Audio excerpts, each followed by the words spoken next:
Welcome to our grassroots audience and to our attendees. Today is Tuesday, November 8th. You've tuned into the work session of the Pickens County Board of County Commissioners. Today we're going to be discussing the airport plan terminal area update. Jim Elwood, take it away and just introduce yourselves for the records. And because we're in this different meeting room, you'll have to be careful to pass the microphone around. Thank you. Very good. Good morning, Board. My name is Jim Elwood. I'm the Airport Director here at the Aspen-Pickens County Airport, and I'm joined at the table by, on my left is Mark McFarland from Bernard Dunkelberg and Associates. They're helping us with this master plan process. And on my right is Dan Reamer, who is outside counsel and is with Kaplan, Kirsch, and Rockwell, and he's got a few details he'll be adding into the program today as well. We're actually here to do a master plan update. You know, a few weeks ago we were together and spoke about the terminal area and what might happen relative to the terminal. Today we're here to really focus on the rest of the airport, or the general aviation and other components and services that might be elsewhere on the airport. You'll see a little feedback relative to the terminal area because we did an open house yesterday and an advisory committee meeting, so we've got some kind of details and some community feedback that I think is really valuable and we want to share with you.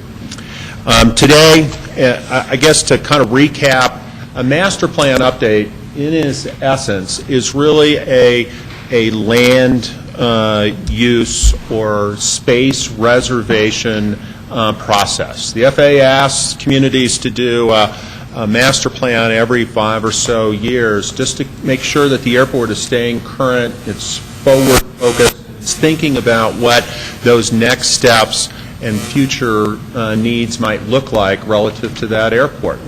And so that's what we're in the process of doing. And so I guess I kind of want to keep that in front of everyone. It's a 20-year forward-looking forecast with a land use or space, suitable space reservation kind of ideas. So the concepts you're going to continue to see in the community is we've taken very high-level ideas from the community that started back at the beginning of the year. We've taken those concepts. We're in the narrowing of the concepts down to more reasonable numbers that we can do a deeper analysis on. But we're still at a fairly high altitude, you know, maybe 5,000, 10,000 feet. We're trying to get kind of the overview of the airport into focus. Today, we're going to kind of come and spend a few minutes. Dan Reamer is going to share about 10 minutes on what those aeronautical services, what are the county's responsibility from a FAA perspective especially, about what we can do with our airport, how would leasing processes take place, what are our grant assurances. As you know, each time we sign a Federal Aviation Administration grant, they have certain criteria that they then expect of us as part of operating the airport. So he's going to share a few details on that.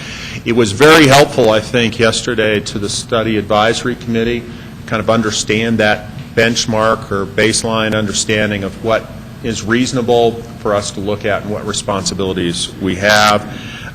We get a little deeper into it. Mark will go through the concepts we've been working with. And I guess I want to continue to emphasize that these ideas really did come from the community and the public, and we continue to receive feedback on those concepts each step of the way. The Board of County Commissioners put together a group of citizens of almost 50 people, and they've been very active and very attentive to giving us feedback. And then we had really great attendance last night at the open house, and I'll share some of those details with you as well. I'm going to kind of talk about today what we expect to see the outcome. And these slides are very similar to the ones that the advisory committee saw yesterday, and I think they found very helpful. What are really the community's values relative to this master plan has probably been the most detailed focus of the team to date. we've taken the concepts that the community shared in those early charrettes and brainstorming sessions and now just started to kind of polish those out a little bit and reframe them and bring them back to the community, and then they're giving us feedback on those. So it's an interesting step as you think about doing a planning process to really start at the grassroots level and then work your way forward. So the professional staff and consulting team has only modestly touched these concepts. They've really come from the community, and I think they do a good job of representing the community's values and interests in their airport. I put up this slide that talks about the planning process. We've been underway for a while, and all of these first steps, the inventory forecast, facility requirements, community charrettes, and preliminary alternatives, and now the alternative analysis step that we're at today, all of that information is on our website, which is www.aspenairportplanning.com. For those that weren't quick enough with a pen, www.aspenairportplanning.com.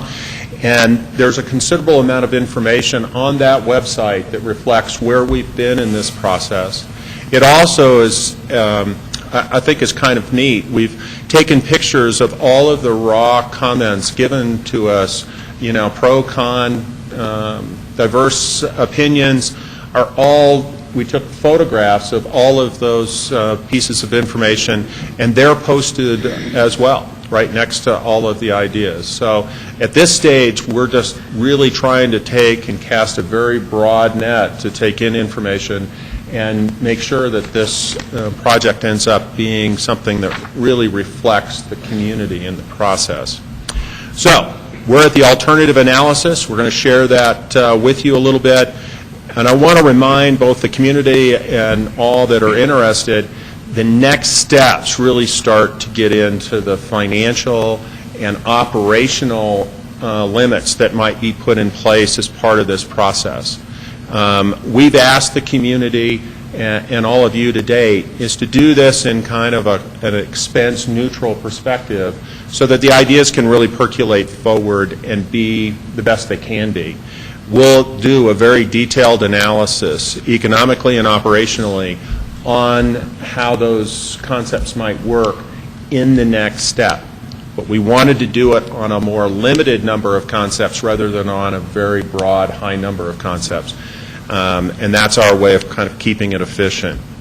The other steps, we're still targeting to have this back to the Board of County Commissioners in the spring, probably late spring of 2012, and we'll continue to focus on public feedback and making sure that we're hearing what the community had to say. One more note before I introduce Dan Reamer up and share some of the things he needs to share with all of us, but is that this really goes back to a brainstorming session of the charrettes back in January and March, in which there was over 100 local citizens from a very diverse base who came and did kind of an airport planning 101, and that's what the ideas you're seeing are really stimulated from. Yesterday we had the 5th of the study advisory committee meetings. The attendance yesterday was very good. We had 32 of those 50 people in attendance, plus a number of others that have been interested parties throughout the process. And then last night, I just want to commend the community. They came out in spite of only cookies and stayed and shared a lot of great ideas. And we had over 33 of the public come out and share ideas with us, and a number of pages of very strong and good comments. So, as we move forward, we're going to continue to refine these. We'd like your feedback here today. And at this point, I'm going to turn it over to Dan Reamer. As I mentioned, is with Kaplan, Kirsch, and Rockwell, and he served as some outside counsel relative to FAA requirements and regulations. Thank you. Good morning, Commissioners.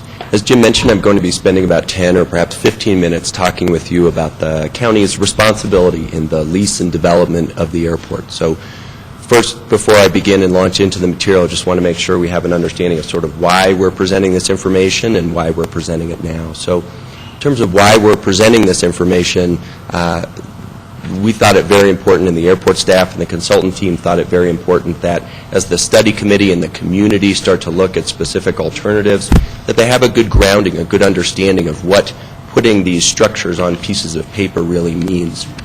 So we're going to be talking about the master plan and the significance of the master plan as a legal matter, but as a practical matter.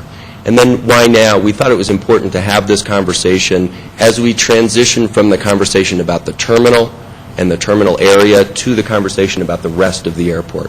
So as we talk about the terminal, I think that's a concept that's very familiar to the board and to the community, which is to say that that's a project that's likely to be sponsored and undertaken by the county as the airport operator. The county will be the project sponsor, will acquire and pull together the funding that's necessary, will build the facility, will operate the facility. That's a pretty common way of thinking about a public project.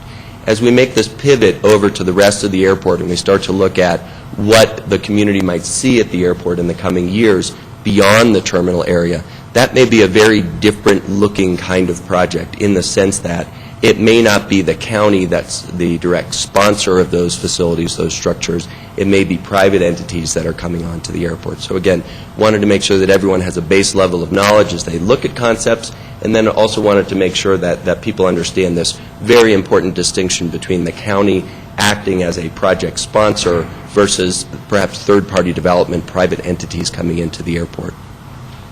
And a couple of broad themes and messages that I wanted to share with you, and again, as Jim mentioned, we went through a lot of this material, the same material with the study committee yesterday. And the first theme or message is this concept of the master plan and what the master plan is and what it does and means for this community and what it doesn't mean and what it won't do. So this is a very important document. It is part of a path towards future development at the airport. The county, as I'll explain in a minute, has the responsibility to designate certain uses on the airport, certain areas of the airport for particular uses. And so the master plan is an important piece in that as the county, as the airport operator, and as the property owner thinks about what it would like to see based on the community input, based on the projections of traffic at the airport, and based on the county's sense of what is most appropriate to occur in what locations on the airport. But it's also important to understand that the master plan doesn't hold talismanic significance. It's not as if simply putting these structures on this piece of paper is going to somehow magically mean that these specific structures appear in any particular moment in time. It's not as if other folks might have other interests or the future might change in a particular way. So the master plan is an important planning document. It paves the way or leads the way for particular kinds of development that are in that the county views to be in the best interest of the airport and in the best interest of the community, but it doesn't necessarily mean that it's precisely the way that development will occur. And so the first concept, as we start to get into the details, the first concept that's important to understand is that there are a wide range of products and services that are commonly offered to aircraft operators at airports around the country. In this community, the two biggest issues that have been discussed have been this concept of fueling and ground handling, the services to the private aircraft owners that have been needed and have been accommodated in this community over many years, principally through the full-service FBO, which is now Atlantic Aviation, and then also this concept of aircraft storage, some of which is provided by the private FBO and some of which is provided by the airport itself. In communities around the country, you find a similar dynamic at work, but there are all kinds of other products and services that are also demanded by the aircraft operators at airports around the country. So there may be individual entities that are offering charter and taxi, or offering flight training, or are offering, in other instances, maybe agricultural or commercial skydiving. It's a very long list, and there's about a dozen activities that you commonly see at airports around the country. So a wide variety of products and services being offered. And the second point is that there are a wide number of entities that are providing these products and services. At one level, you have the full-service fixed-based operator, which is an entity here, Atlantic, that provides a full suite of products and services, not just fueling, but also other required services that are demanded by the county, including charter, including flight training, including aircraft storage, fueling. All of those kinds of services are provided by one entity. So that's one model. Another model is where you have specialized aviation service operators, where you've got individual businesses that are providing specific services. So again, flight training or charter and taxi, an entity can come in this community, they can come in and provide services on an individualized basis. And then you have... So I know, what is taxi? Taxi is a term of art that means charter and taxi often go together. There's a distinction within the federal aviation regulations between what kind of aircraft and what kind of an operator is providing charter versus what kind of entity is providing on-demand taxi service. I think if you think about it in a ground transportation taxi context, you probably So got it's it. not taxiing on and off the runway? No, it's a certification characterization of an aircraft operator that's either a charter or a taxi certified entity. And so in addition to the full-service FBOs and the SASOs, these specialized operators, you also have other entities that are providing some of these products and services. That may include the airport operator itself. In this case, the county provides opportunities for aircraft storage, and in other communities around the country, the airport operators, provide a full range of services beyond aircraft storage. Some airport operators are in the fueling business themselves, or they provide other services at the airport. That's another model of who might provide the services. And then finally, it's also important to understand that in some communities you've got independent, what are known as independent operators, entities that may not be based at an airport but may come on to the airport to provide maintenance or avionics or certain services that perhaps are not adequately provided by an FBO or SASO that's based at the airport because they don't have the right certification to work on a particular aircraft or something like that. And again, the reason I present this is just to simply say that there are a wide variety of products and services. There are a wide variety of entities that stand ready to provide these products and services. And so as the future unfolds, it may be that regardless of what's identified on the master plan, it may be that things change because perhaps an individual walks in the door and says, well, I'd like to initiate flight training at the airport, or I'd like to pursue this particular commercial activity at the airport. So that's the first concept to understand. This is a very dynamic business. It's a very dynamic industry. And simply by putting something on a master plan doesn't necessarily make it so on into the future. The second point that I want to make is that the county really wears two hats when it is master planning and when it is designating these particular uses in these particular areas of the airport for particular uses. One hat that the county wears is as a traditional property owner, a landlord, if you will. Just like any private property owner, the county has certain rights and opportunities to make do with the property as it sees fit. That includes the future development of the airport. The county can decide what to build or what not to build. And the county can control, to a large extent, who comes onto the airport and under what conditions they come onto the airport. So we have this concept of the minimum standards, which are the requirements that the county imposes, acting in its role as the property owner in exchange for the privilege of coming on to the airport and providing these products and services on a commercial basis. As a reminder, the county's minimum standards are codified in the county code in Title 10. Part of Title 10 deals with the rules and regulations that affect everyone's activities on the airport, but another large component of Title 10 concerns the minimum standards, that is, the minimum requirements for commercial entities that come onto the airport. But that's not the only hat that the county wears when it's master planning or when it's thinking about leasing airport property. The other hat that the county wears is as the airport sponsor. That's a term of art. It means the entity that is beholden to the federal government through the FAA. The county has sought and continues to seek federal financial participation in capital improvements at the airport.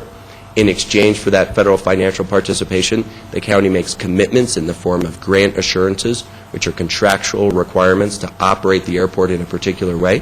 What's important to recognize here is that those grant assurances don't apply only to the project that's being federally funded, but they apply broadly to the entire airport and to the county's development and the lease of airport property and the treatment of airport users on the entire airport, not just that little slice that was federally funded through a particular grant. There are 39 total grant assurances. A couple I want to highlight for our purposes today.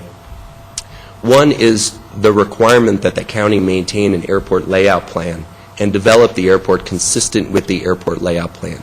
As Jim mentioned, the master plan is not itself a federal requirement. an airport layout plan is a federal requirement through these grant assurances. So this master plan, as I said before, we want to talk about what's the significance of the master plan. One of the key things that you will get from the master plan is to inform what goes on the airport layout plan. And that document is legally significant because it will dictate what development will occur at the airport. And again, the rule is that the airport can only be developed consistent with the airport layout plan.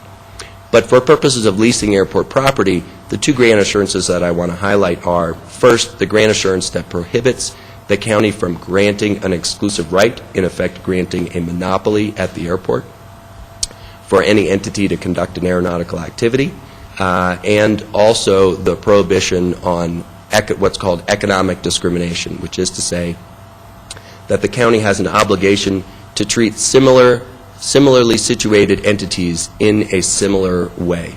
So there are a lot of entities that operate on airports. There may be a lot of meaningful reasons for distinguishing from among those. You don't have to charge everyone precisely the same rent. You don't have to provide everyone with precisely the same term of their lease. But you do have to guard against economic discrimination of similarly situated entities.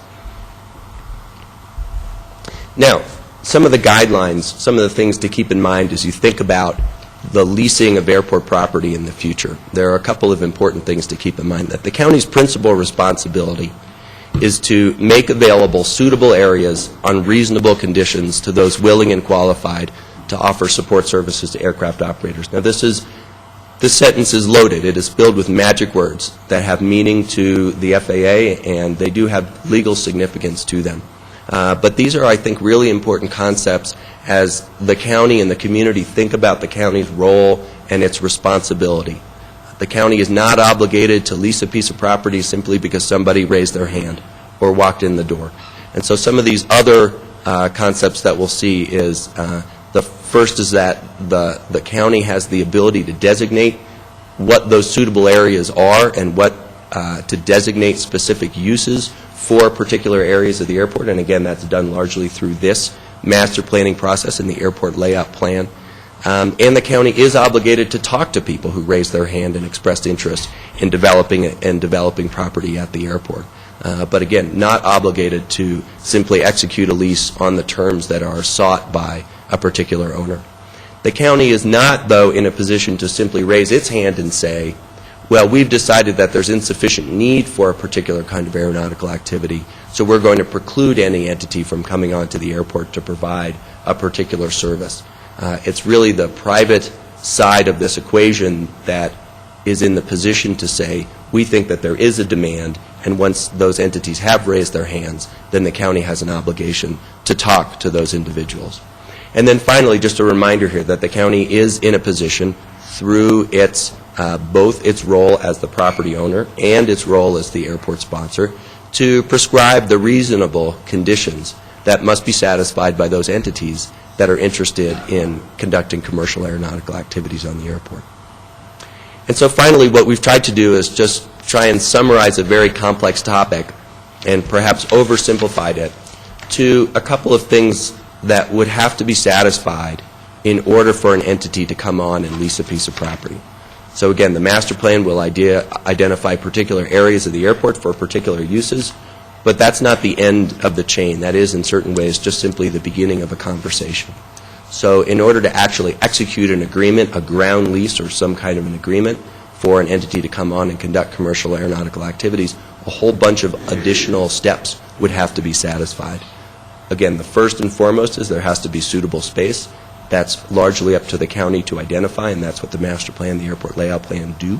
The entity would also have to establish that they would comply with the airport minimum standards. They have the ability, the capacity to comply with the requirements of Title X. That's not just the ability to lease enough property to satisfy, for example, the minimum leased space requirements, but also means that they have the financial fitness to actually be at the airport and pay their rent over the course of the lease. So the county, again, in acting in its role as the airport property owner, can be smart about who it leases property to.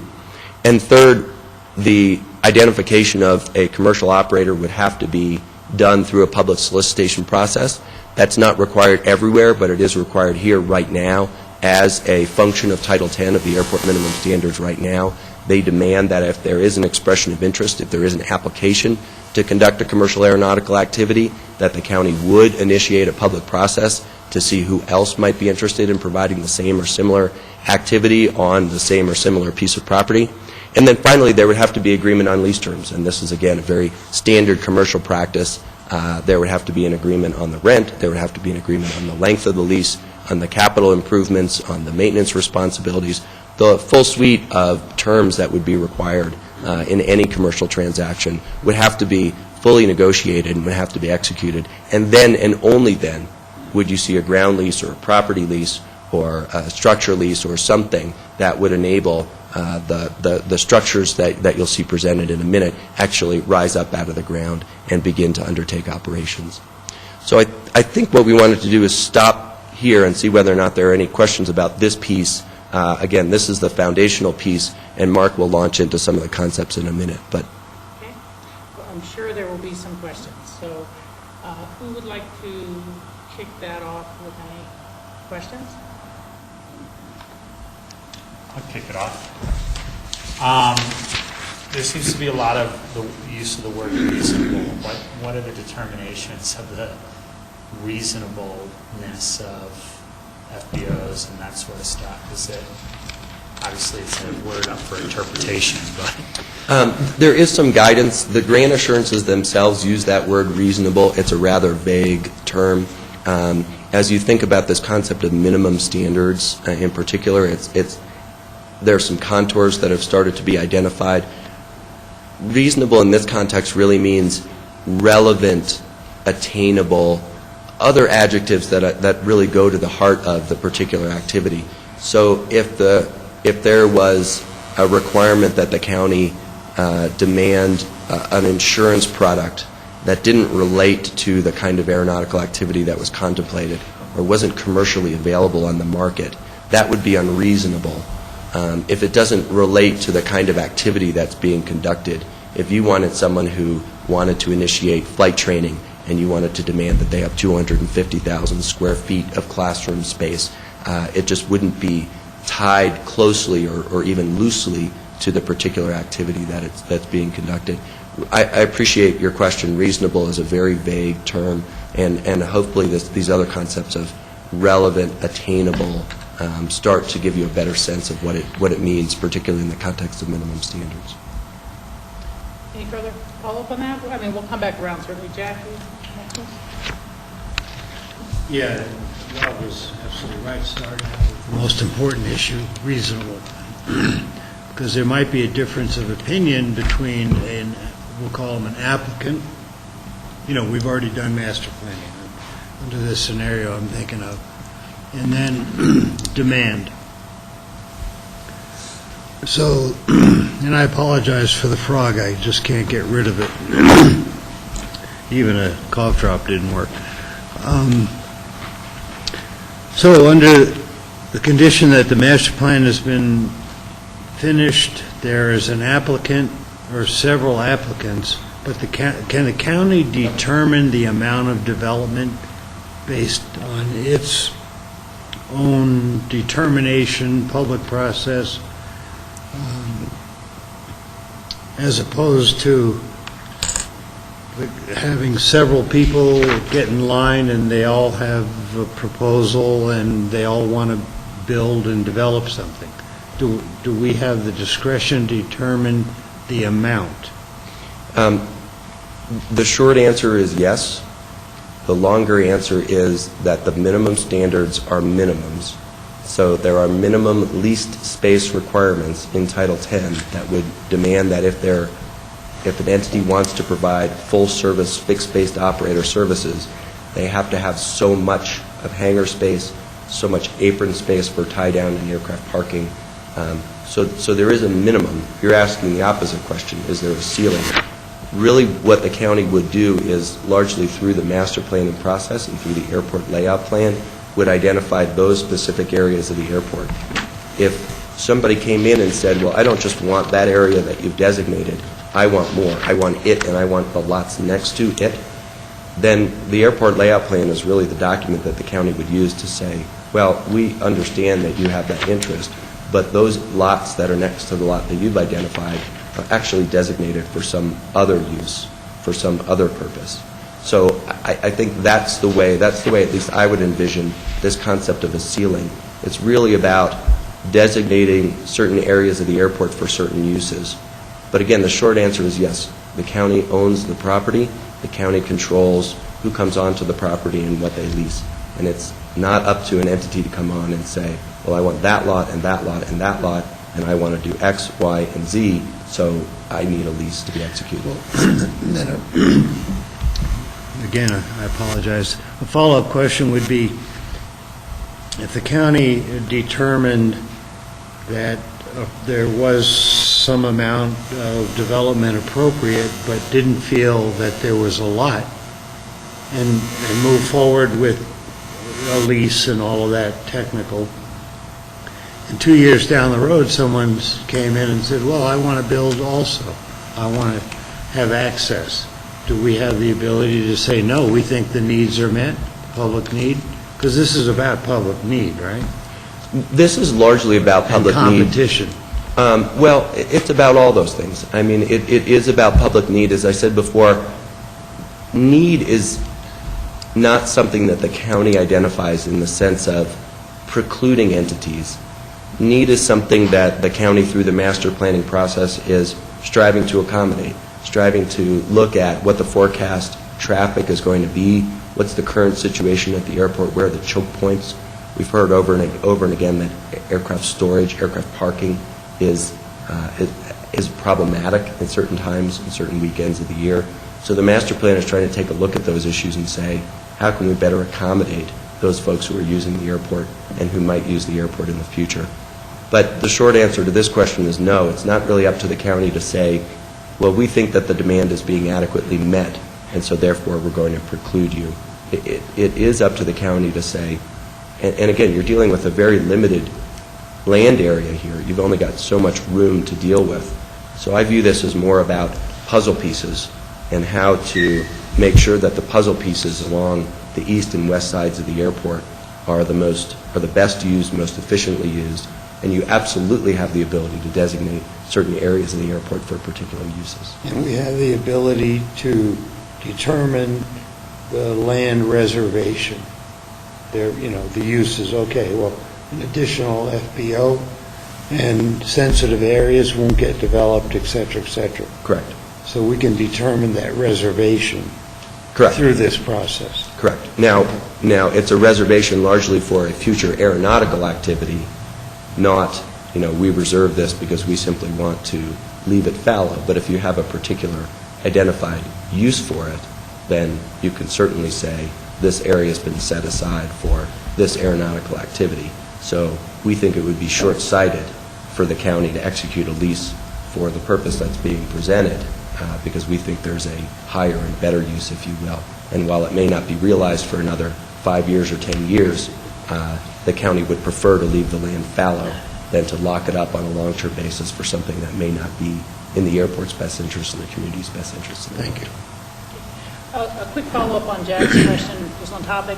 So if a specific lot was designated for a fixed-base operator, kind of following your question, and understanding there's minimums for square foot size of the facility, but the proposal comes in to say, we'd like 100,000 square feet on this, we're going to go up 5 stories, we're going to go down 2 stories. We're on the lot you said we should be on. Does the county have an ability to determine the size of a facility, to put out the request for proposals, frankly, to say, only 25,000 square feet or something like that? You do have that flexibility as the property owner to identify if it's design standards and those sorts of things, to make sure that, and again, that's part of the value of the master planning process, is to say, okay, let's take a hard look at this particular area and come up with a plan for what the best-looking design would be, let's say on the east side or even on the west side. And so you can, in the request for proposals, or separately through design guidelines or leasing policies, the county is in the position to identify those standards for the development of that particular piece of property. And I'll note here that one thing that we heard is that people did seem to get, people meaning at the study committee and the open house, people did seem to appreciate this concept of the planning exercise to look at these properties in a proactive way for the county to do just what you just described, which is to say, okay, if this piece of property is developed, what's the best looking development? I don't mean looking aesthetically necessarily, but what's the best looking development that's in the best interest of the county and the airport? Okay. And then the other follow-up would be on your use of the term fallow.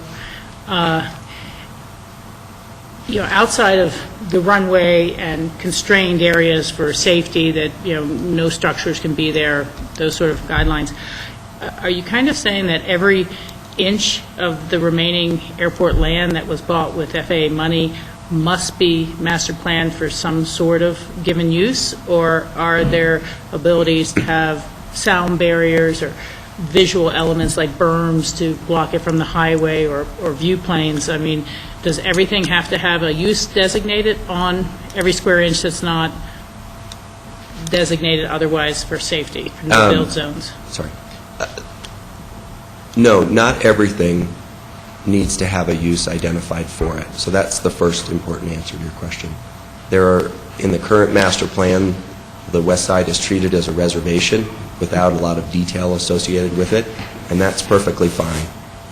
It's not as if the airport layout plan has to occupy and identify a particular use, and more to your point, a particular aeronautical use for every piece of property.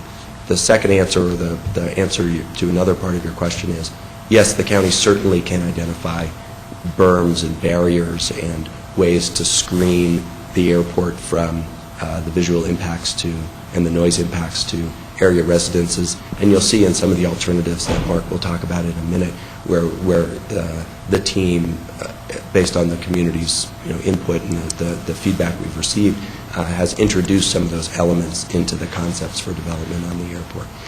But the answer to the third part of your question is that the FAA does make the assumption that the airport, all of the airport, will be dedicated to an aeronautical activity unless some other particular use has been identified for it. So if there are particular sensitive areas because of steep slopes or riparian corridors, other areas of the airport that aren't suitable for development, the county certainly can set those areas aside, just like berms and other areas. But the FAA's operating assumption is that the entire airport is to be made available for aeronautical activities on those reasonable conditions and without unjust discrimination. Thank you for that. I see Rob's a hand again, and then we'll keep coming around. This Anybody is else? just, again, a follow-up and bringing it a little bit full circle to my first question about reasonable, which you keep on using, or suitable. What we determine is suitable for an area might be completely different than what Eagle Vale or Denver Airport determines is suitable for an area. So I think what a lot of these questions are trying to get to is that if we determine that it's suitable for our airport to have a lower impact from a visual view from wherever the top of this mountain shot was taken, is that a reasonable request to FAA or an FBO in terms of how we want to determine our master plan for our airport, in terms of designating a no use for certain lots because we don't want it to be too big. We want someone who drives into Aspen down 82, we don't want them to see a huge airport, as part of their entrance to our community. And the standards of reasonable or suitable, is that determined on a general basis? You said there were guidelines for it, a general basis from an FAA perspective, or is it localized to the property owner, the county? Well, and I think your question really gets to the heart of this duality, this concept of the property owner, but you're also you are the property owner, but you're also the airport sponsor. So as a typical airport or as a typical property owner, you perhaps could say that we only want to see half of our property developed. The grant assurances do check your power. I mean, I don't want to sugarcoat or say that it's not a constraint, because it is a constraint on your decision-making. So I think as you parse the kinds of scenarios that you've outlined, I think concepts of using portions of the airport for berms or creating a setback so that the visual impact or the noise impact isn't as dramatic on the surrounding property owners, that's certainly something that is within your power to do.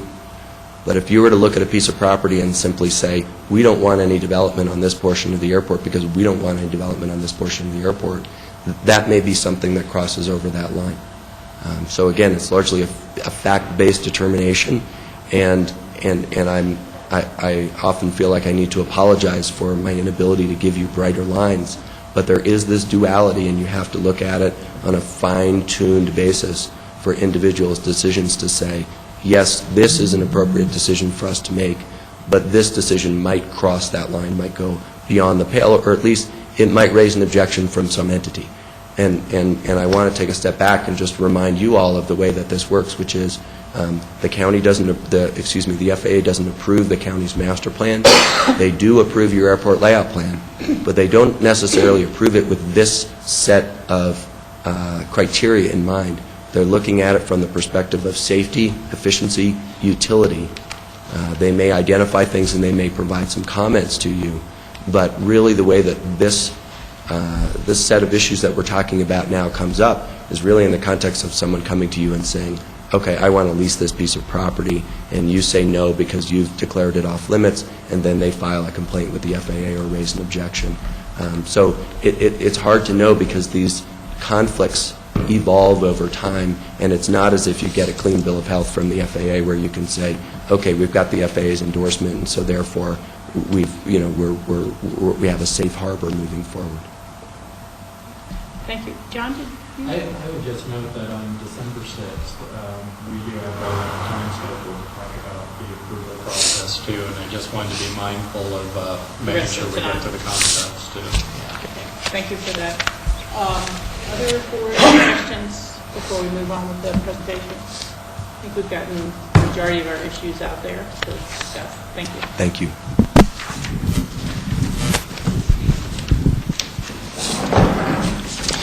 Well, I'm Mark McFarland with Bernard Dunkelbergen County. So pleased to be here with you today. This is, we like to work in Aspen and for this group, and we're working on these master planning concepts that we're going to go through with you today. Jim's opening comments and Dan's comments about the master plan being a reservation of suitable space, that really sets the groundwork for what we're going to be talking about today. And another thing we need to mention in the beginning is that we're talking about a reservation for space for potentially needed facilities. And so, again, a lot of wishy-washy words there, but that's reality what it is. These are potentially needed facilities, or can we find suitable spaces to reserve for these potentially needed facilities? And it could be that we reach the conclusion that no, we can't find a reasonable space or suitable space for all of the potentially needed facilities. So, just a recap of some of the primary space allocation airport concerns. We talked about the terminal improvement alternatives with you a month ago.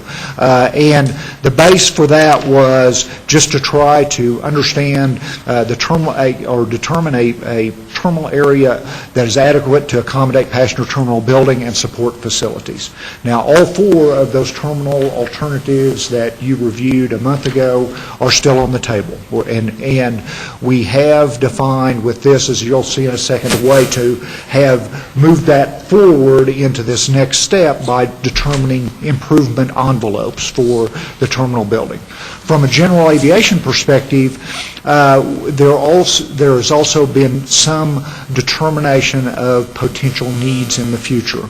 And these are the three items that that we've looked at most closely in this kind of physical development alternatives that we're looking at now with the master plan. We know that there's going to be economic, financial, operation considerations also. That's the next step. We're primarily focused on the physical alternatives at this point, and we're also focused on trying to get the big rocks in the box. So we know we're going to have to fill in a lot of other littler facilities into that recommended plan to move forward with at a point. But right now we're looking at the larger facilities, and that includes a recognition that there's likely to be a need for additional aircraft parking apron, that there's been a need identified for some small aircraft storage hangars, and that conventional hangars, there's a need been identified for those. So we're kind of using these statistics as a measure of what we'd like to see accomplished. Again, there's no requirement to achieve these, but this is a measure that we're using at this point. And how are you saying that need has been determined? It was through forecasting of aviation facilities that was conducted about a year ago, and then turning that forecast of activity into needs requirements. And so again, it's an inaccurate science, but it's a way to understand what we're looking for in this master plan as far as physical development space. George has a question. Yes. How do you differentiate between small aircraft storage hangars and then conventional hangars? Right. So the small aircraft storage hangars would be similar to the patio hangars that are there now, accommodating light general aviation aircraft, single engine piston, dual engine piston aircraft. And, you know, it's not a finite line, but we're looking at the larger twin engine aircraft, particularly the business jets and such, as the larger general aviation aircraft, which would go in the conventional hangars. Yeah, because, I mean, some of those jets are as large as the commercial that are flying in. In commercial, we don't reserve space for hangars, per se. Right, and that's not the traditional way that airlines operate, storing their aircraft in hangars. They park them on the apron overnight, get them ready to take off in the morning, then again with another load of passengers. So, right. So that's one of the differences between commercial aviation activity, commercial passenger activity, and general aviation is most general aviation aircraft owners would like to store their aircraft inside if possible. I just note that it's a fairly large amount of space that you've got allocated, right. Potentially almost 125,000 square feet. Right. Yeah. It's a significant number, and that's reflective of not having much now also. So, again, some statistical measures that we can kind of weigh some alternative against is really how we're using these, and not necessarily to accommodate all of those. And this slide really does a good job of starting to give you an understanding of the physical development space at the airport. The name of this is important, on airport land site analysis, existing and potential.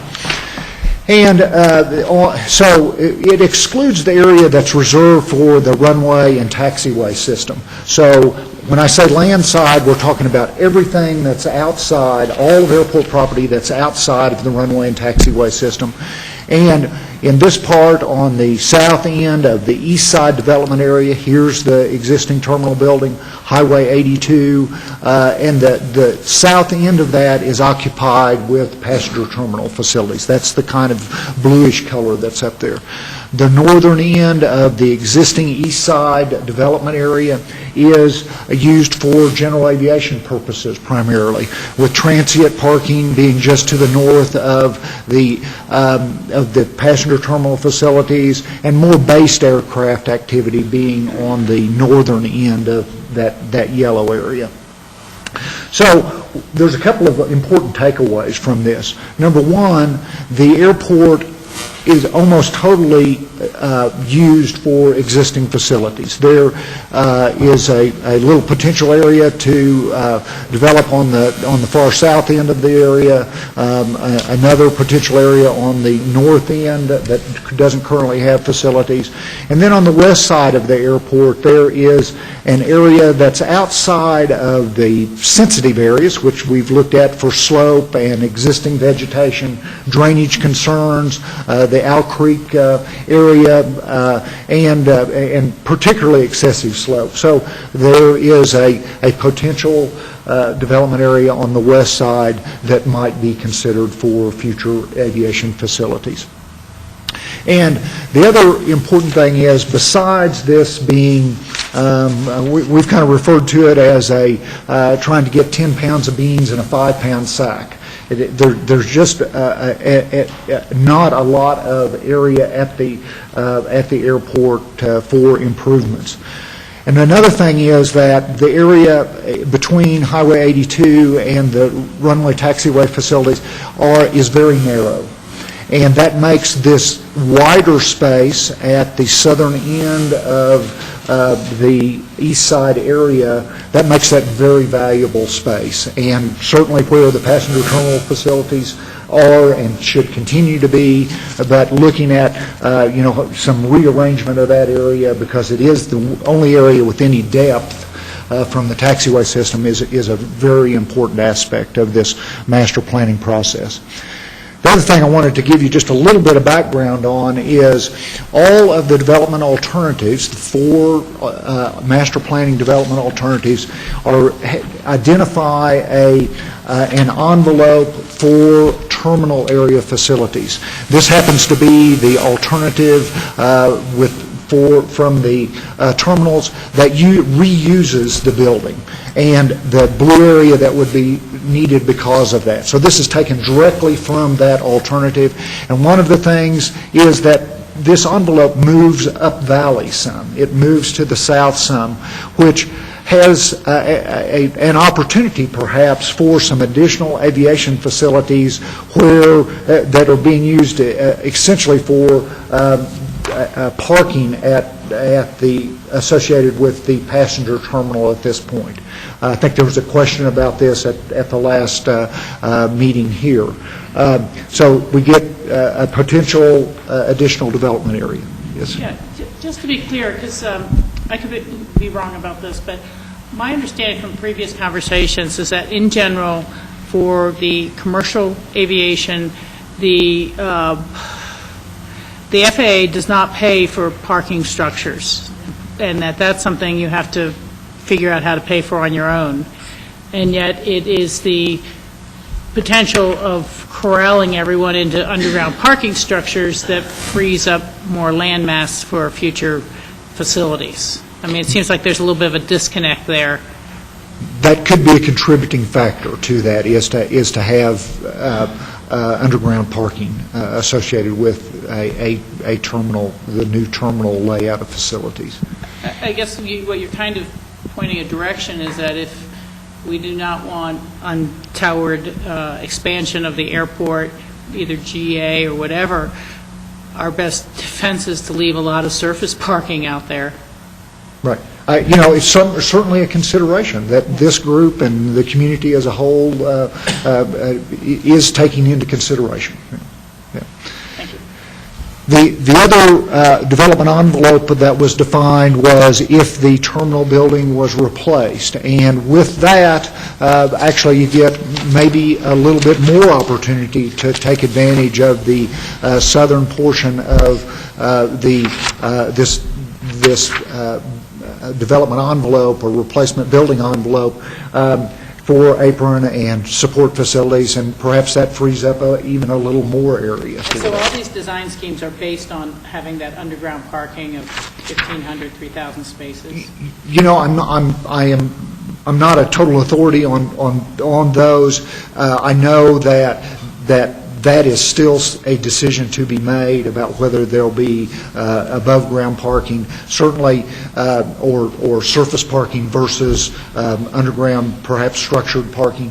But again, the idea is that there's not much land area here. How can we be efficient in the use of that is really what's being discussed. I think a bigger question is how can we afford it? Yeah, yeah. And George has a very, question on that. very good, that's the next step, and certainly that's a huge part of it. And that also incidentally fits into a lot of your questions about Dan's presentation of can we say no? Well, before you guys can approve anything, it's got to be financially feasible, it's got to be environmentally appropriate, and, those decisions still are going to rest with you, and certainly from a financial perspective. And both of these scenarios you just presented, they both take into account allowing for the additional apron needed for airport storage, airplane storage. This would be one way that might be achieved or help to be achieved is to define some additional space in this area for that activity. You'll see a little more detail of that as we move into the alternatives and how that might be used. So I'm going to talk a little bit about the alternative concepts. We have these over on this side of the room behind John, and we did ask the study committee to give us an indication of which of the alternatives they like the best. That's the dots on these alternatives.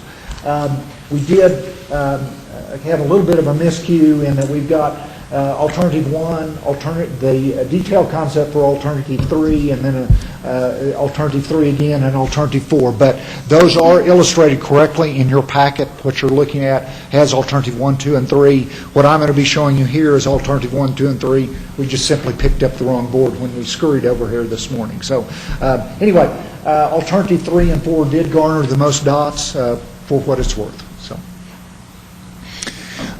alternative 1 is really what we've talked about as the status quo alternative, and that's always an important place to start in a planning exercise. And what this shows, and to go to your point, George, is that this uses the existing building, the reuse of the existing building, that envelope that goes with that, and identifies this blue area here with red stripes on it, which would be indicative of new general aviation aircraft parking area.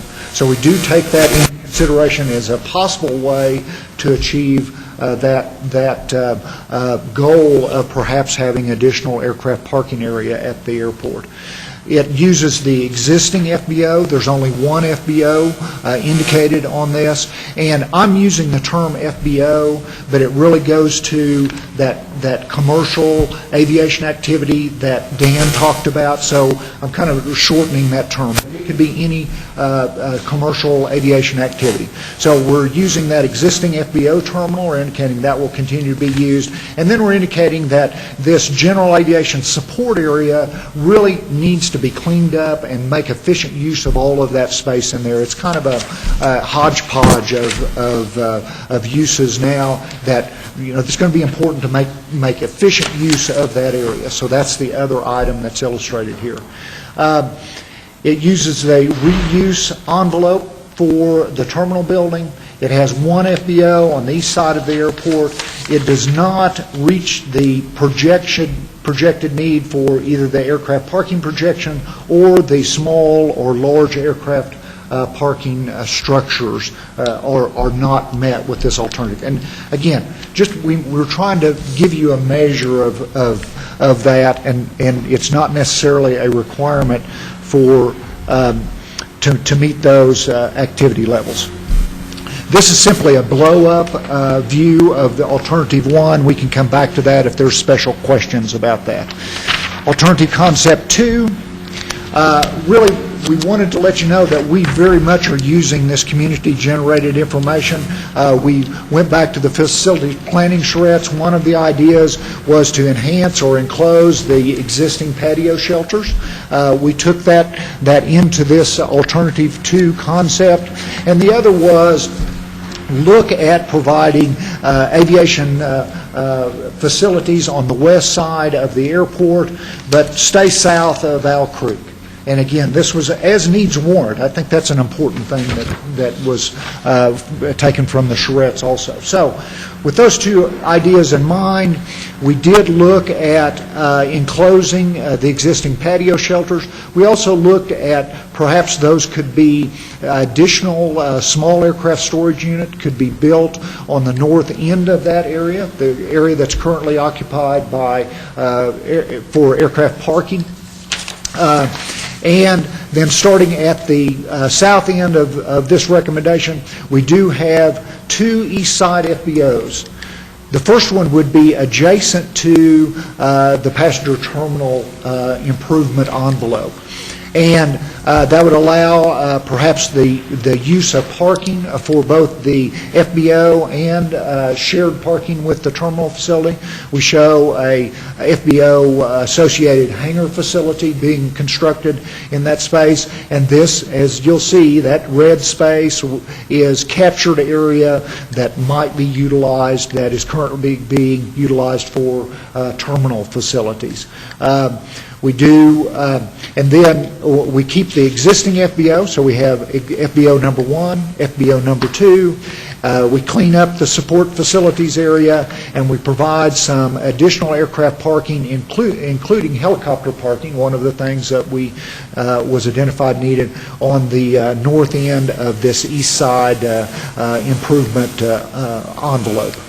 And then on the west side, we do have an arrangement of large general aviation hangars, conventional hangars for larger aircraft. We are very careful to stay away from the sensitive areas, to only place these facilities in areas that would be conducive to construction activity.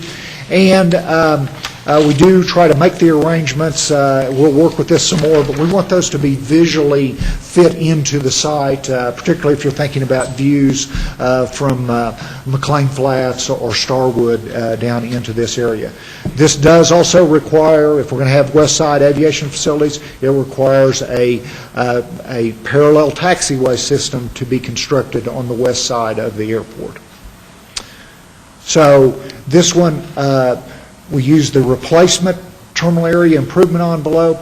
We have two east side FBO facilities. It does achieve all three of the parking projections, the small hangar projections, and the large hangar projections are satisfied with this arrangement of facilities. So then we have blow-up views of both the east side for Alternative 2 and the west side for Alternative 2 that we can come back to if there are detailed questions about that. Alternative Concept 3, the takeaways from the planning charrettes was, again, look at improvements for aviation facilities on the west side of the airport, stay south of Owl Creek, and we took that the next step, and this does include FBO facilities on the west side of the airport. So starting with that west side aviation development that is contemplated in this alternative, we do have some large hangar structures. We do have FBO facility of the minimum standard size along with an FBO hangar. We have aircraft parking areas and the taxiway access in and out of those areas. Of course, with west side development, we require a west side parallel taxiway to service that area. So on the east side of the airport, starting adjacent to the terminal development envelope or terminal improvement envelope, we have a FBO facility there, again, perhaps taking advantage of shared parking facilities with the passenger terminal. We have the hangar that would be required by minimum standards to accompany that for the FBO. We have that captured area that perhaps is usable for aircraft parking apron. And in this one, we get rid of, or we do not have a reservation of space for the existing terminal or FBO terminal. That allows us to capture some additional area for aircraft parking apron.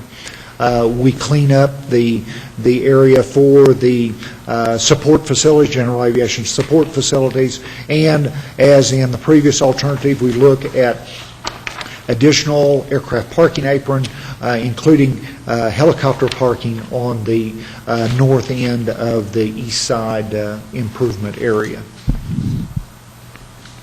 So this one, we use a replacement terminal envelope. We have two FBO operators, one on the east side and one on the west side.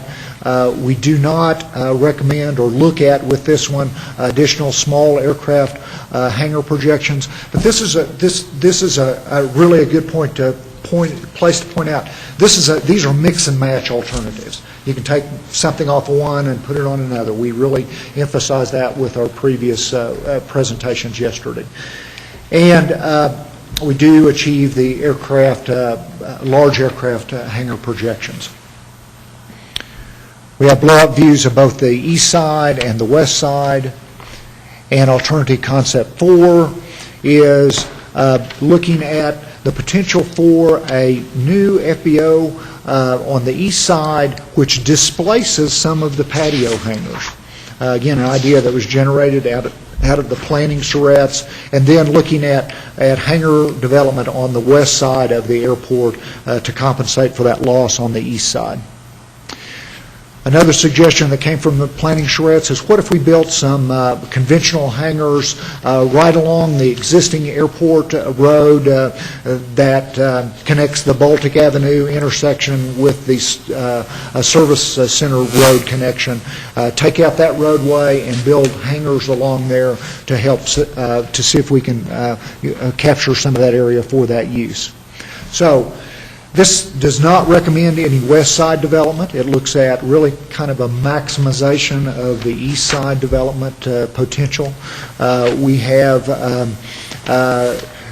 two FBOs on the east, one essentially in the existing location but relocated to be adjacent to Highway 82 or as close to Highway 82, staying out of the 100-foot setback. That frees up some apron development area. We look at these four significant or four conventional hangars, and we do lose some apron area. There'd be some lease area in front of those that would go with that hangar improvement, and we do look at capturing some of this apron area associated with the existing passenger terminal. We will lose some area for these small hangars that would be needed for this second FBO, and we'd create some apron associated with that facility. We could possibly relocate those small hangars to the north end of their existing area and create some, also look at some additional apron area on the far north end of the east side improvement envelope for general aviation. So, yes. Oh, I'm sorry, Rick. That's really on both.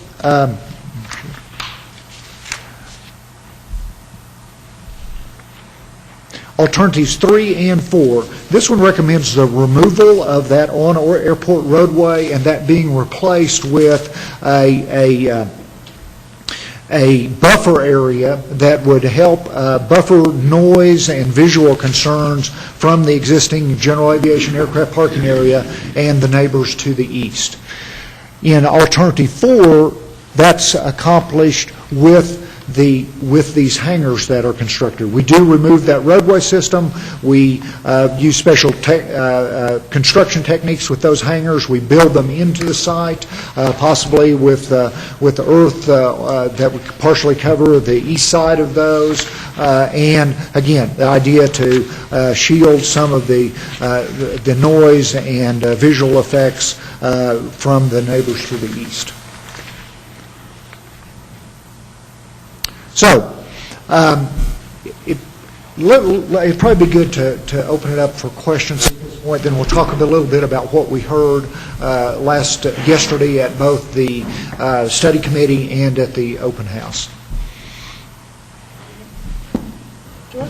Two questions. On the west side development options, how would people get back and forth? Would that be an issue in terms of getting back and forth over to 82 or over to the main terminal? And then my second question is, what sort of impact, if any, would that have to the airport operations facility as well as the employee housing? Okay, the aircraft, we've placed the facilities. There is a little bit of a potential expansion area for the Airport Operations Center to the north, should that ever be needed. We've placed these recommended facilities or conceptual layout of facilities so that there would be no effect on the Airport Operations Center. Access to these areas would use, to these improvement areas on the west side, would use the existing entryway to the AOC to access and get to parking associated with those aviation facilities improvements on the west side. And that answered a couple of your questions. The impact to the employee housing, Right. to have a facility over on that side. You know, those are certainly are concerns that will be looked at. Those were taken into consideration with the AOC, and those will be taken into consideration with any improvements that are specified coming out of this master plan also, whatever those housing requirements are at the time that the master plan is completed. George, are you referring to No, I the- meant in terms of the current employee housing, the impact it would have on those residents. Yeah, I think you can see from this drawing that the roadway system comes in the same way that you would currently with the AOC, and that's probably a little better viewpoint. And to use the pointer, so the access point comes in off of Owl Creek, and then it would be a construction of an access point and some parking. The affordable housing units exist right here, kind of on the edge of the AOC. Now, they were built with sound insulation and such, expecting to be on an airport, but there is obviously going to be some impacts in terms of roadway traffic and such. I don't think there's a way to avoid that if any of this occurs. Other board questions? Okay. I don't know, at the end of the day, how much feedback that you want, and I appreciate this process. I also do not necessarily have a problem with additional leases on the airport property, but all of these concepts except alternative one are unacceptable to me, without question. It changes the character of our airport so dramatically. It's almost like the Eagle Valeization of our airport. We have, and Jim, you would know the percentage, but we have a very small site compared to what has, Eagle has. And again,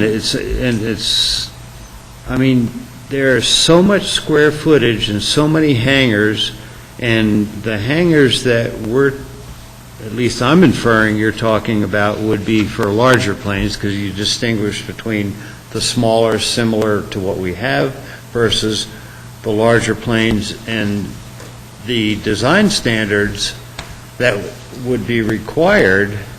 I don't know if we'd have any control of that. I mean, the tail is so high that we're going to have gigantic buildings here, and this is totally unacceptable. So my question actually isn't for you all, but it would be for Dan, is status quo, or something that allows additional development but that's not on the property, acceptable within FAA term? Because, we're behind the eight ball. We took the money and have done a fantastic job on this airport, I believe, but we've left ourselves open for what I feel might not be something the community is going to digest and accept, except use certain user groups. And those user groups don't elect us. The general population does. Commissioner, I appreciate your, sorry, I have to apologize, I'm as hoarse as you are, if not more. I appreciate your question, and that's part of the reason why we thought it important to give you the background before presenting the alternatives, because we were hoping that it did give you at least a sense of how you can digest and understand those alternatives that are being presented. So what is the status quo, and is the status quo acceptable? You have an airport layout plan right now. It reflects largely what you see as the status quo alternative. No one has suggested, certainly no one on the consultant team or the airport staff is suggesting that you are in some way out of compliance right now. So you, as the property owner, have the ability to designate what you think to be appropriate on your airport layout plan. And so the technical answer to your question is, legally, yes, you could keep things status quo. Now, the way that I view the other alternatives is the difference between moving and influencing the development that may occur naturally anyway versus allowing that to happen and address it on a case-by-case basis in the future. So what I tried to describe before is the fact that at any moment in time, someone could walk in and say, I would like to negotiate a lease for the west side, or I would like to negotiate a lease for the parcels that have been identified on the very north and the very south of the airport. And the status quo alternative essentially requires that you address that prospective tenant at the time that they come to you. And the other alternatives are what I would consider to be a way of saying, if this traffic is anticipated, how can the county accommodate that traffic, and what design standards can we employ, and how can we, the county, as the airport owner, identify the highest and best uses of these particular pieces of property. I like Mark's analogy of the 10 pounds of beans in a 5-pound bag, because I think that accurately captures what you have to deal with.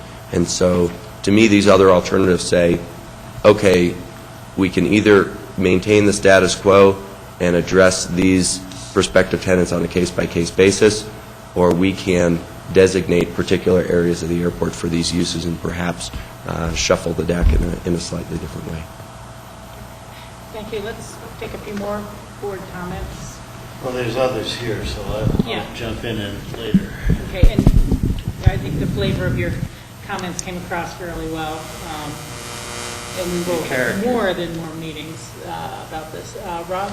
I'll follow up with that. You know, in terms of anticipating the traffic of the airport, and maybe at some point we can dive a little bit more into that, because it seems like it's driven a lot by, you know, the general aviation need, the big jets that want to come in and out. You know, we're kind of pushing our terminal to make more space for hangars, and I don't know if it's you know, if it partially has to do with the budget of how the airport, I mean, is there money to be made in these leases, or, you know, is it just that there's more demand for those things than there are, you know, creating new carriers like American Airlines that's coming in now, and having them add more flights, you know, and having a greater need for the commercial aviation versus the general aviation space holders that we're putting here in terms of FBOs and that sort of stuff. I mean, it's like saying, well, we've got an insufficient entrance to Aspen right now because there's a demand for more cars, but the part of the philosophy is, well, you know, let's control it a little bit. And I don't know how we control it with our guidelines, with our, you know, allowing reasonable, you know, use of or leases of these spaces. So I don't know where we got, I guess my question is where we got this anticipated traffic levels, and how do we become a driving force for those anticipated traffic levels? I mean, at some point, you got to stop building houses on Red Mountain. At some point, you got to stop letting more jets fly in here, or taper it back. Some growth is good, I guess, but so I don't know where, if we can step back a little bit, you can talk a little bit about how these levels were anticipated, and now we need 4 hangars that are 200 by 200 feet to meet that anticipated level, and what that is really adding to our community. Well, I think that the best part of this process is that we've been able to have a dialogue about what that feels like. So when you kind of back up and think about the conversation that's taken place here, and we've heard from the community throughout the process, is, what is it that they want from their airport? I don't believe that it's been dominated by the general aviation advocates to drive this point. I think we went back to some of those anticipated needs forecasting that took place early in the process. And now here we are kind of starting to see and feel what that might be about, and that's an appropriate step to go through. What is it that we want our airport to look and feel like into the future? And we certainly don't want it to be hodgepodge. And there's lots and lots of examples across the country where airports have moved forward with concepts that were taken kind of one at a time or not with a lot of foresight, and now really regret how that happened. And so we want to make sure that this is very thoughtful. It reflects the values and culture of the community. So I hope that we keep kind of coming back to the Surratt process early in the year, that was the community speaking. And those folks who came were local residents and folks who have been vested here a long time.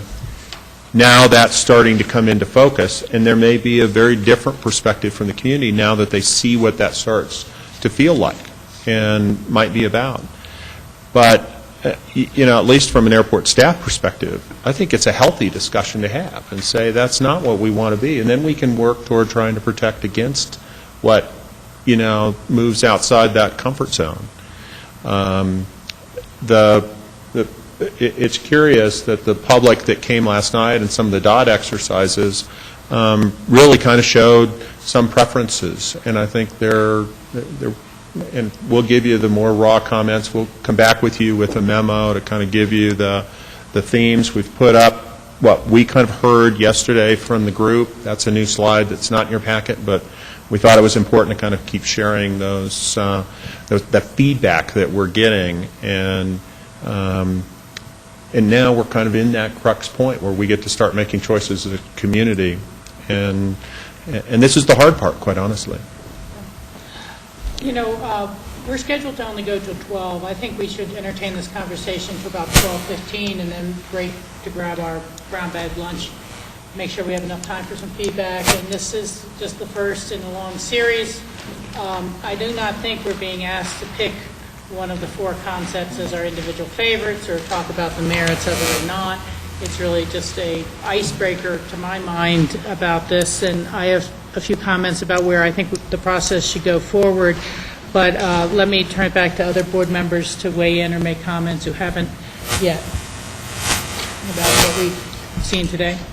Michael? Yeah, I'm not ready right now to make a categorical kind of exclusion of any alternatives. What's interesting about these alternatives tend to blend really into each other, and it's actually hard to distinguish these alternatives as completely separate. Some have different features, but they embody essentially most of the same concepts. So the interesting thing about the airport is, for me at least, is that it provides the community with an entry to this town that's significantly easier than most airport entries you have in other towns, even other cities. And that dynamic of having that very close airport to our community, and the dynamic of changing times. I mean, I think back on the history of the airport, and there really wasn't the thought that you would have large general aviation jet planes come into this community. But that's been an evolution that we've just watched, it seems to me. And so we've watched it and been passive about it. and commented on it. We commented on July 4th or over the Christmas, and said, my goodness, there's a virtual Air Force out there. We could invade any city in Colorado with those resources. But, so we've been passive about it. And now we're sort of catching up to the realities of those uses. That I've actually never flown into Aspen on one of those jets. So I don't even know what it feels like, but it must feel great. So you can object to it, but those are the kind of realities that this plan has gone through, it seems to me, and said, well, here's some of the pressures that we experience as a community. And those pressures really are evidence of how popular this community is with people with the resources to spend money here. And so I think these alternatives accommodate that, recognize that, and we can mix and match on those bases. They may not be palatable to some people, but we're going to have to deal with the reality, the fortunate reality of having those pressures, because those pressures indicate that people still want to come to this community and spend their money here. And if we don't recognize that, if we start to fold back the airport, then we're letting down the community, I think, terribly if we do that, if we don't look forward. So I'm comfortable with these alternatives. And I think we can deal with our terminal, we can deal with these space reservations. Given the overall concepts here, we'll know how to go forward in phases on this. And given the demand that the community and that the general aviation and commercial aviation puts upon us, we have those facilities here in all of these alternatives, quite frankly. So I can't categorically reject any alternative here. I'm less enthusiastic about one, but if that's what the community decides. But I'm much more enthusiastic about these other alternatives that reflect some sort of pressures and demands for the future. That's what we're here for. We're not here for now. We're here for 20 years from now. And we won't be here for it. But we have the ability to make that decision. So. Thank you. George, you want to weigh in at all? Jack, you want to comments, and Rob, and then myself?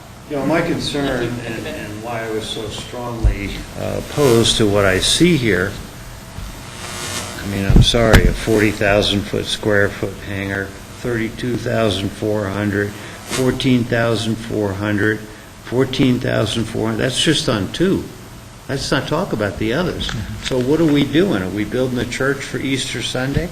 When we did our needs analysis way back, did we take into consideration the peak period airspace? Because that really determines a whole lot about what happens around here and what appears to be the lineup, when we have major numbers of private vehicles. On the commercial side, I'm real satisfied that we've done a real good job. But for me, on the general aviation side, and I preface my comments, I'm okay with moving forward and a space reservation, but it's what goes in there that is really critical. The church for Easter Sunday, I'm seeing. I can't see the demand for all of this unless we just want to say, well, we'll just be the most exclusive resort ever, and planes, make sure you don't come during peak periods, but we want you to come every day and fill up our hangars and be basic, This is just too much. So I'm looking for an alternative that's scaled down, that allows us to meet the requirements and their legal requirements. From my perspective, I'm not the legal beagle here, but for the FAA, because in good faith we took the money and we're going to live by the rules and be reasonable. On the other hand, that's the question and the comment Rob made, the very first thing about reasonable. And so, relative to Michael's comments and mine, I'm probably unreasonable. Yeah. And that's okay with me. Okay, and we're not going to have time for response right now if we're going to get everyone in. Rob, and Yeah, just a quick response on this. On concepts 2 and 3, these west side developments, the hangar things. I know this is just a placeholder, but I'm just curious if you could just take a minute. How's the process of something like that work? An FBO comes in and says, I want to build all this, and it's their money and their business risk, or is this FAA-funded, dollars that would go towards something like this, potentially taking away from something like a better terminal? Once you start to build the financial plan, that's when you start to figure out how the resources might be allocated out, what might be reasonable to get from the FAA, and then try to place it a little more into the business plan moving forward.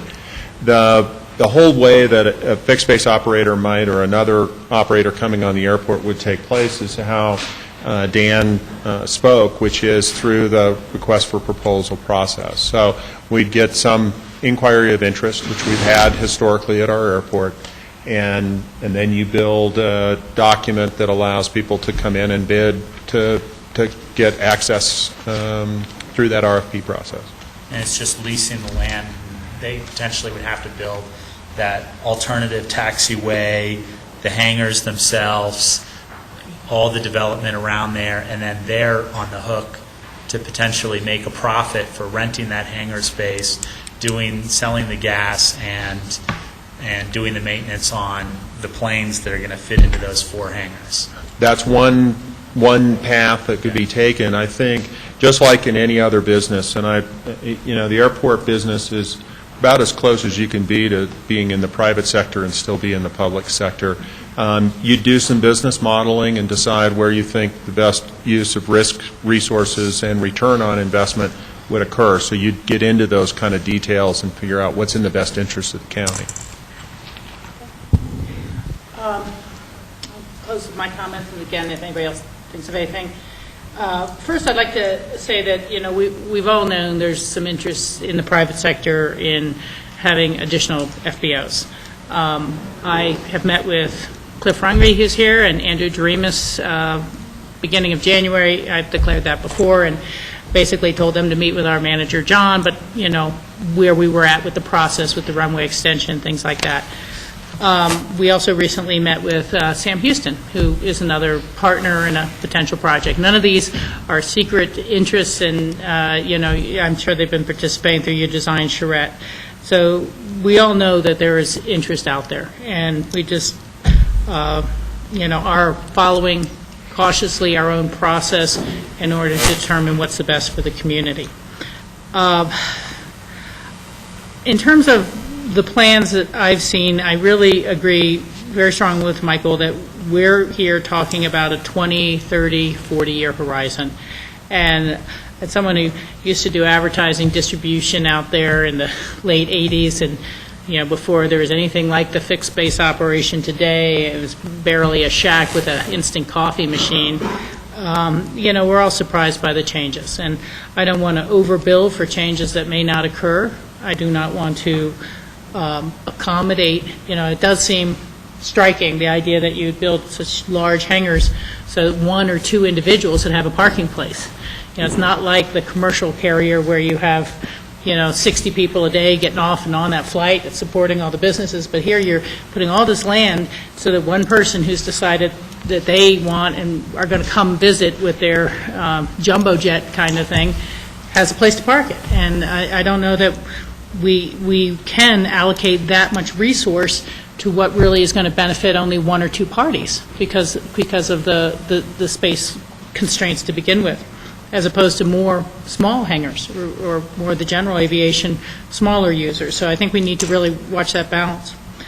I am very concerned myself with what I see on the introductions to all these with the elk habitat and then the sensitive areas for wetlands.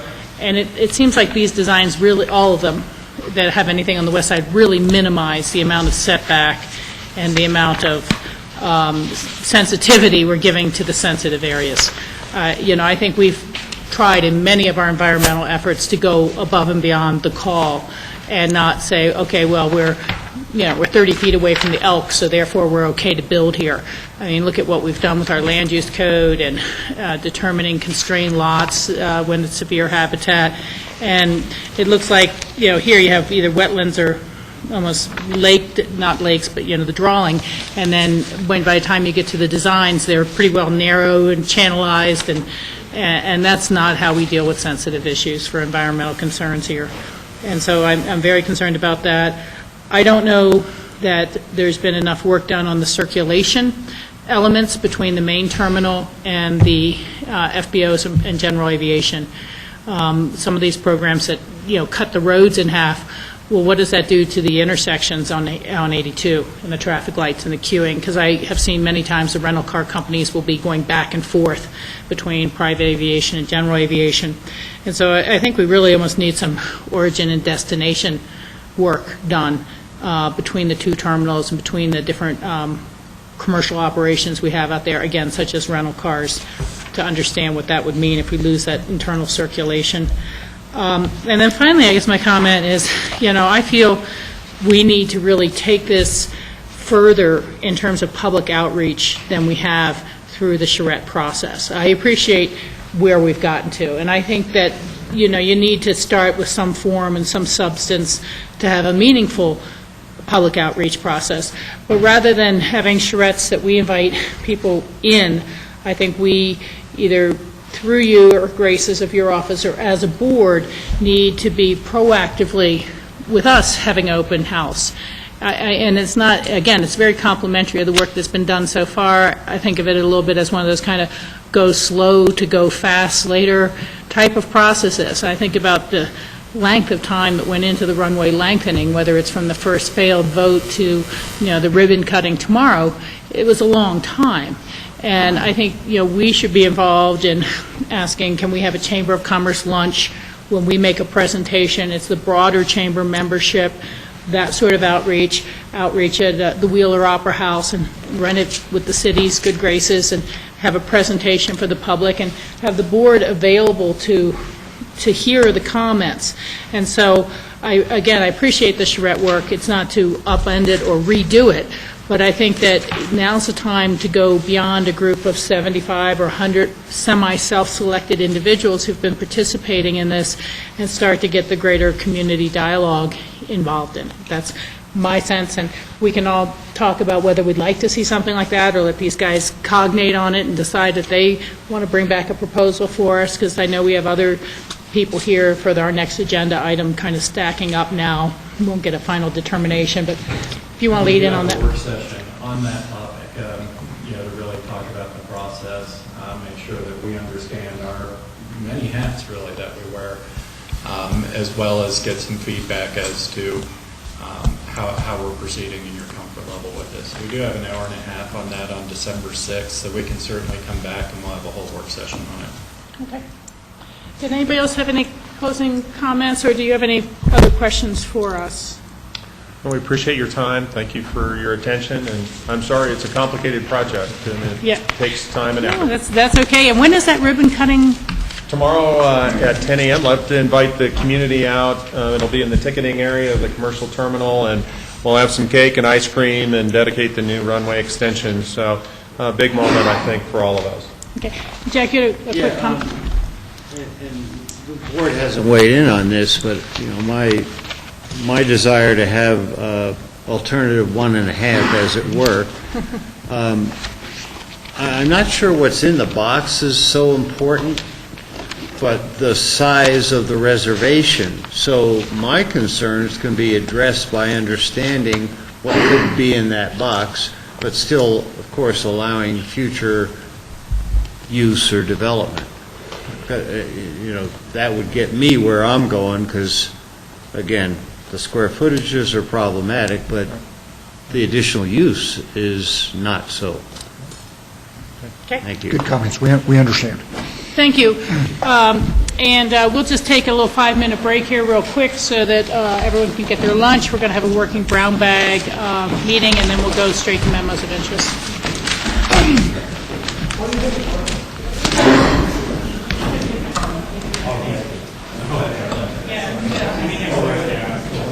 Until, what'd you say, 5? Yeah, just 5, you get ready for your lunch.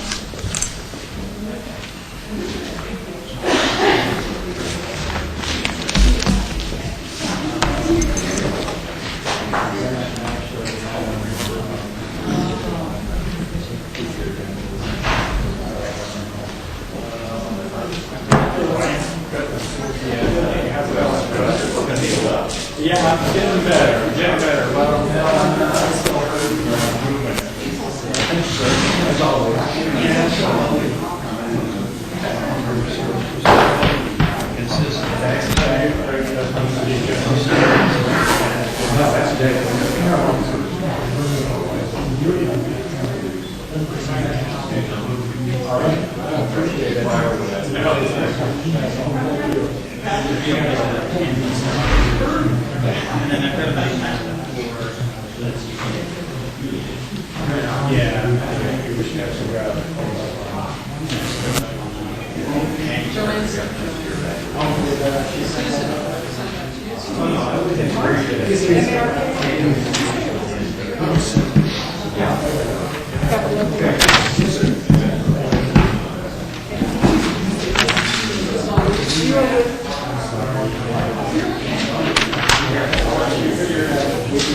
Oh, okay, yeah, no problem. I just, I brought just some juice and thought maybe on one 15-minute breaks I go run and get no, I figure we can get, I know, we can get one, we'll switch around a little more in the afternoon. John told me he thought we had more time when we need it after, but we have a lot of people come in for these in-betweens. Yep, okay, that's good, that's perfect. Thank you. You know, our board always likes maps.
Yeah, I figure, philosophy and tradition is just enough to bring me in.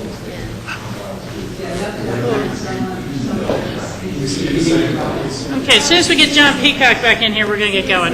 I'm not sure where he is.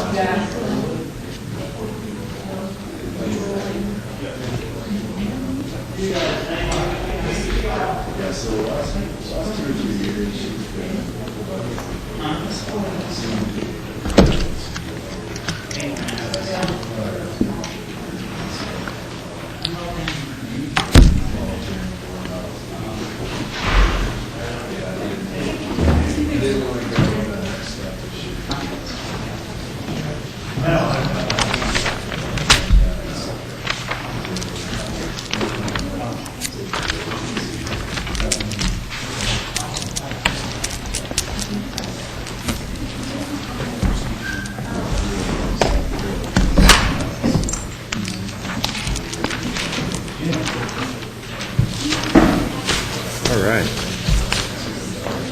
Our least favorite culvert in the county. Yeah, it is now. Only because of the money, but I mean, just safety is important. Yeah.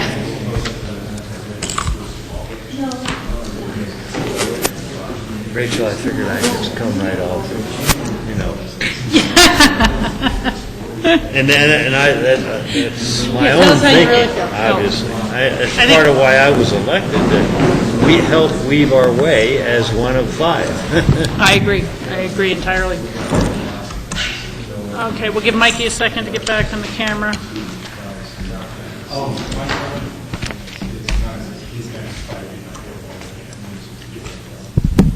Okay, thanks for that.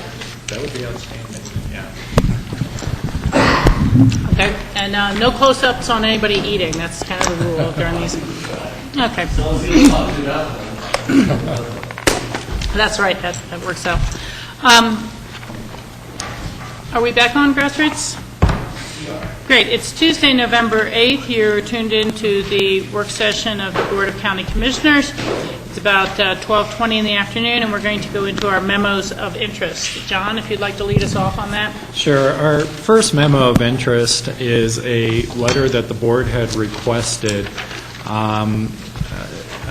identifying our continued support for Senators Bennett and Udall on a letter that they had issued to the Bureau of Land Management on the unitization request on the Thompson Divide.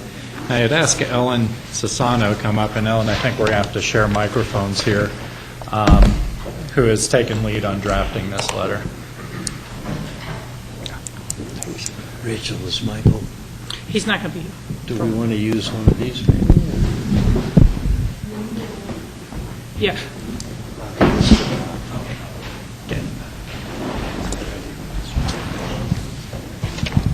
Okay, I'm here. Thank you. We've all seen the memo and the letter in our packet. I'll just go ahead and lead off with my comment. In particular, I think the second paragraph should be broken into more than one paragraph. There's a lot of information in there. And I think that we should maybe have Ellen confer with John Ely, but I think that this newest decision by the 10th District Circuit Court of Appeals upholding the roadless rule should be emphasized further. You know, that, and I don't have the language that John may have, but that, you know, we do not think they're valid leases. They were issued contravening the roadless rule, The roadless rule has been upheld. The validity of those leases at all has come into question now, and unitization until that matter has been resolved would be entirely inappropriate. I just think we should be more direct and less polite about it. Okay. That's my sense. Others, comments? Yeah, I mean, this originally was just to be a letter to thank Senator Bennett and Senator Udall for their support in asking for a delay for the unitization until some of these issues got back. But since then, of course, the oil and gas industry has, their lobby industry has gone out and really, I think, pressured the BLM and Department of Interior to discount the ability for what they see as a political intervention of an administration review. And I think we need to, acknowledge the leadership that Senator Bennett and Senator Udall has taken in understanding this issue, that it goes beyond a political issue. And certainly, as Rachel said, with the new ruling on the 2001 roadless rule, that it's more than appropriate to not only delay this decision, but to continue to ask for denial based on that. So I would just reinforce everything that we've been asking for, as well as thanking them for their continued leadership in this discussion. And then lastly, I still think that going to our senators, that we should have all of our signatures on this as well. Okay. Agree with that. Other comments? Rob? Yeah, I agree with both of those comments. It feels a little like pulling punches, these letters, in my mind. Even the letter from Bennett and Udall saying, we should wait until further discussions versus saying, this is exactly what we want. And we have to wait until these decisions are made and then move forward, or what's the plan, But I also agree with George, this is kind of a thank you letter to Bennett and Udall saying, thank you for helping us facilitate this. Now let's come up with a plan to facilitate this. Okay. Because I think the punch that's being pulled is that we don't have a plan. It's, all right, we're just asking for a delay. And at some point, you don't get a response when you just ask for delay and delay and delay. You have to ask for take it away, or wait until this decision is made, in regards to this Court of Appeals, or a final decision on that. But let's stop pulling punches and stop saying, let's just delay this. Let's say, let's delay until this is done, or let's stop the proposal altogether. Okay. Jack? Yeah, there's two issues here I think we're all aware of. One being all of the years of discussion trying to basically neutralize, come to a more environmentally acceptable determination on the Thompson Creek properties. So if we can say that, just reinforce that if there's any way. I mean, you've already referred to it, but if you can make it stronger, that would be good. And I hate to be redundant, but I absolutely agree with the comments about the roadless rule. And Ellen, you referred to it as thereby vesting resource development. And I would almost prefer to say something like, once unitization occurs, there's simply no going back, because we're talking about, once the development occurs, there is no more roadless rule that applies. So just a little beefing up on the strength of what we're talking about, but I think it's basically a good thank you letter, and simple, which I like. Okay. John? If I could make a suggestion, I think since we had talked about writing this letter, we had the decision on the roadless rule, And it seems to me that the audience for that would also be the BLM, because the BLM is actually, it's an administrative, the unitization is an administrative process, and our first letter went to them. I'm kind of wondering if some of the comments that we're making now, sorry, Ellen, it'd be another letter, Thank you. would be appropriate to address to the BLM, and then thank Senators Bennett and Udall and let them know about these additional comments that we're forwarding on. I can see that structure. And again, I just, in particularly, I think we've all said it, want to stress that, you know, the ruling on the roadless rule should be a game changer. It calls into question the legitimacy of the leases that were issued in the first place. And, you know, in some ways our community was caught off guard a decade ago because no one thought they could issue leases in these areas because they were part of the roadless area, you know, and then the next thing you know, it's a kind of a done deal. But I would, again, look to John Ely for legal advice on any specific language, but I think we need to, you know, kind of put them on notice that we do not believe these are legitimate leases based on this court ruling. And I think it's kind of up to the BLM now to start to find a cure for that, because you know, they've issued leases kind of illegitimately, I guess is the best way I could put it, given that the roadless rule should have been upheld by their offices and not been countermanded at the time. And now the courts have gone that way, and they really need to start recognizing how to back themselves back out of those leases. George? And I think, just to add to that, as I said earlier, this is a thank you letter, but I think we also want to keep them engaged and let them know how important that their leadership is to addressing these issues that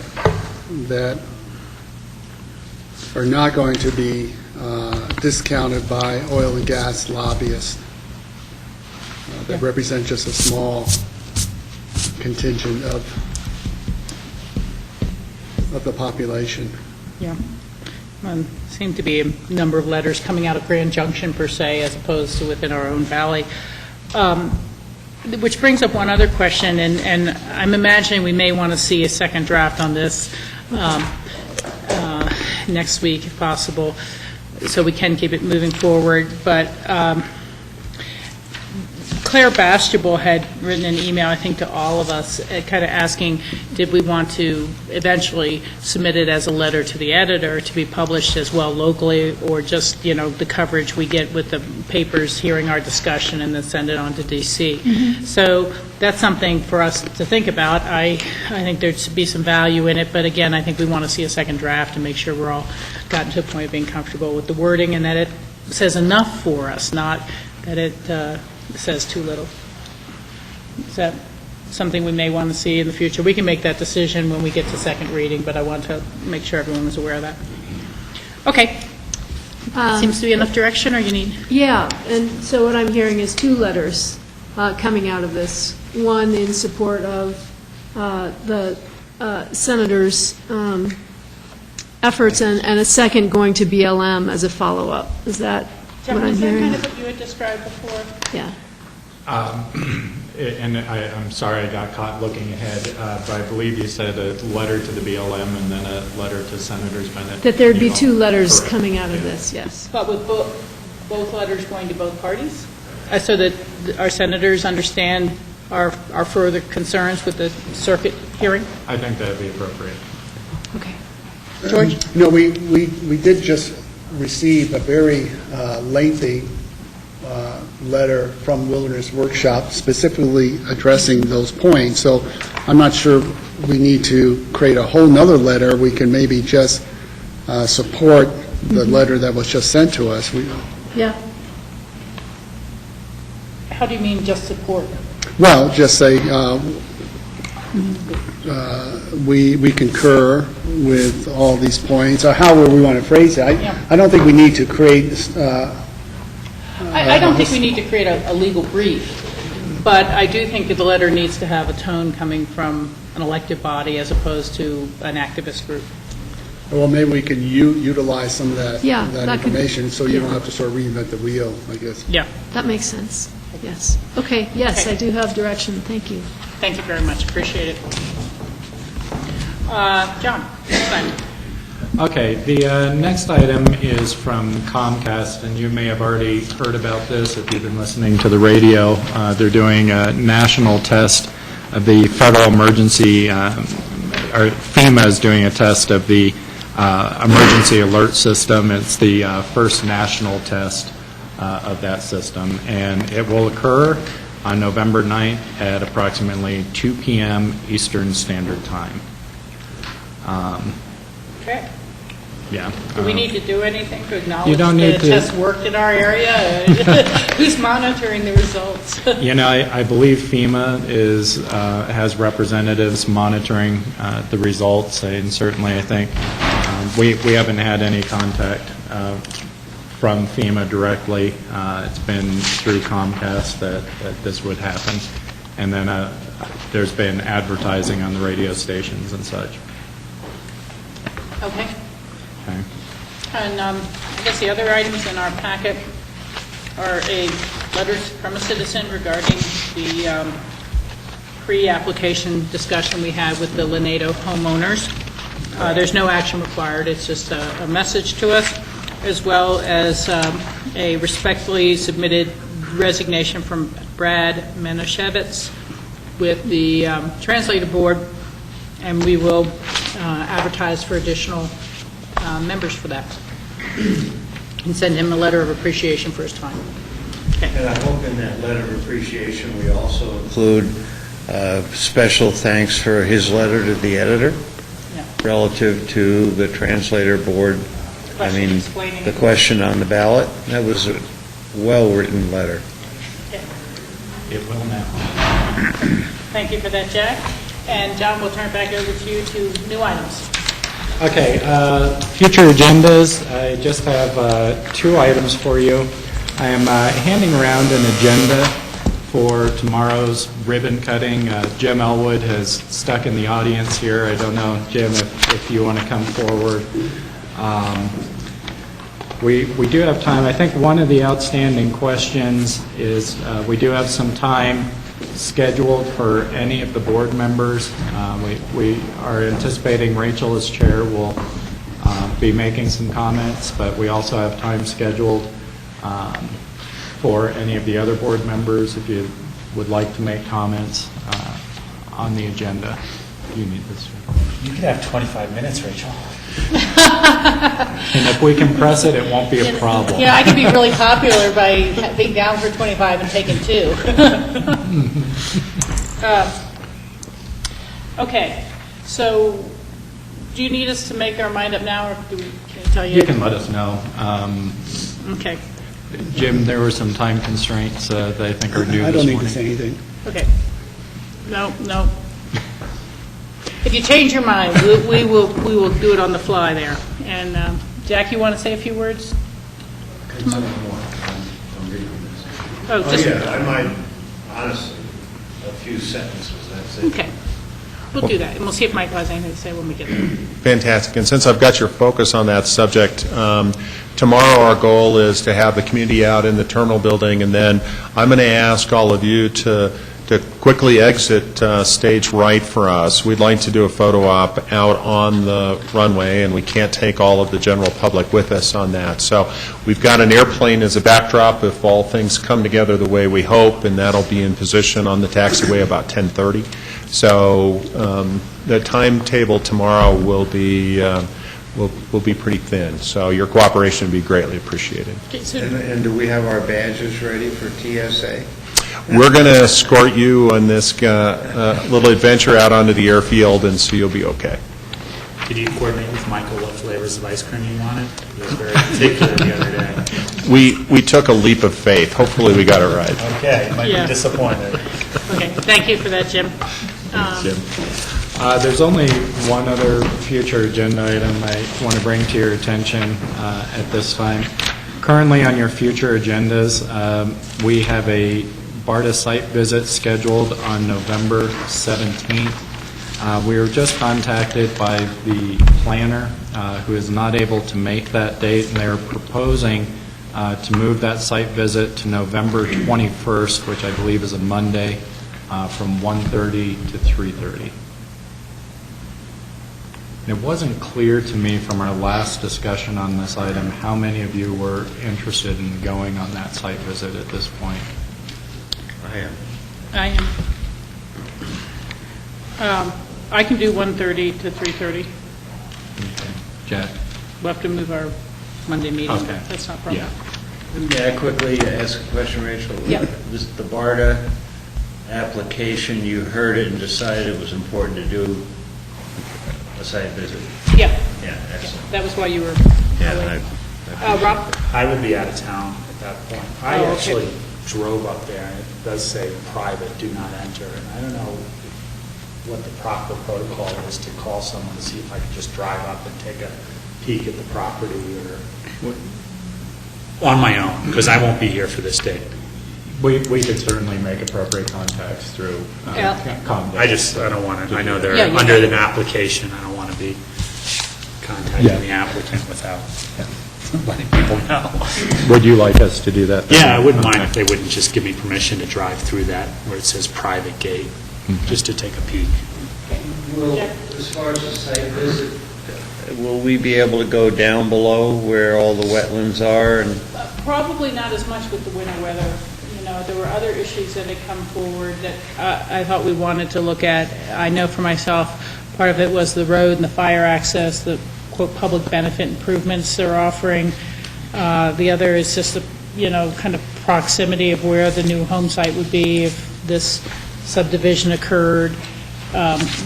Depending on the snow, we may or may not be able to really see that issue as much. We'll play it by ear, Some of because the- I did go do my own site visit with Jennifer Long, Yes, and stayed on the fisherman easement.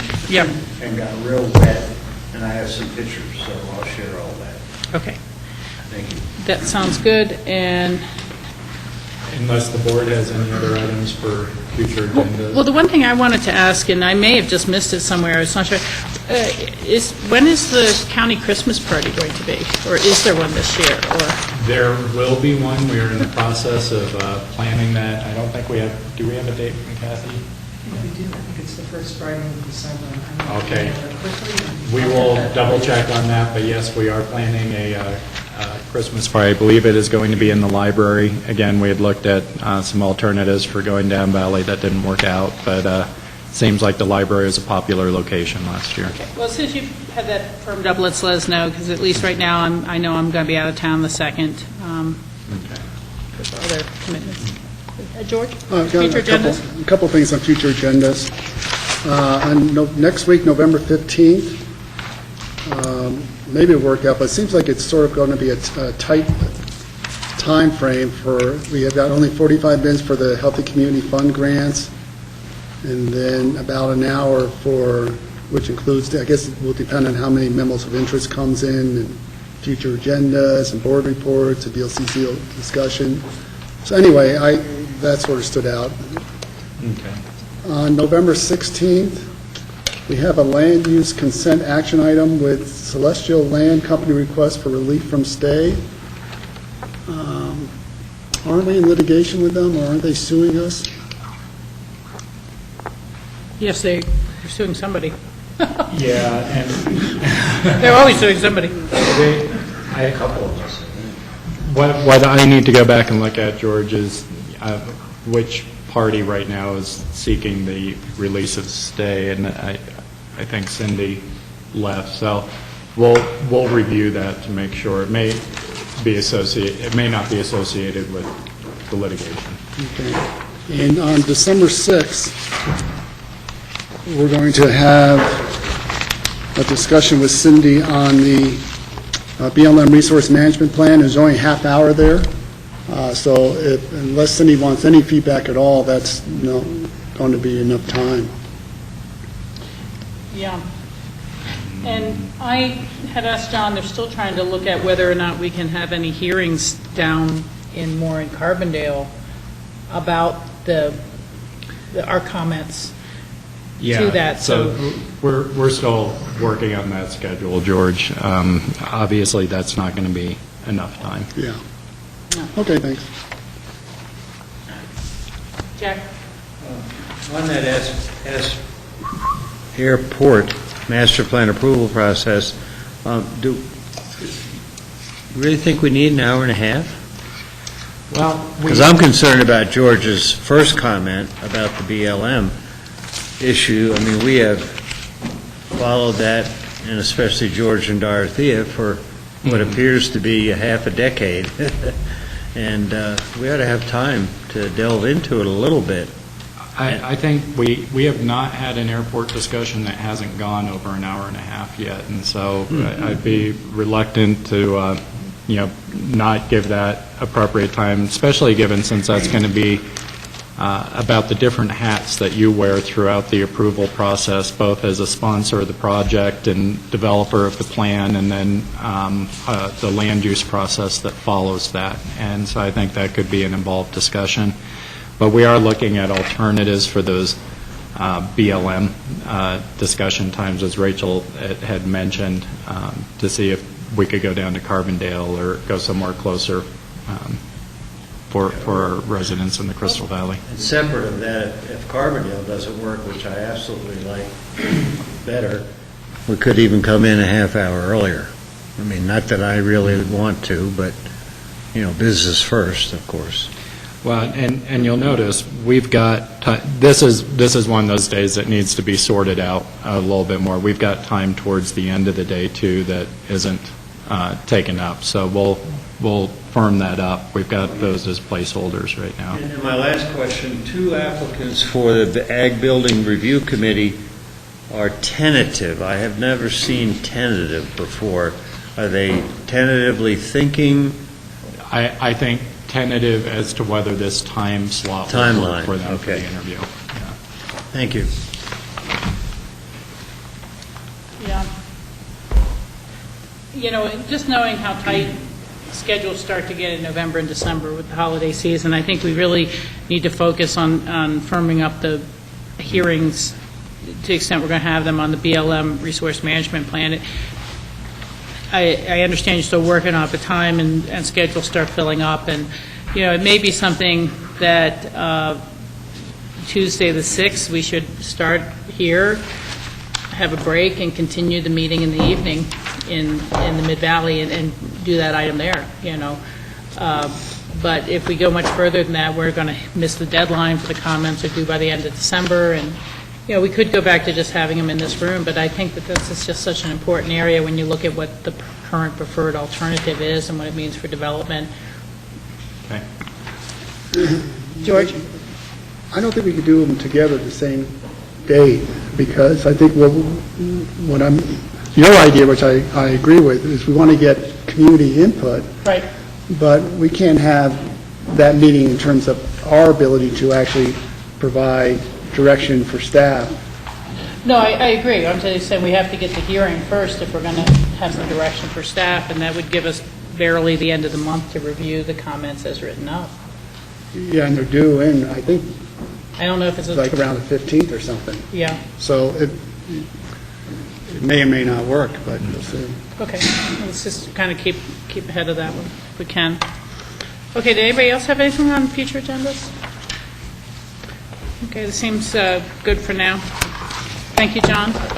Now we'll go to open discussion, and I think you've got a couple items here for us. Yeah, we've got a couple items. I'm going to invite Brian and GR up. The first item that we wanted to talk about, we were before you for funding on the Coal Creek Road. We had a retaining wall and culvert failure.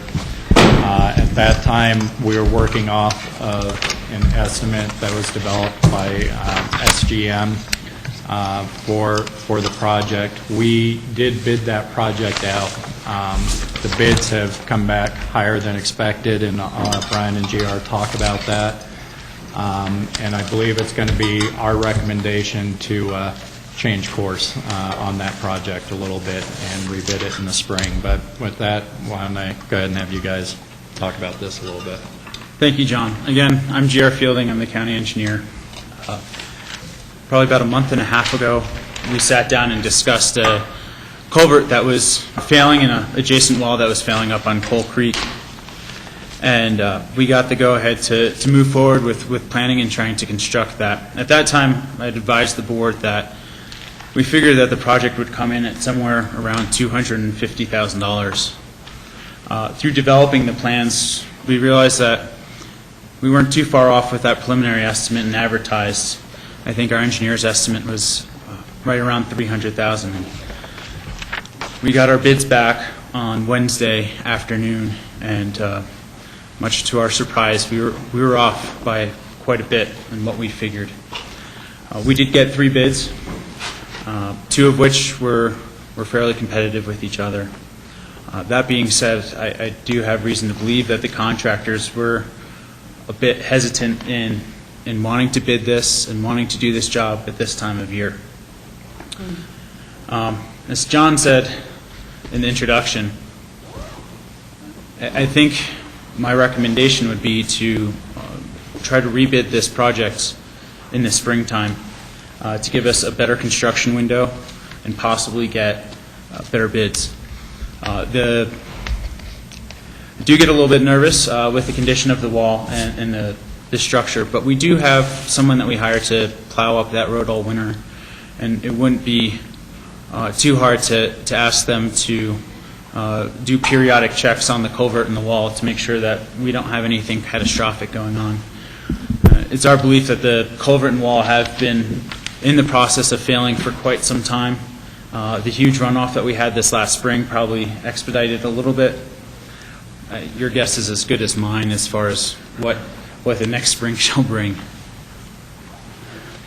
I think just to add on to what you are saying, the risk here is that if we do see further deterioration, either with the wall or the culvert, we may need to shut that road down until we can conduct repairs, in the springtime once construction conditions return to that area. And my understanding, GR, is that there's no residential accesses off of that road beyond where these repairs would be made, so it would mostly affect people who are going up to that area for recreation. Maybe you can walk us through the map. So I produced a map. All of you have what's up on the board here. What it delineates is it shows the Redstone area, the area of the culvert, and then there are 2 privately held parcels in the valleys up Coal Creek Basin, neither of which have any residential structures built at this time. And then is there linear recreation up in Coal Basin, cross-country skiing? That would still be, the road would not be closed for the winter time. It would just be a potential closer in the spring if it becomes destabilized with runoff. That's correct, and it's a very popular for the Crystal Valley. It's a pretty popular area for recreation. We do stop plowing the road right around that area and close the upper portion. The Forest Service portion is closed for the winter, which will give us an opportunity to do monitoring and not worry about stranding people up there and things like that. George? So what was the difference in the bid? Our bid came in at $430,000 is the low bid. And so do you think that if you had asked them to bid this out to begin work in the springtime versus this time of year would be different, or they're just going to come back with the same bid again, regardless? I don't want to sit right now and give you another estimated number until we get to sharpen our pencils a little bit. That being said, it wouldn't surprise me if it came back in lower because of them fighting the weather, to be quite honest. Rob? Are they going to be fighting the stream flow as well in the spring? Well, I don't think we would plan to do it in the spring. We'd bid it out in the spring, and we'd have a whole construction season to see when was best to fit that in. But it does run the risk that the high water could wash it out in the springtime in such a way that make the road unusable. That's correct.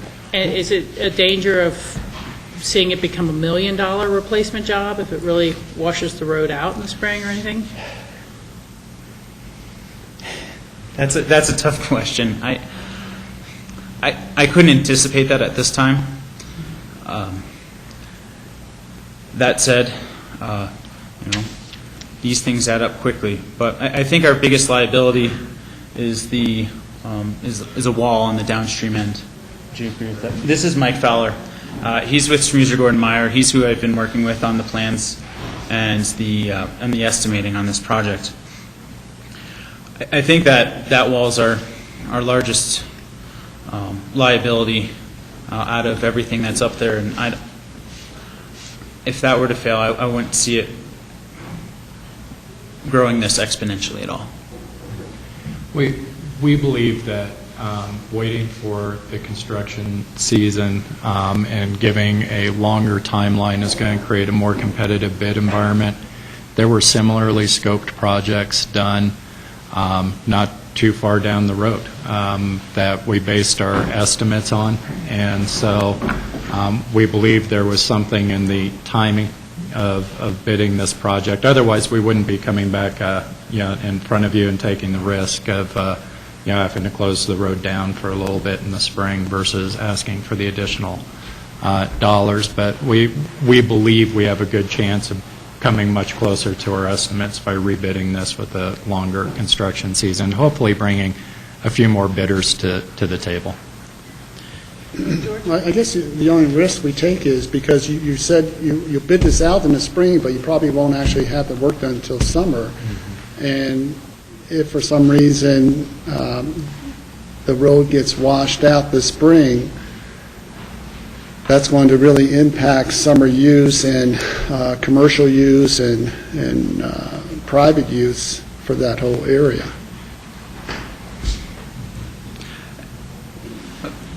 The risk is definitely there. As far as the culvert, technically has already failed. It's buckled. How long it's been buckled, I don't know. This year is the first time I've ever walked through it. I don't think the risk of it necessarily washing out all in one fell swoop in the spring is that high, and I'm very hesitant in saying some of this just because it's such famous last words, So, well, you guys saw the pictures, if you recall, and there's clearly some significant structural damage there, but we were able to stabilize the road with fill-in and such for use up to this point. And while we prefer to have gotten a better bid and had it done and not have any of these unknowns out there, it's really hard to justify spending this kind of money when so many similarly scoped projects have come in well under that pretty recently. Yeah. The one thing, go ahead. Simply going to say I support staff's recommendation with all the reservations and understand that you don't want to be held to, you don't think, or more like we hope not, but, hey, spring is a dynamic. I mean, I think that's why we're here now. So yes.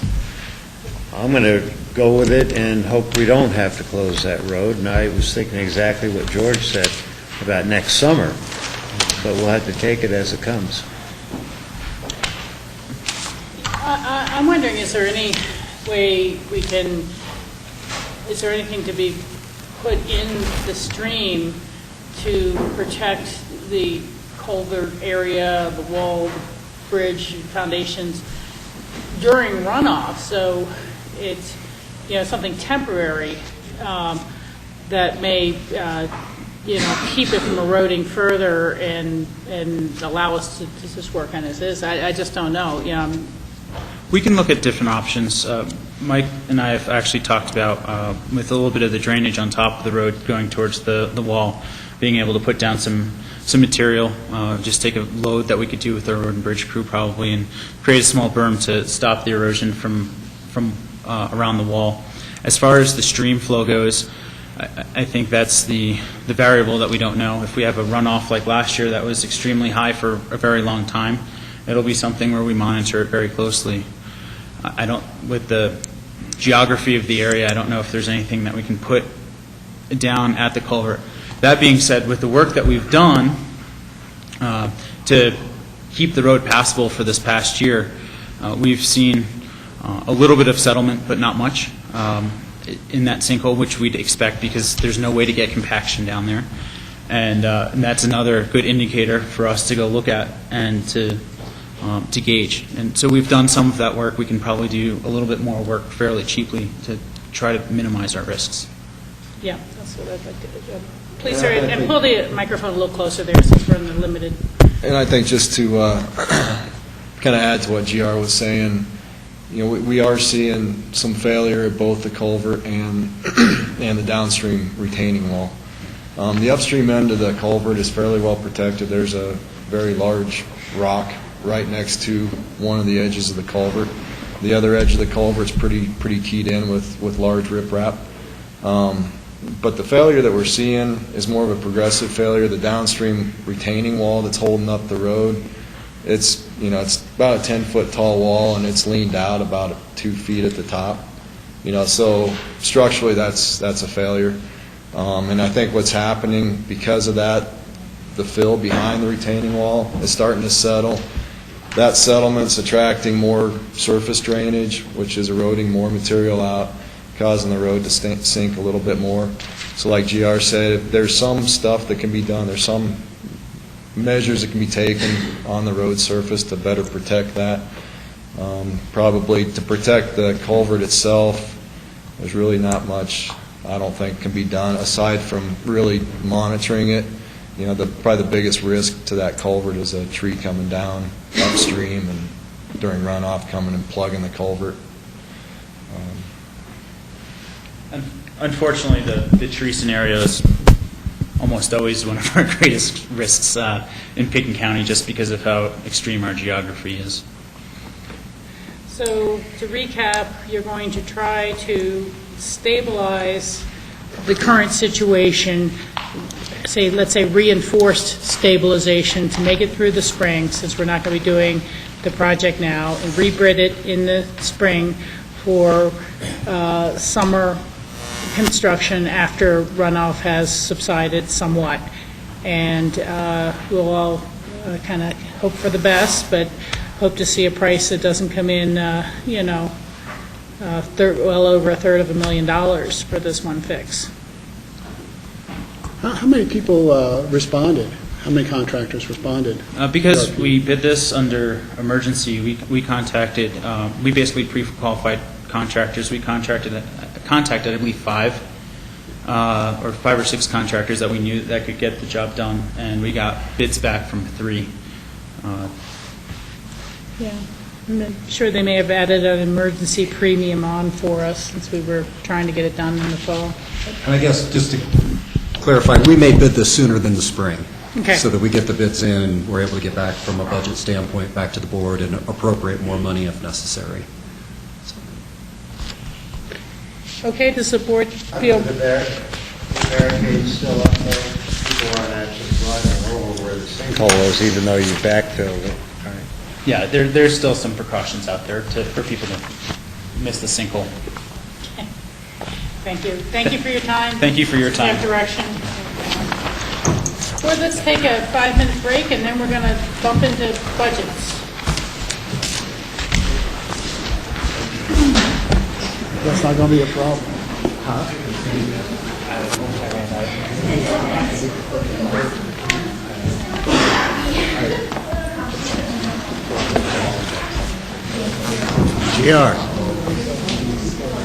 GR, you want your map?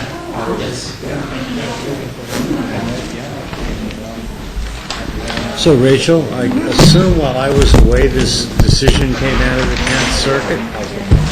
Yeah, just last week. I got sick by then.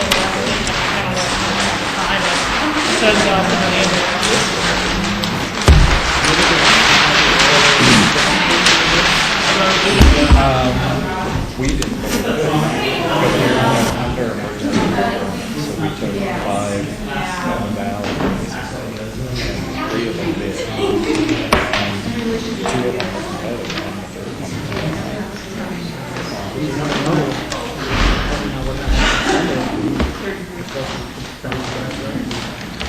it is, so will our revenues.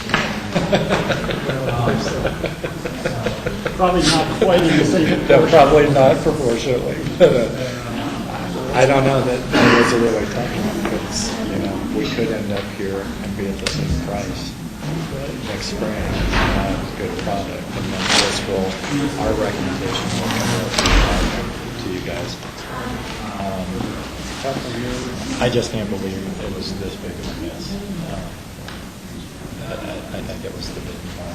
We hit it at the wrong time, we hit the wrong people. I don't know. Maybe we reach out as much as we could. We were able to. There's got to be people out most of your stuff. I mean, there is not a lot of work.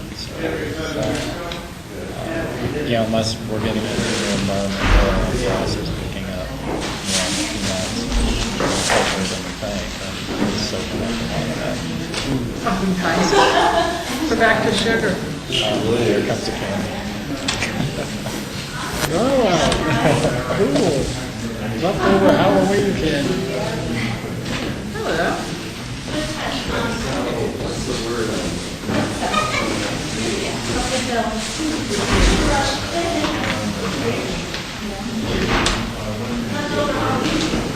Oh, yes, it was inside, but it wasn't inside, so I sent it off. Yes. Yeah.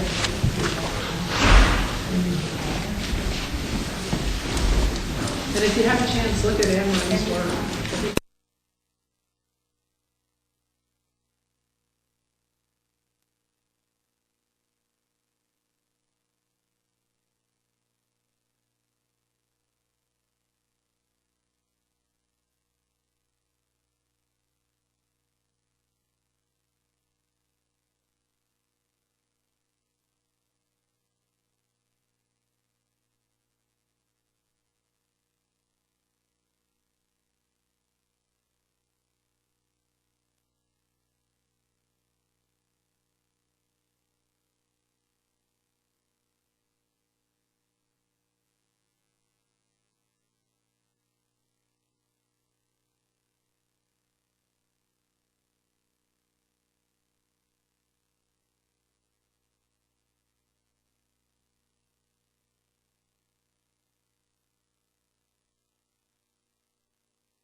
Welcome back, everyone. We are continuing our work session of Tuesday, November 8th, and we are now going to go back to our ongoing budget presentations.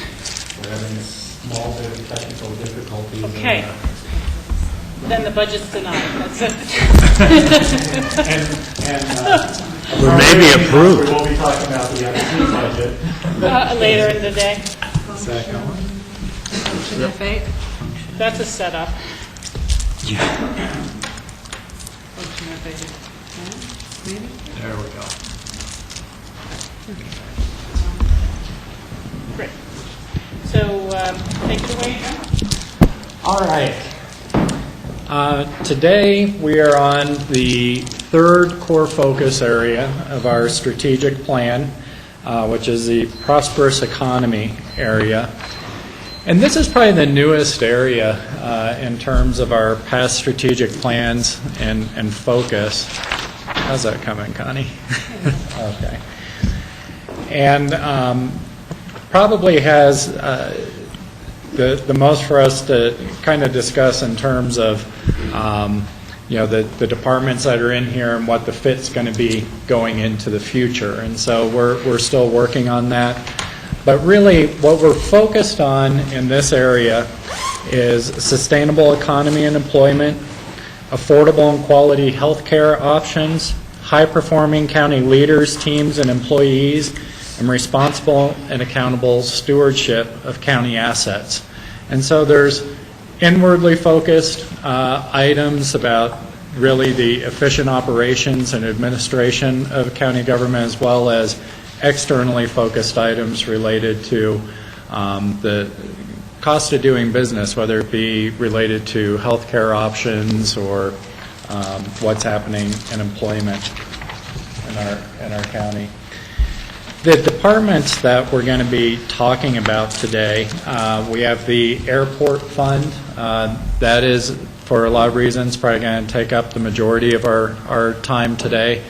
It is the largest budget in this outcome or in this core focus area, and there's not a lot of new items or changes that we're going to be discussing in the general fund departments, which include the assessor, clerk and recorder, county administration, elections, finance, human resources, information technology, and the treasurer. I want to go ahead and flip that. This next chart shows the total expenditures for all of the areas in this core focus area. Of course, the airport being the largest with a budget of a little over $12 million. County admin departments include human resources, treasurer, BOCC, finance, and county administration, and that is just a little over $3 million. The IT budget is about $1.4 million. And then we have assessor and clerk and elections being smaller. Clerk and elections altogether about $1.2 million and almost $900,000 for the assessor.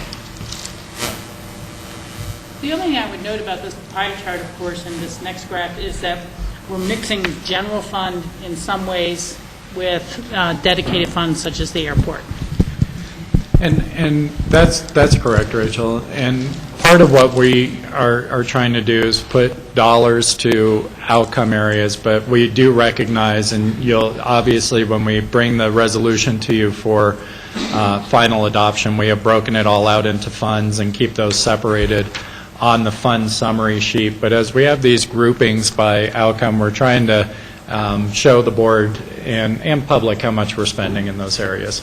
And I agree with that. I'm just saying that for the next go-round, as we keep refining these, it'd be good to put parens behind the airport so that we keep it very clear, especially when we're talking about various expansion alternatives. And I know Jim has done such a great job of keeping it clear that none of your property tax dollars go to the airport. So that's all. Thank you for that. We'll do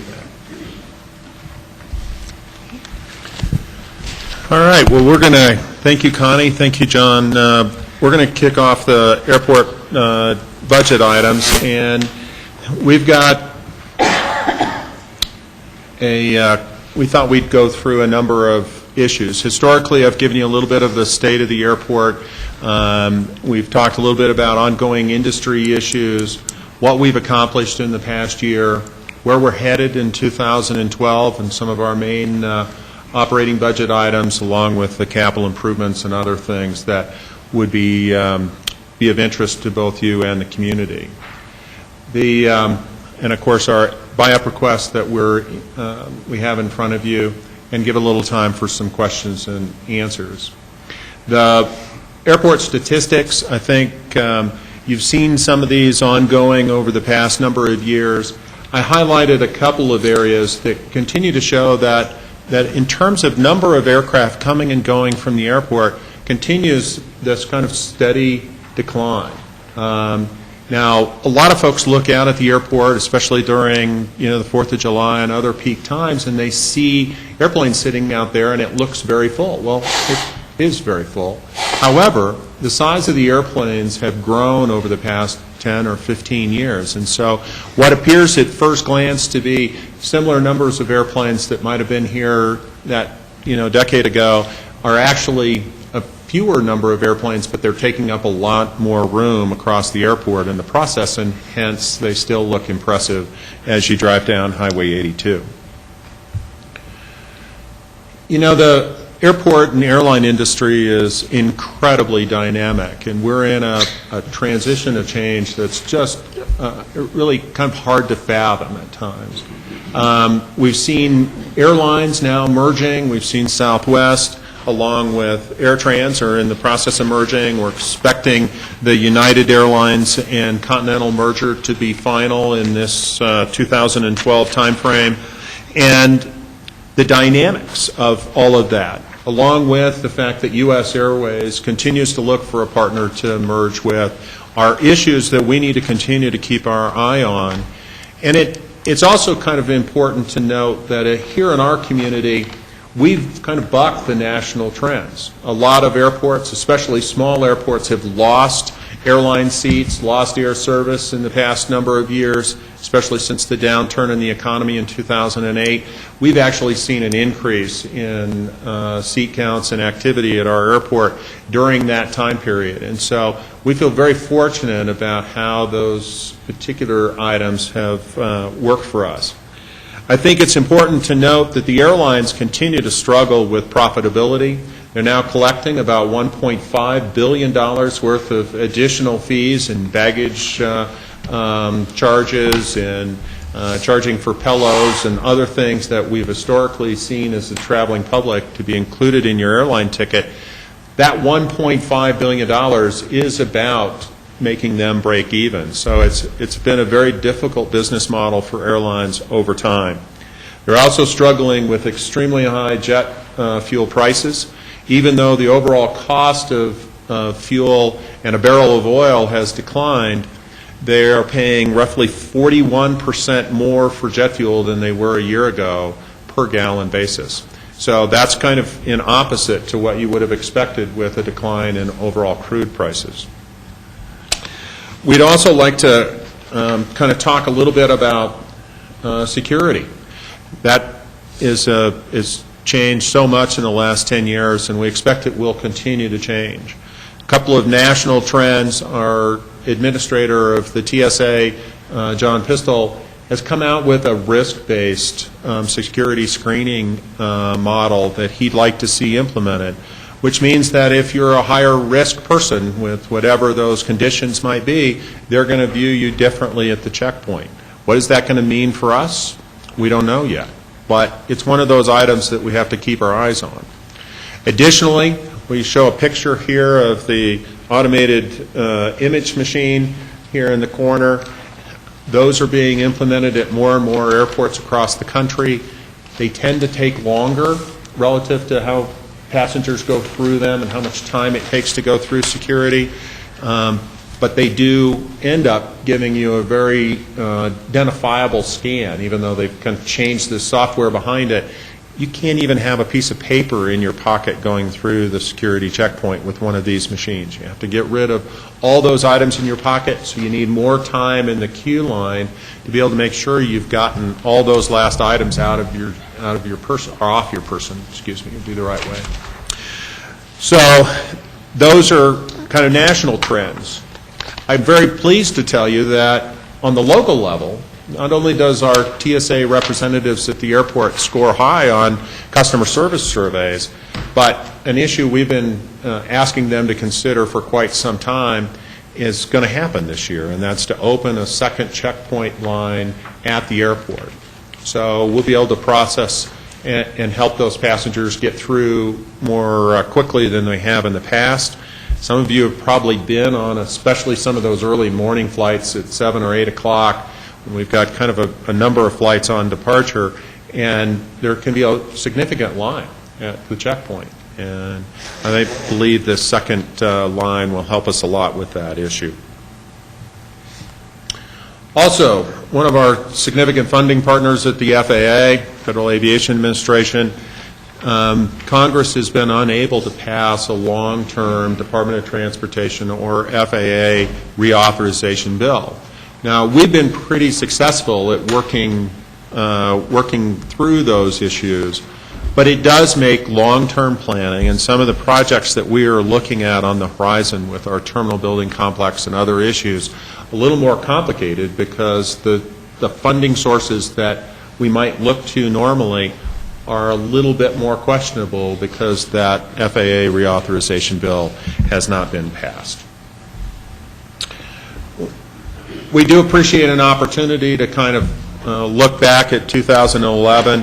Obviously, the big one that we've been talking about, and we have a dedication ceremony tomorrow at the airport, is to add 1,000 feet of runway for takeoff purposes. I want to continue to note that it doesn't change the wingspan limitation or the weight limitation. At the airport, we continue to have a 95-foot wingspan and a 100,000-pound weight limit. But this project was very complicated, and we had just a tremendous amount of help from a lot of places to help make this happen on time and on budget. Involved putting in a new bike path. That's the bridge being lowered into place. The tolerance on that bridge next to its foundation came within about 2 inches. It was a beautiful fit. We needed to connect the Buttermilk Metropolitan Water District onto City of Aspen water, so that's the transition tank being placed that allows the City of Aspen water to go into and gives that separation of water. We also have put in place the first in the nation use of closed-circuit television cameras for our FAA air traffic controllers to help have a better view of that new runway extension, and those are in place and operational. This is picture I just inserted is one of the water systems for this. I think that's the City of Aspen bunker, that their control system that allows that feed to transition to the Buttermilk system to happen. And here's the picture. I got a chuckle out of our finance director, John Redmond, when I sent this picture. He thought it had instant grass, which is the hydromulch for the reseeding part of the project. But there's the runway extension as of last week. Additionally, through the 2011 budget process, we've got a new skid steer, which is very helpful to us in both summer and winter. Here it's shown with a broom assembly on the front to help sweep away debris in the summer and snow in the winter. We've also added a lot more seating changes into the what's called the non-secured portion of the terminal building. This seating has been incredibly popular. Whether it's the chairs and you see people socializing and having conversations with folks that I'm not sure they would have open dialogue with in any other kind of environment. So that's turned out to be great. The seating you see on the lower right pieces there are some specialized airport seating, but they have power, both USB power to recharge your cell phone or your iPad or whatever that might look like, plus 110-volt power. You know, one of the great complaints you hear about travelers is that they go in search of an electrical outlet when they're when their electronics are running low. So we've tried to help solve that problem. No, I was going to say, so they're electric chairs. No, I'm glad to prove that they're not such. The security checkpoint, as I mentioned, we're going to see that second lane open up, and I think that'll really help our customers. And this picture, which is the pathway that goes from the terminal building up to the economy lot and the employee lot, I'm not sure this picture really does the flowers justice, but we probably, of all the things we've done in the last number of years, this may have received the highest number of compliments back, because people walking through those flowers all summer were just magnificent. I know it brightened my days. I walk back and forth. As we start to look toward 2012 and what we see in terms of operating revenues, we have a little bit of a unique situation as an airport here. We are very, very dependent upon airline revenues at over $3 million of the total. We also collect a pretty sizable amount from general aviation as well. They certainly pay their fair share along the way. And then our other significant rental revenue stream comes from rental cars. We did open rental car bids last week, and so these numbers will get tweaked slightly, but they're very close as they are shown. This is the same thing, except in a little more detail by area, and it also shows you the shift from year over year. We're forecasting a 9.2% increase in revenues over the 2011 budget. Kind of jumping over to expenses, maybe of interest to you that the runway extension and its parallel taxiway adds about 14% to the airfield pavement total that we'll be using to run our calculations off, and that obviously impacts our snow removal and other expenses at the airport. So these numbers reflect that. I would like to point out in the area of the terminal building, the cost of that terminal building, because of its age and deteriorating overall condition, we expect that number to continue to climb as we move forward. And it's one of the issues we're trying to consider how we'll deal with in the master plan process. Airfield, you may notice that this number in airfield of about 1.8 million comes pretty close to matching up what our landing fees will be. In the FAA's eyes, the landing fees can only recover the direct operating costs relative to the runway taxiway system and its supporting pieces. So like fire protection and those kind of electrical lighting, those all can go in. But how we come up with our landing fees is to total up all of the airfield expenses, divide by how much activity we expect the airport to have in terms of landed weight. You do the division of math, and you end up with a cost per 1,000 pounds of landed weight, and that's how we do business. So the airfield itself cannot make money, and if we've done properly, should not be a revenue loss. Do you have that number? Not off the top of my head. Just curious. I have it buried. Per 1,000 pounds. Yeah, what happens is we'll book every single flight that, for example, on the airlines, that's scheduled in, and we'll build a spreadsheet that then links back into our cost centers. So it's a fairly elaborate spreadsheet. We get a lot of help from Tom Oken and others to make sure we get it right. So may I ask a very quick Yeah, question? please. Jim, you said 14% more pavement. Is that reflected in what amounts to $600,000+ for airfield on the operating? Yes, it does, Jeff. I was just going to ask, and maybe it's something we can have at a future time. I'd imagine you already do have the breakdowns of these categories further to say, okay, out of terminal, how much is the maintenance and cleaning contracts, and out of terminal, how much is the utility use, and how much is repairs, things like that. Yeah, we keep all of that data right down to some pretty fine detail, and I know that Connie has it in finance as well, so we're happy to share whatever detail you'd like to have for it. If you look at revenue over expenses, as you might imagine, 2011 with a very large capital project, we used some fund balance, which have come from airport past revenues. And then as we look forward to 2012, we're expecting to start to recharge that fund balance. And that fund balance really is used to cover not only the fact that our grants with the FAA are reimbursement grants. So whenever we do a project, as tempting as it is to think about those large checks that once in a while people show on TV that the FAA gives a grant of, most recently we got one for about $1.9 million. That money isn't just a check that we get to cash and put in the bank and then use against projects. It is reimbursement. So we need to have enough fund balance so that we can not only bid the project, then pay the contractor, and then after that's happened, then we can ask the FAA to recharge or the FAA's portion of that project. So we need to be able to keep a fund balance that's healthy, that allows those kind of large projects to happen, and that we can, in essence, float that cash to our contractors.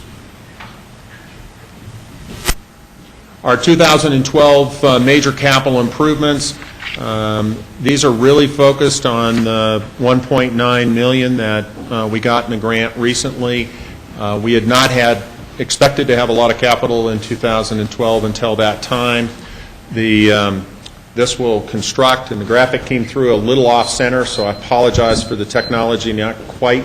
This little green I-shaped item should be just slightly over and connect in with taxiway. So that's a project. Also, the graphics are slightly off, but we talked about the de-icing pad. It's currently being done on the south portion of the air carrier apron, which is somewhat difficult for us. But we're going to build this area out right in here. So this item should be slightly to the east, and it will be part of the run-up area on the airport, which will not only shorten the distance between the time that an aircraft is de-iced, but then when it can take off. So that's a positive step. It'll obviously be done to the very highest environmental standards to make sure that that material has been properly collected. And then the big item that we've pushed in this project is a very aggressive pavement maintenance plan. Once again, the graphic is slightly off-center, but I think you can get the idea that most of the pavements on the airport are about 8 years old or newer. And so by doing this very aggressive pavement maintenance plan, that'll allow us to help focus any future FAA dollars or state aeronautics grant dollars toward the projects that may or may not come from our master plan project, terminal building, those kind of things. We want to make sure that we're protecting that pavement and being very aggressive about it, because we don't want to come back and have to do a major rehabilitation and interrupt some other projects that we might value as well. We also have some buy-up for an intelligent camera system, which would really be focused on the GA portion. As some of you know, we've had some difficulties with pedestrians and vehicles that have tried to venture out to the taxiway. While there's been no risk to either property or people, the reality is it's not good practice. So we did quite a bit of investigation into what might work as an alternative to give us an early warning notice that somebody's headed someplace that maybe they shouldn't be. And this intelligent video allows cameras to be placed, but then it will track under certain parameters, track a particular movement by a person, an animal, or a car. And then if it meets certain parameters that are built into the software, it would send a notice to a PDA or an email to us in our operations staff, who then intercept those folks. Now, one of the side benefits that we learned while we were out doing this research is by adding infrared cameras, we'd be able to know the engine start times of aircraft that are sitting on the general aviation ramp, or anywhere on the airport, for that matter, that have camera view. And we may be able to, in turn, be able to know and knock on the door of a cabin of an airplane that has their auxiliary power unit. As many of you know, the auxiliary power units not only have emissions, but they have noise, and some of that has been very difficult for some of our neighbors to work with. And then we could set parameters also within this software to tell us that the engines have been running for X number of minutes, and then we can challenge the pilots and ask them if they really need that to happen. So there's some opportunities here that I think really do kind of go toward our customer service and being good neighbors as well. Jim? George? On that camera system, so if it picks up someone out in GA who's out in an area where they shouldn't be, and the response goes to your office in the main terminal, or is there someone in GA that can respond to that as well, so there's not a delay? We believe that we can send that to multiple sources, so it could go to all of the above, George. So somebody at Atlantic Aviation who may be close at hand could get that message, and it'll even send a picture of that activity. So it's not just warning, there's maybe somebody approaching the line, but it'll show you the person that's making that move.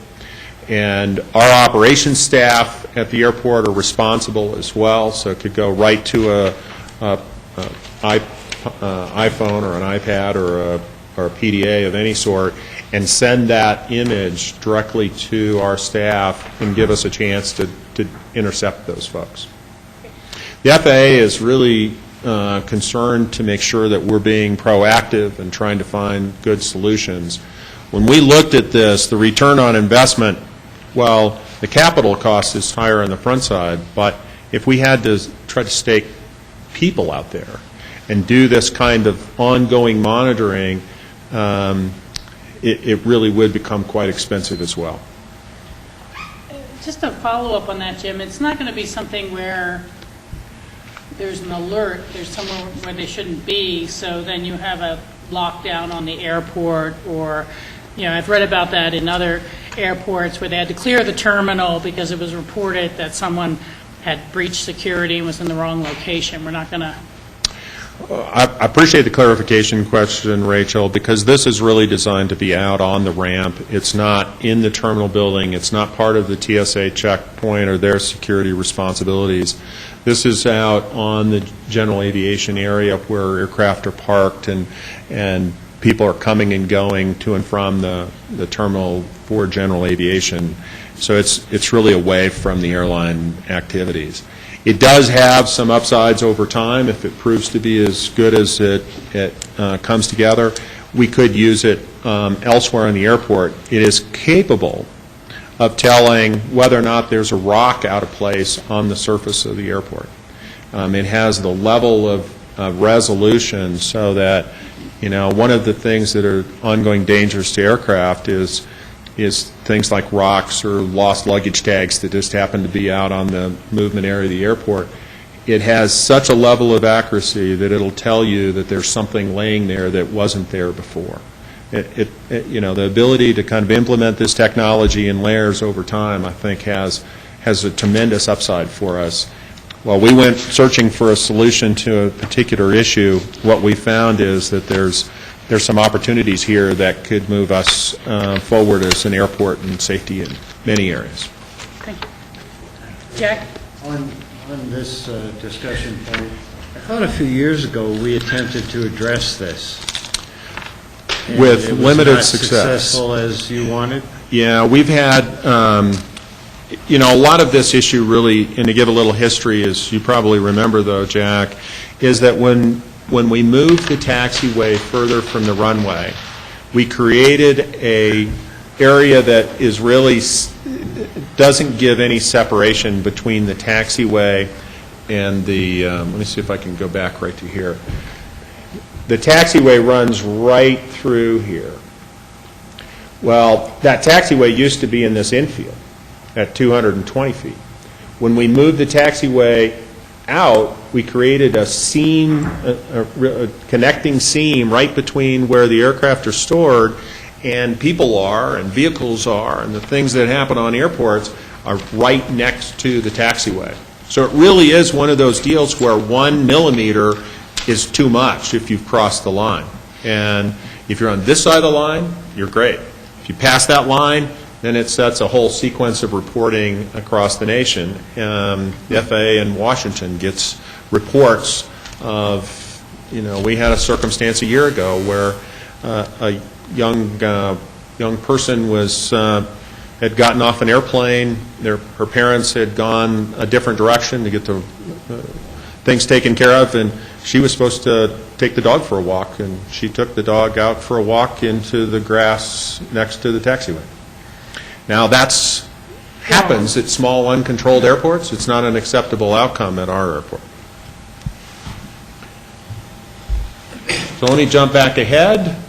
We need this final slide. It's a little hard to see on here, but we've done a bunch of drainage improvements relative to the runway extension. We borrowed some dirt out of this site down here to do the fill work for the runway extension, and we've created some improvements in our drainage problem, but this whole area of the airport in here gets standing water, floods, takes away topsoil.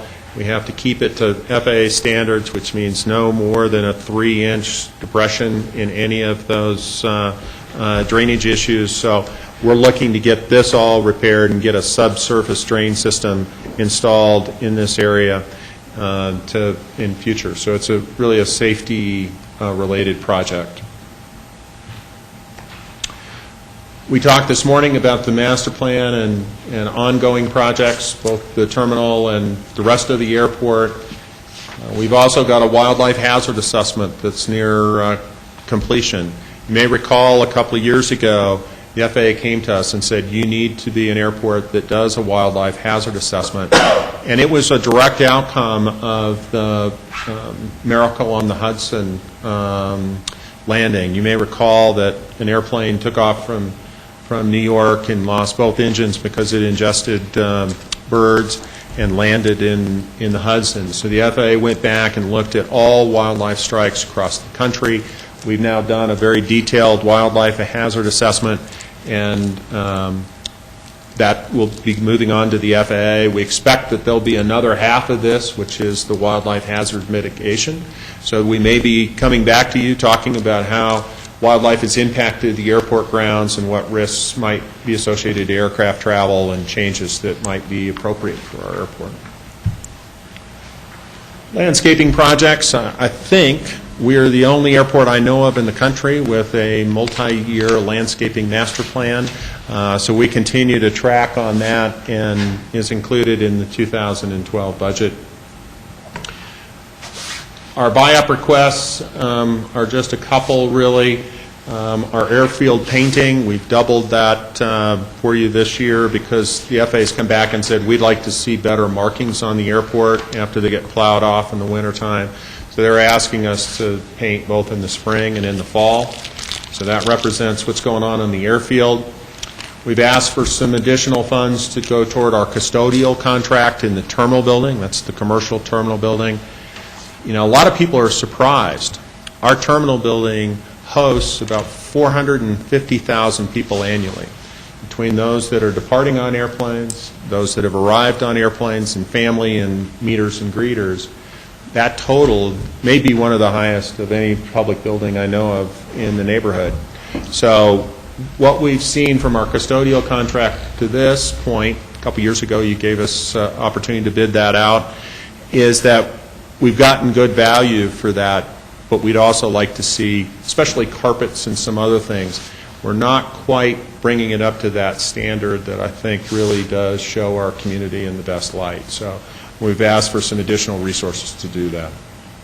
Pavement maintenance contract I've kind of talked about. That's a way for us to protect our pavement, keep our future investments. I know G.R. Felding and others have shared with you, if you put some money into keeping that pavement well maintained, the return on investment is very good over time. The intelligent camera system I've already kind of hit on a little bit, and then we put our purpose up here to provide safe, efficient, environmentally responsible airport services and facilities that meet or exceed our community's expectations.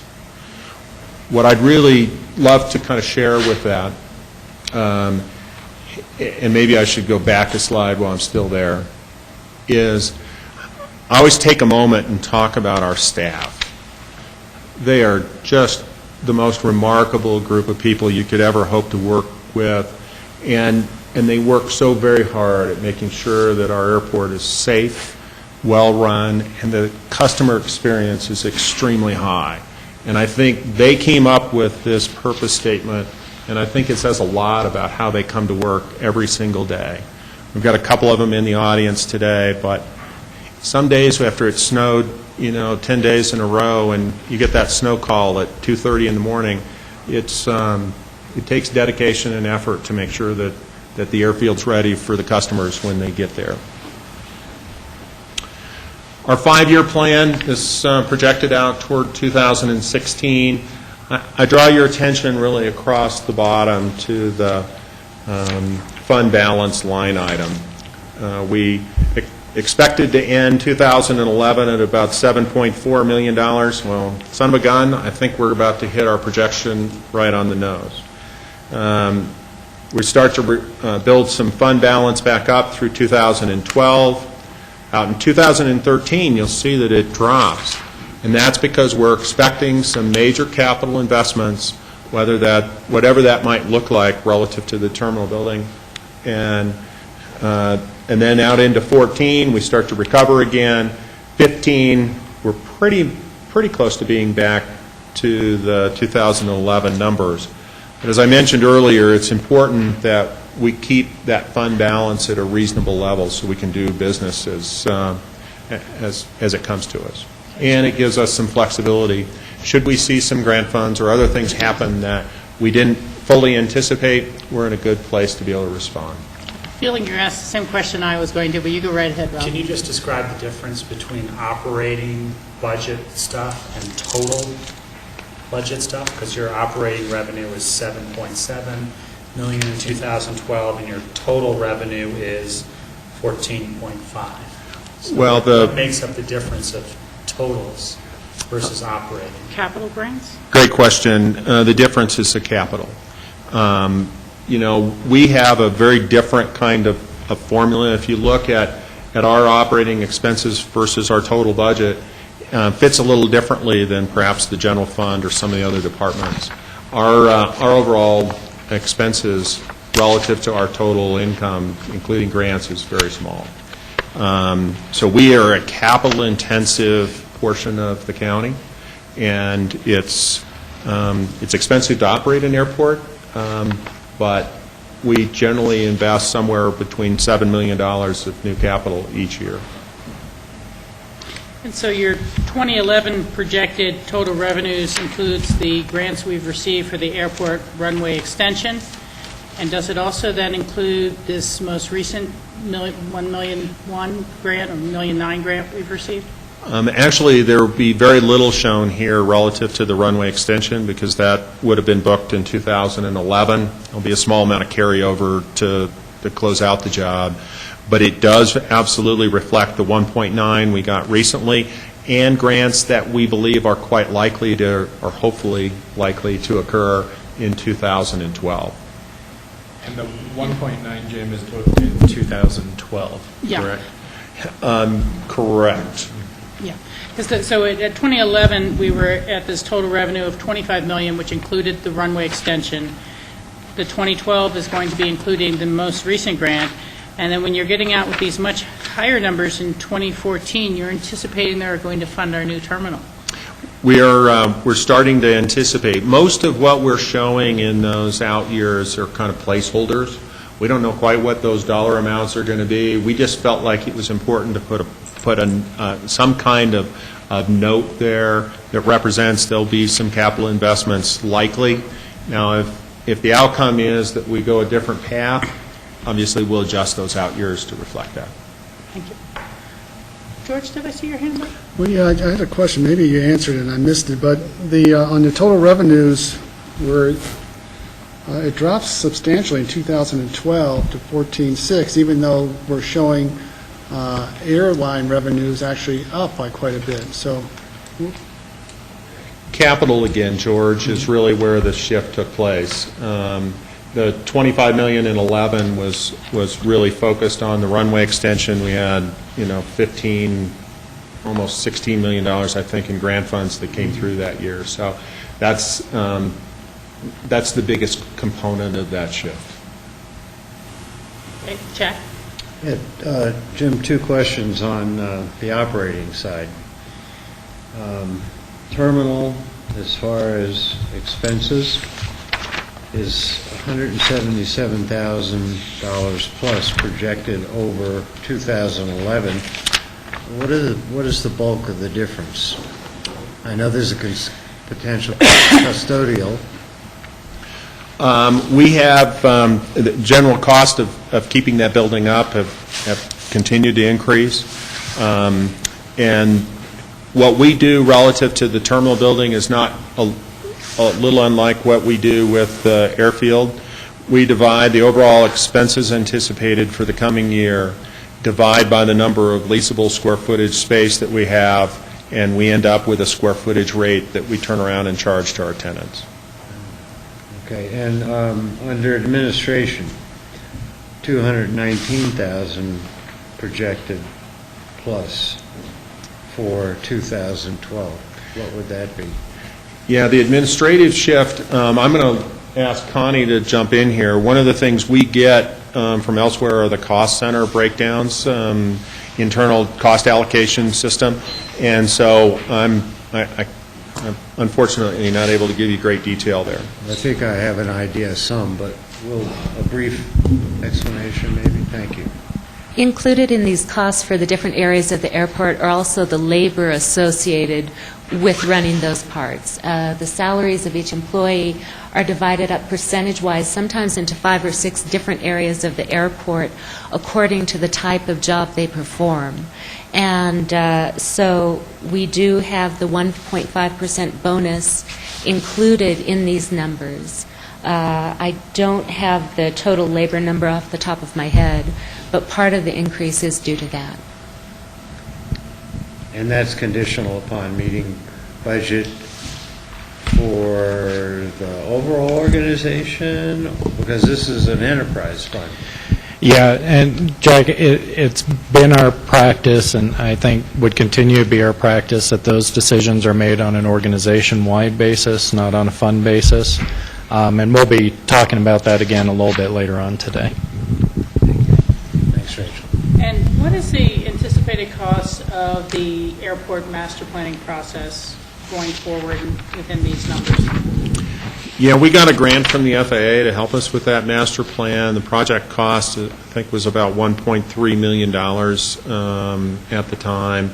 We continue to track pretty closely on that as we go forward. If it stretches out a long time, we might see the need to put in some additional funds.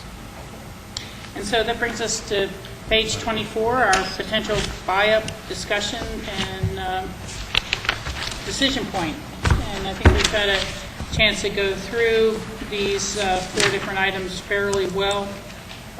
Some of them, such as the airfield painting, doesn't really seem to be much of an option. It's what the FAA wants.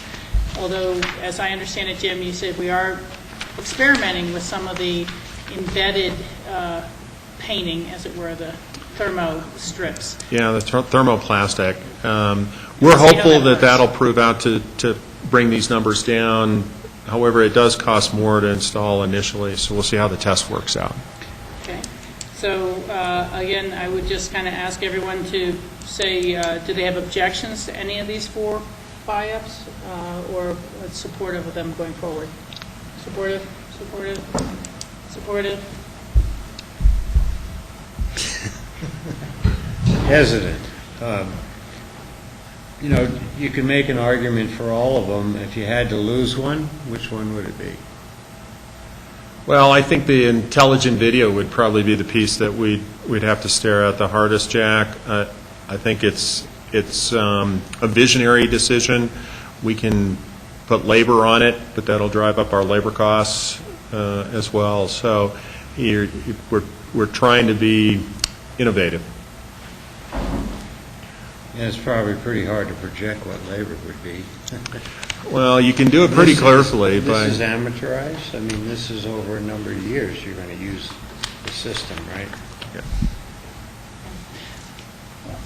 I would just put an emphasis on double-checking the warranty and the parameters of the contract and warranty for that system, so that...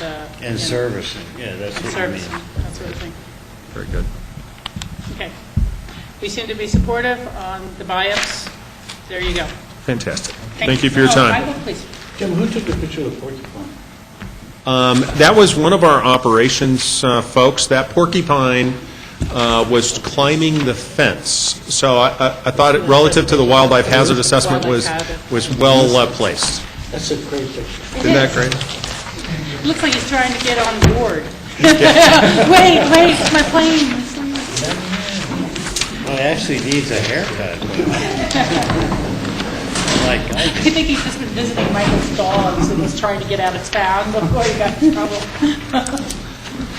Do you want us to keep going, or do you want to... I think we should keep going. Maybe I'll just have a break right after lunch.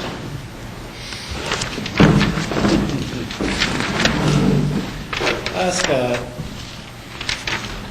Tom Isaac to come up. I'll just comment on this slide really quickly before turning it over to Tom. But you saw this slide in our first presentation, and this shows our assessed valuation and what's happened with that from 1999 and up through what we're projecting in 2012. And then it also shows property tax collections. I think the important part is to pay attention what's happening towards the bottom, because that base layer, the green, is our general fund assessed valuation. And you can see that it's been relatively consistent. In other words, it did not grow at the same rate as assessed valuation or as some of the other property tax categories. And then on top of that, you'll find the other mill levies, open space and trails, and then other county mill levies like the Healthy Community Fund and Translator Fund represented in there. But really, the general fund accounts for about 6 cents on every dollar, and I believe total county is right around 15 cents on every dollar, 18 cents. But anyway, next we're going to hear from Tom Isaac, our county assessor, on some of the challenges his office is seeing. Yeah, first I'd like to excuse me, address our budget. That's not changing much next year. Our budget has been pretty steady over the last 20 years. I lowered our expenses for overhead next year about 10%. Majority of our budget goes to personnel, of course. I've got a great staff. They're all very experienced. You know, my appraisers are all licensed, certified appraisers, and they're doing a wonderful job for us. You should all be proud. Yeah, we got to see him yesterday in action and talk about a number of those sites. We're getting to that. Okay. And the only reason I've been able to keep the numbers of personnel down, there are 10 of us, including me. That's the same number of employees that we've had for the 20 years I've been there, and even well before that. And we've done this through working with technology and making our job easier through technology. We're trying to implement 2 programs this year. One is we've updated our website, and we're going to make it possible for people to do search programs and charge that to their credit card. I've been working with Phyllis and the finance department to try and implement the credit card charging. And that'll free us up so we're not having to run these searches for a lot of people. We get about $20,000 in revenues every year. Hopefully that'll increase. So we're excited about implementing the credit card. Not many of the departments in the county are using credit cards to collect fees yet, so we're kind of a test program for that. The other item we're putting in this year is we've ordered 2 iPads, and the appraisers are going to be able to hopefully go out in the field with their iPads, take all their files out there, not have to take a lot of paperwork. So we're moving along in the 21st century. And we're excited about this, and we're doing it at very little cost. So it's exciting, kind of. It's exciting being an assessor can be. The nature of our business has really changed over the last 5 years. You know, it used to be that we spent most of our time creating values. Now we're spending most of our time defending values. And you saw this some yesterday with the abatement hearings. And it's been brutal. The last couple of years of the downturn of the economy, the individuals that are challenging our values are more and more sophisticated.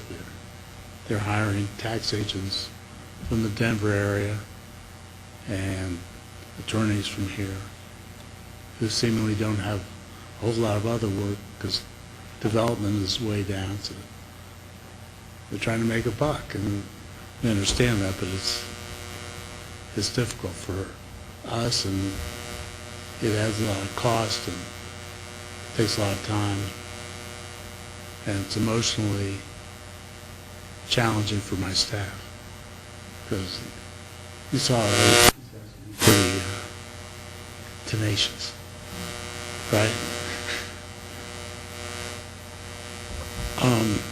Yeah, abatements, 5 years ago we had 18. This year we're already at 75. Last year we were at 95. And, I expect by the end of this year we could easily hit 100. People are just trying to make money where they can. It's so simple. The real issue up here is, as you see, is appeals to the BAA is, the protest process to go over that is they initially come to us in May after we send out notice of evaluation. Then we send them, they're not happy, to you guys, the CBOE. You have hearing officers. This year we had 1,160 protests, and appeals to the CBOE was 364, and almost all of those were handled by tax agents. Usually we can settle in most of the appeals with landowners, but tax agents aren't interested. They just like to carry it on as far as they can. They get paid more. And we have an issue with the BAA. We've got 39 cases scheduled for this year so far, with at least 2 more that we know of that didn't show up yesterday. And, they don't care about going to CBOE. They want to go to the BAA where they can really charge us. And for the most part, they've been winning. It's just the way the system is. We're not alone. All the other counties are in the same boat. And I've been in discussions with most of the other ski counties. Our problem is that once the values have been set at CBOE, it is basically your value, and when it goes on to the BAA, the assessor's office is the witness, and we get testimony on what the value should be. But the county has to have representation from an attorney. And our attorney's office has been skillfully representing us, but they've got a problem. Chris Selden is going to be out on paternity leave for some time. So I've met with the attorney's office a couple times. John was there with me. Was it last week we met? Last week. We need to come up with some legal representation to go to the BA hearings, which are starting again in December. And Chris may not be able to attend those meetings. It's up to the board to come up with somebody to represent us.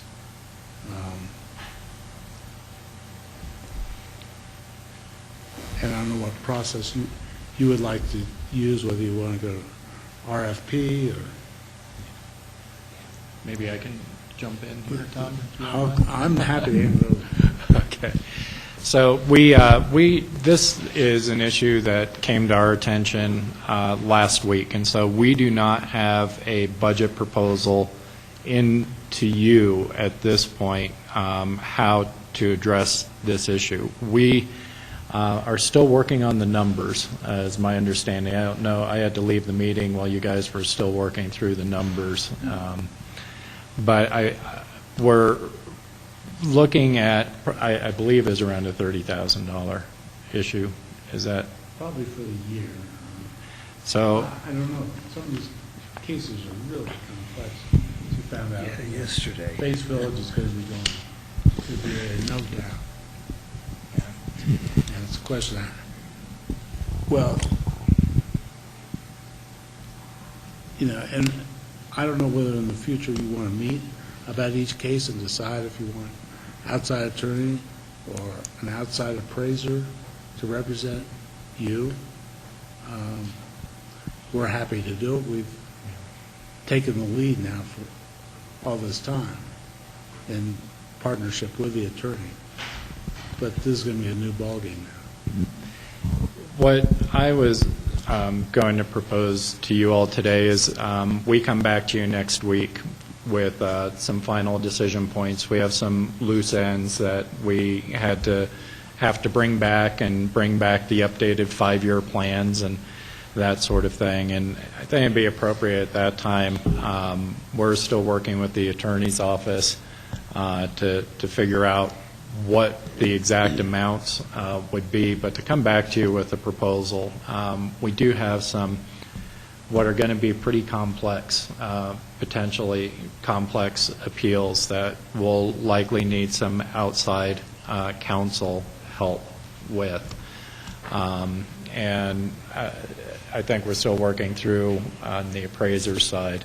But I think what we would propose is some amount of funding and leave it to the attorney's office then to recommend representation for the board at these hearings.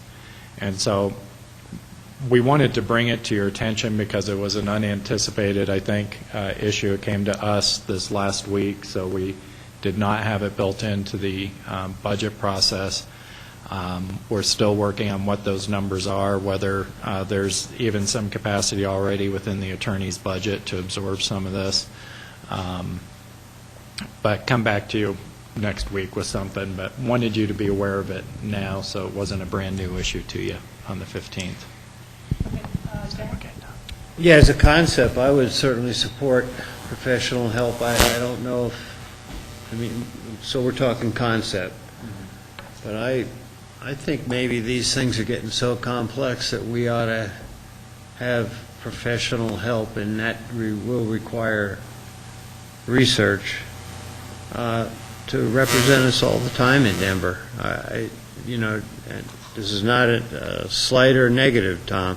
I just know how intense it is, and after seeing the example of yesterday, for example, you guys certainly know that a lot more intimately than us, but it looks so complex that you better be on top of your game times 3, because I think we need to win these things. What was it, Limelight or Little Nell's, one or the other? We didn't win that, and well, there's tax dollars that go out the other way. So I think this is an investment, and I think it'd probably help your staff, knowing that we could back up that way. And again, I'm supporting the concept because we don't have a proposal. And I had a little talk with Larry yesterday. That's why I'm a little aware of this coming in. In order to take a case to the BA, we have to have an investment. That's the rule of the BA. You know, I think that it would be good if you could give us a little bit of description of the process as well, John, and what has happened in the past, so we can look at how we're going to go forward in the future, and some of the other guidelines that are there. It's my understanding that if a denial of our board is in, our denial is overturned by the BA, and the taxes are refunded, there also is an interest rate of, it's 8% or 12%? 12. And so it's a very strong disincentive from Tom assessing too much in the first place, or us going too far, either. I mean, that disincentive is already there. And, this is just word of mouth or hearsay, but you kind of hear that sometimes the state board, the BA will just split the difference. It's just kind of, well, let's just split the difference between those two. They didn't work it out. And, that's not necessarily a very fair and equitable distribution of taxes if we're not well represented. So I think that having a more complete description of how would they be supervised, how would their hours be contained so that it doesn't become a $85,000 a year budgetary item, and we take a look at the other factors, such as how we would lose money on the other end if we're not well represented, and we are having those refund amounts going forward at that 8 and 12%. I mean, we literally heard at the CCI district meeting of some counties where they felt that people were using this as a strategy of not showing up at the main hearing so they could be denied, so that by the time they get the difference split and they've just made 12% on their money, it's better than what they can make any other way. Well, you can't beat it. And, so I think we need to kind of take a look at what the changing dynamics of the overall game have become. It has changed a lot in the last couple of years. Yeah. Not just for Pickens County, but all the other counties. Yeah. And we're fighting. We can usually work it out with a landowner here in Pickens County. But when they hire, some of these tax agents, they've got no interest in settling. And it's not that we've overvalued it. We don't believe we have. It's just that they're willing to take it on because that's how they make their living. Yeah, it's And practically a retainer. they've got a lot of experience down We're on commission now. in Denver, and they're tenacious, to be kind. Other board comments or questions on that, but otherwise we're going to expect more of a full presentation from John and how he hopes to deal with it. And Tommy, thank you for alerting us to that and all the measures that you've taken over the past couple of years and decades to be able to keep costs in line. Yeah, well, unfortunately, the tax ramification in some of these cases is so high now that we have to fight them as best we can. Yeah. We're talking $300,000 in taxes. It's a lot. Yeah. Well. And then if they win, then they go back and abate the previous 2 years and want interest on top of that. And it's a real matter of concern for the county. Appreciate that. Okay. But otherwise, that's, life is good other than that. Yeah, and I was going to say, I guess on behalf of our whole board, it's been expressed before, but we're glad to see you up and about, and know that you had a challenging year personally this past year, and your office did wonders in your absence, and appreciate, again, having you at the helm. Well, thank you.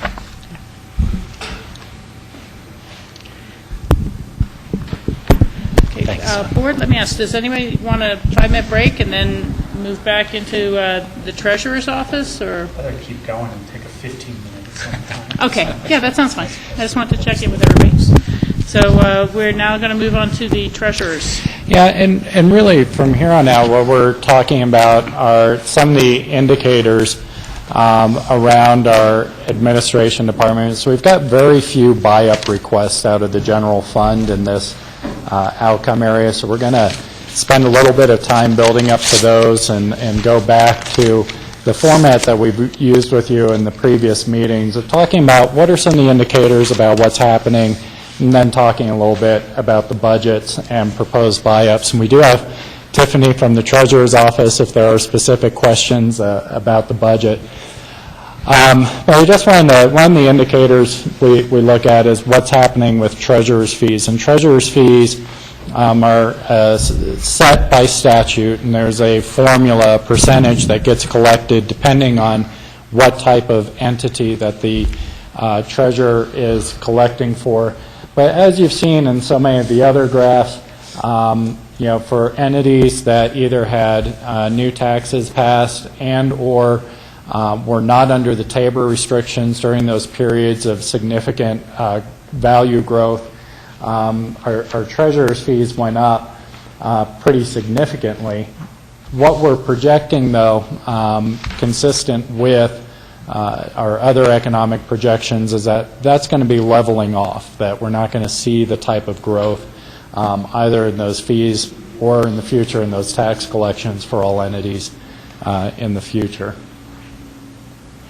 Go ahead. The other thing that is interesting and a good indicator at this point is what's happened with foreclosures. Again, very consistent narrative here from 2009.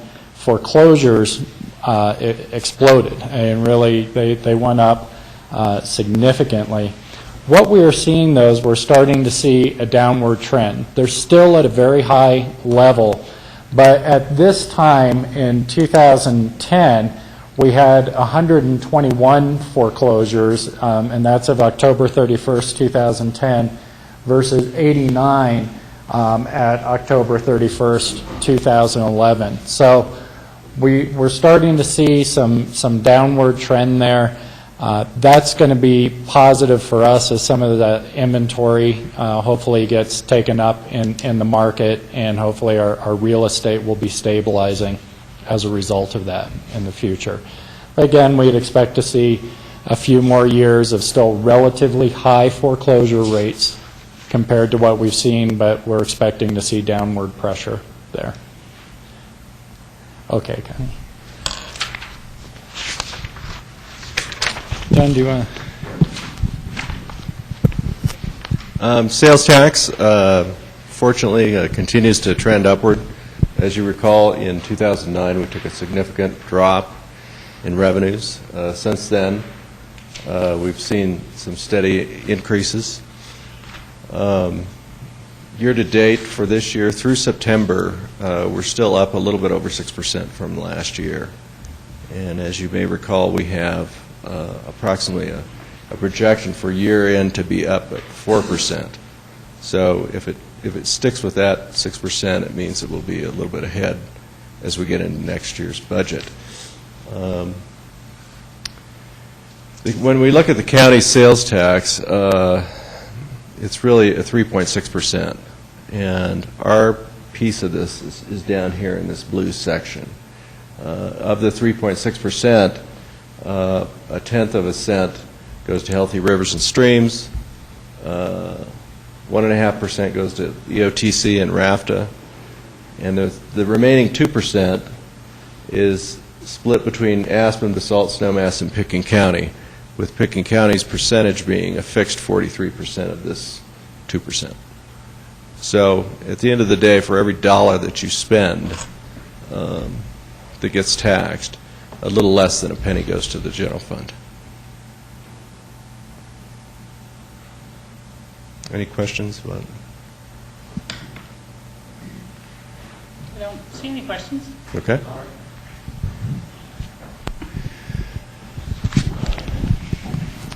This next graph shows you what's happened with some of our internal service, what we call our administration budget, and that's going to include the finance department, manager's office, information technology, and human resources. And so you can see in general it follows a fairly similar pattern of ramping up through 2009, and then tightening up from 2009 and continuing into 2012. You can see in general the budgets are either staying level and or decreasing. We continue to look for opportunities to bring down the admin costs. The tighter we can be here, the more we can push resources out to public-facing services. And so we are conscious of that and continue to look at that. I think the areas that will probably have the most focus, both going into 2012 and beyond, that we want to spend a little bit more time talking to you about is what we're doing in human resources and what impacts we're seeing on our workforce, and Danette's here to talk about that. And we also want to dive in a little bit more into our information technology budget. You did have a joint meeting with the City Council. We're prepared to bring some more information forward and share some of our thoughts moving forward with how we plan to fund and deliver those services in the future, and Phyllis will be talking about that. But in general, we haven't put a lot into this presentation in the other areas because basically they're remaining flat or declining. So I guess, are there any questions about that before we move on to? George? You may answer it later on, but my question was, why is IT look to me so high? Can we parking lot that? Because I think we're going to talk about that, and what we're going to break that down a little bit more, George, and also talk about what we're going to be looking at over this next year to make sure we're getting the best bang for the buck there. So if I break that down, you're going to have a little bit of a pie chart that shows this is how much is labor, and this is how much is service contracts, and this is how much is capital? Well, we've got that information. It's not necessarily broken down into a pie chart, but we have some breakdowns for you about where our money is being spent and what our partnership looks like with the city of Aspen. Thank you. Michael? Well, if you took the IT out, then you wouldn't have anything else here, right? You wouldn't be able to function as a finance department without IT. That's really and it doesn't show that, it doesn't really show that. I mean, just you have an IT budget, but it doesn't show what it supports here. It doesn't, and we do have those breakdowns. We do allocate those IT costs by each department. That's not information that we included, but information technology is absolutely critical to just about now every job in the county. So there's no question that it's appropriate for us to invest resources in information technology. I think what we need to look at, it's such a rapidly changing world, and with rapidly changing capacities and opportunities, that's really what we need to look at. And, is this line at the right level, and or even if it's at this level, are we doing the right kinds of things with it? And that's what we want to talk about a little bit. We need some more time to answer those questions. I think that's an excellent point, Michael. Our assessor is talking about using his new iPads. Everything's in a computer, the new search engine, the new ability to take credit cards online, certainly at the clerk's office, all the registrations.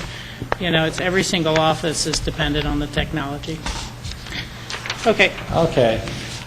Just real quick, and before we get into the HR issues, in our first presentation we presented some unemployment data, and there is a question about how that compared with state and national data unemployment. And so on the presentation, the blue line is the Pickens County unemployment rate. The red line is the state of Colorado, and I believe it's a green line that's showing up on your presentation. It looks a little gray here, is the U.S. And what I think is, Pickens County has consistently trended with a lower unemployment rate than the state and the nation. What I do think is interesting about this data in the last year isn't so much that we remain below, but it's the relative slopes, which is actually another positive indicator right now that maybe we're on the leading edge of some employment recovery right now. Still at high levels, still at not necessarily healthy levels, but we're starting to see downward trends for all three levels that are measured, and you see the gap for Pickens County widening, which would indicate maybe we're coming out of it a little quicker. John, I'd like to just drill down on that a little further in terms of asking how is that statistic derived? Is it that there are more jobs and so there's less unemployment, or is it because people have left the valley, there's less people searching for employment, but the number of jobs itself has stayed constant? And Rachel, that's a great question, and I don't have the data, but the other pieces of information that you'd actually want to look at is what's happening with the total number of unemployed, really, and jobs available. And so what can happen is this statistic can drop because folks have either moved on and given up, but there's no really net new employment in the community, which doesn't make it as good of an indicator. And so we can bring back that information. I don't have that drill down right now, but you're asking exactly the right question. And in fact, sometimes, and this is I was looking at here, sometimes you see a tick up in unemployment as a positive sign right before a recovery, because more people have come back into the job market because there are more opportunities and such. So you're absolutely right. This rate can drop for the wrong reasons. And so we'll take a look at that and make sure. Thank you. Rachel? Jack? And also the time, what is this about the middle of the year or something, these figures? Because we don't have 11 finished. Right. We don't have a. And ski areas will be hiring, hopefully. Is that FEMA broadcast now? Yeah, right. No, it's the HVAC. Don't know what that was. There we go. In its pure sense, though, Rachel, the unemployment rate is calculated very specifically.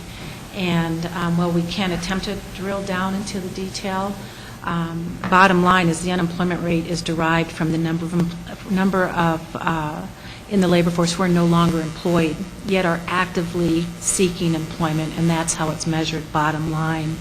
So we can speculate and do our own research, but to John's point earlier, discouraged workers, those who are still unemployed but are no longer actively seeking employment, would not be counted in the official unemployment rate. And so therefore, you could see an increase or an uptick too in the discouraged workers. And isn't it that when someone has used all their potential unemployment benefits, they're no longer counted as part of the unemployment number? So it's kind of a false encouragement, given how long some people have been unemployed now. It'll be interesting to see what happens. I know the question was asked last week, I believe, by you, Rachel, on how long do unemployment benefits last. And in a normal economic environment, 26 weeks in a 52-week calendar year.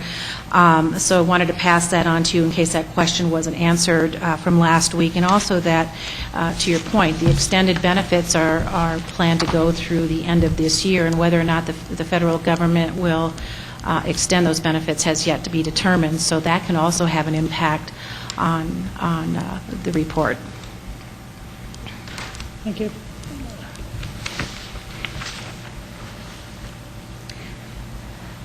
Do you want me to speak to this one? Yeah. All right. Well, from 2006, our total county employee indicator basically just indicates a flat head count throughout the 5-year period.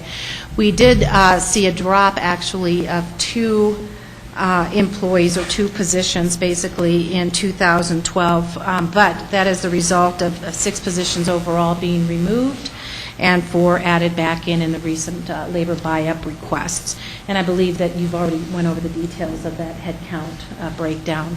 So unless you have any questions, our headcount is remaining relatively flat for the last few years.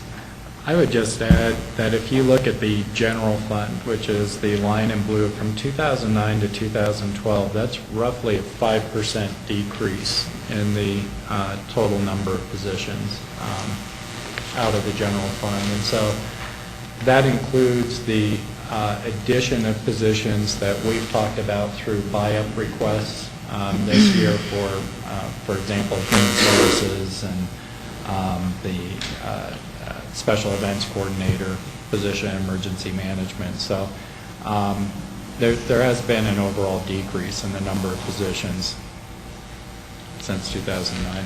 George? Yeah, when I look at 2011, we were at 242 total employees, and projected for 2012 is 240, so down 2. But when we did our budget figures, when we're looking at reapportioning our dollars from going more to capital from operations, part of that opportunity was based on, I thought it was 5 or 6 reduction in workforce by 5 or 6. So yeah, so we did. There's 2 things going on here. If we did not, what we included in 2012 is the buy-ups that the board has supported, okay? Mm-hmm. So if we didn't have those buy-ups in, you would see that net decrease of 6 positions, okay? However, there were 4 positions for 2012. Some of them are term limited. They're 2 or 3-year positions. But we added those positions back in because the board has already indicated support. So the net, George, is about a decrease in 2 positions. Now, there's a difference in how much those positions are being paid and where we expect them to start, so you have some savings there. And we also had savings from other areas that allowed us to shift some of that sales tax. For example, our health insurance projections and other cost savings that we projected. And so you're absolutely right. This year we did remove 6 positions, but we have proposed bringing 4 back in to reallocate those resources. Some of those also came with revenues, you'll recall too. So when we go to Health and Human Services, for example, it's not fully loaded onto the general fund. Similarly with the Special Events Coordinator, there's Public Safety Council dollars, so those aren't fully loaded into the general fund, whereas the positions we removed, with the exception of the Energy Manager position, were fully funded by the general fund. And so the total FTE count isn't dollar for dollar related to the savings, if that makes sense. Yeah, and I would just add, I think that almost the 2008 year total of 248 employees is a better indicator of the positions that have been lost through attritions and earlier reductions in force to deal with the economic crisis, and then compare that to the 240 number, which has these positions already built back in.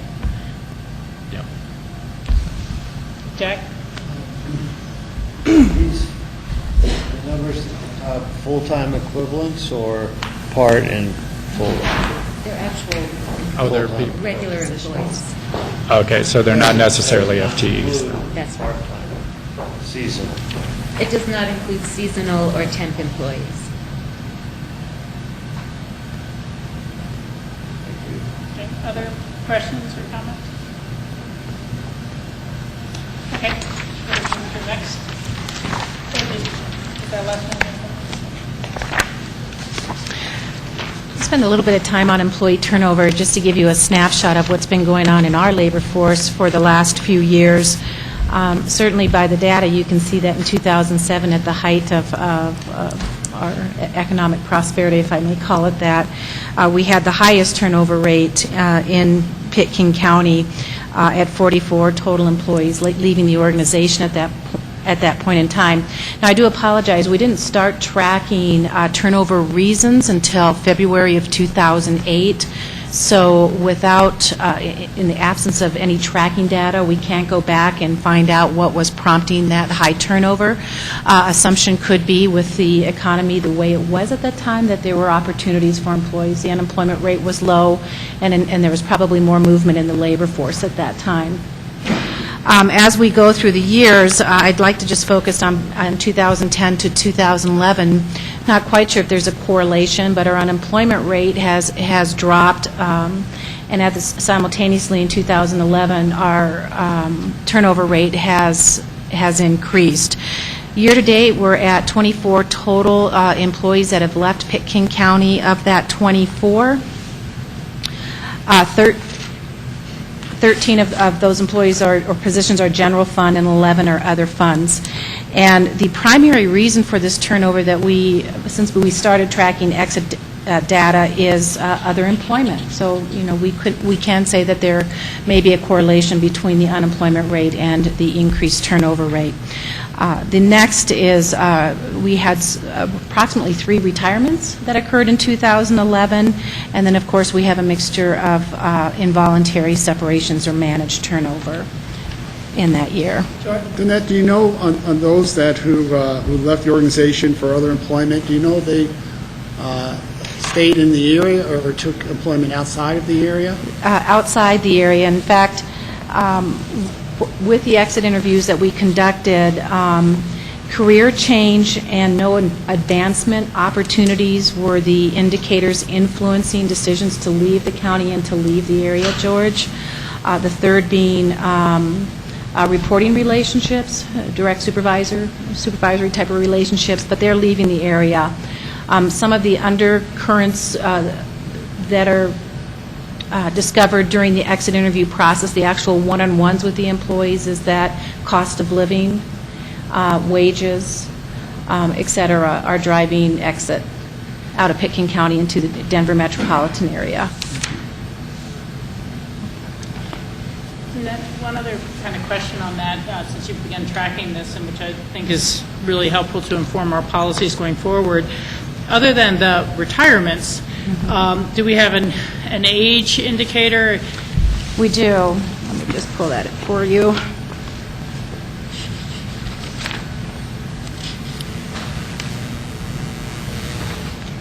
Again, since we began tracking data in February of 2008, the largest age group to leave is between 26 and 30 years of age. That then jumps to 51 to 60 years of age. And I would follow up. It probably correlates with the number of actual years or tenure at the county. I would suspect it was a shorter period of time as well. Yep. And Danette, I don't know if you have the numbers with you, but I believe most of our turnover occurs within the first 5 years of employment. Is that correct? That's correct. Between 2 and 5 years, we're at a 46% response. And is there any sort of average or industry standard for governments? I'm realizing we're in a normal time now, but where do we fall with industry averages? That's a really good question, Rachel. Let me check into that for you. I'd be happy to report back. I'm not aware of any industry averages for government or municipalities, but let me check with Mountain States Employers Council, and I'll get back to you on that. I mean, we always know that there's the lure of coming to the mountains and living this great lifestyle we have up here, so people are enticed to come and accept a position. Then after a couple of years, reality hits in terms of the high cost of living and sort of the not as many of opportunities to advance because we're still a small community. And so for younger people to try to make that commitment and to try to stay, I think is difficult. when the age group where we're losing people is the typical age group that folks start families, and it becomes, I think, an additional challenge with housing and such, and that's something that we probably need to pay more attention to in terms of long-term retention of employees and experience in the county. Thank you. That's fine. This is just turnover information, again, expressed as a percent of head count. So again, we're seeing that slight rise in 2011. I'm sorry, I'm confused because of the sharp angle on the red arrow up. Is that anticipated, that we're going to have some real big closeouts at the end of the year, or is that, I mean... That's to date, that's year to date. That's year to date. That's year to date. I guess I'm just kind of confused about the interplay between total EEs and then percentage of turnover. Yeah. Turnover is generally expressed in a percent based on head count. So this is a 20% turnover rate. You asked what industry average was. An industry average, if we can arrive at a number, will be a percentage. The previous chart just simply said, was expressing turnover based on number of employees actually leaving the organization, but not tied to overall head count. So our turnover rate year-to-date 2011 is at 20%, 19-20%. Okay. Yeah, and I don't mean to go back and forth, but on the last slide we were looking at, you had said we're at 10% turnover. I mean, I wrote it down. That's why maybe I'm confused, but... No. Between terminated, voluntary reductions in force, and so this is total, given all the reasons someone might leave. That's correct. Thank you. Rob? I'm sorry, turnover at 20%, meaning 20% of our workforce turned over? Yeah. And you have on the chart before that turnover, I guess it's all of those lines added up. That's so correct. It's 25 plus 20 Yes. plus. So This is how many employees. the amount of employees that we've had turned over are 166 times 20%. Correct. That's significant. You keep hearing people say that, well, the economy's so bad, where else would people go? And they seem to find places to go when they're skilled. Significant, but also significantly lower than 2008, 2007, 2006 in terms of percentage turnover. It's still, though, turnover is a cost to the organization in terms of lost productivity, training. You can go down the list, and so it's still a concern. I think to see it going up, and I know we're going to probably now actually talk about two main factors that go into retention. One being what is the total compensation packages, and then also probably even more significantly in terms of morale and such, what is our training, what are the opportunities, what's the culture of the organization and the work that we can do there. And so we want to talk a little bit about that. And I don't know if we need to spend a lot of time. This is a pretty busy, This is a pretty busy slide, and it's something that we've talked about, but just wanted to lay side by side the changes between 2011 and 2012 budget and five-year plan. And in 2011, we adopted a budget and five-year plan that included a freeze for 2011 and then a 1% merit increase that was, not defined how that was going to be delivered for 2012 through 2015. And as you may recall from our first presentation, two of the main goals to bring us back to sustainability was bringing back our capital maintenance program and also beginning to reinvest in our people again. And so our 2012 proposed budget and five-year plan has a 1.5% bonus pool and Jack, to your question earlier, that what we expect will happen with that is that it will not go out until the summer. It is a bonus so that we can make sure that we get through a couple of quarters. Particularly the first quarter is a big quarter for us in terms of sales tax receipts and did we have a good snow year and those sorts of things.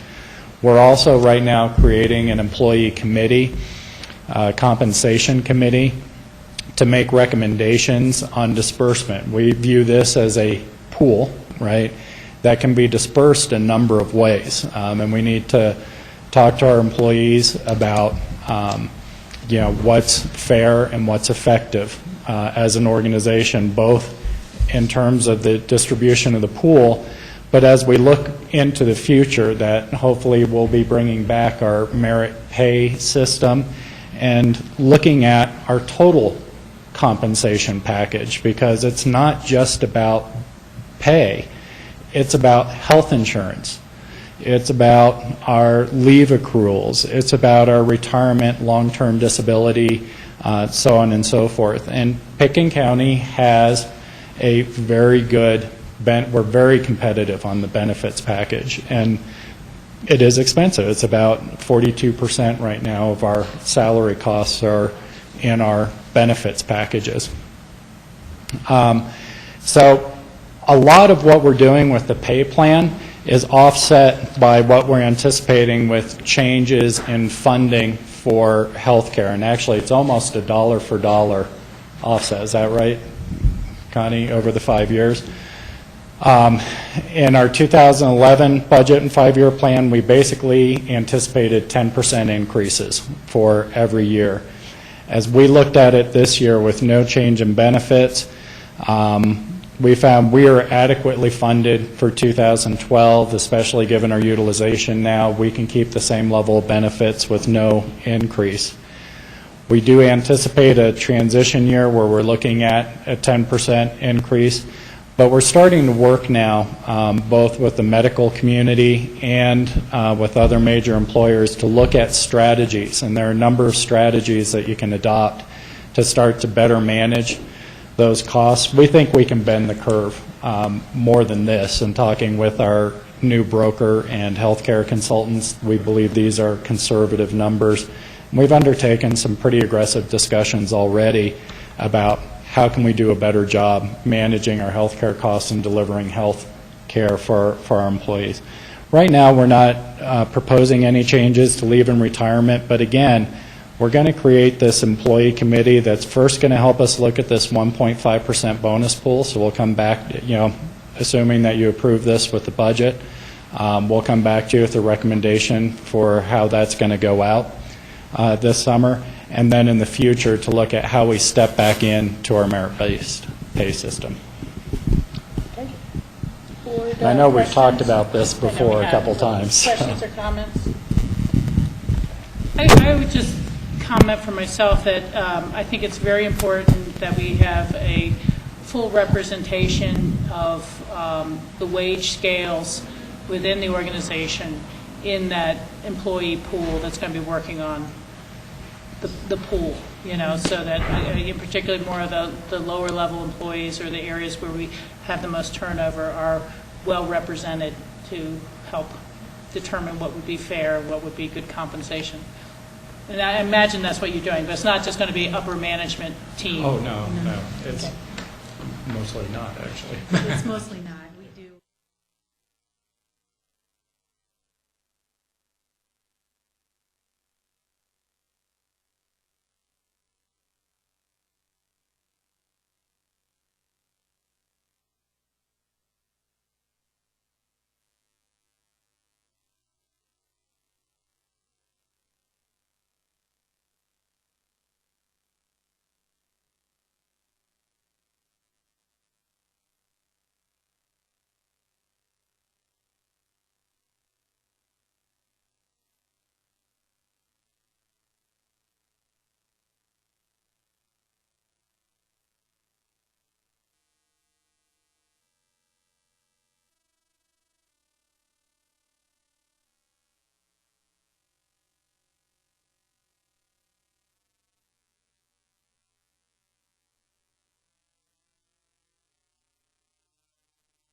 do this. We're not budgeting any additional dollars. We believe we have adequate dollars within our existing training budget. This is really about putting more structure, both around some required training that we'd expect to see across the county, as well as putting together that leadership component and for folks who may be ready to take that next step into supervision or management or what have you.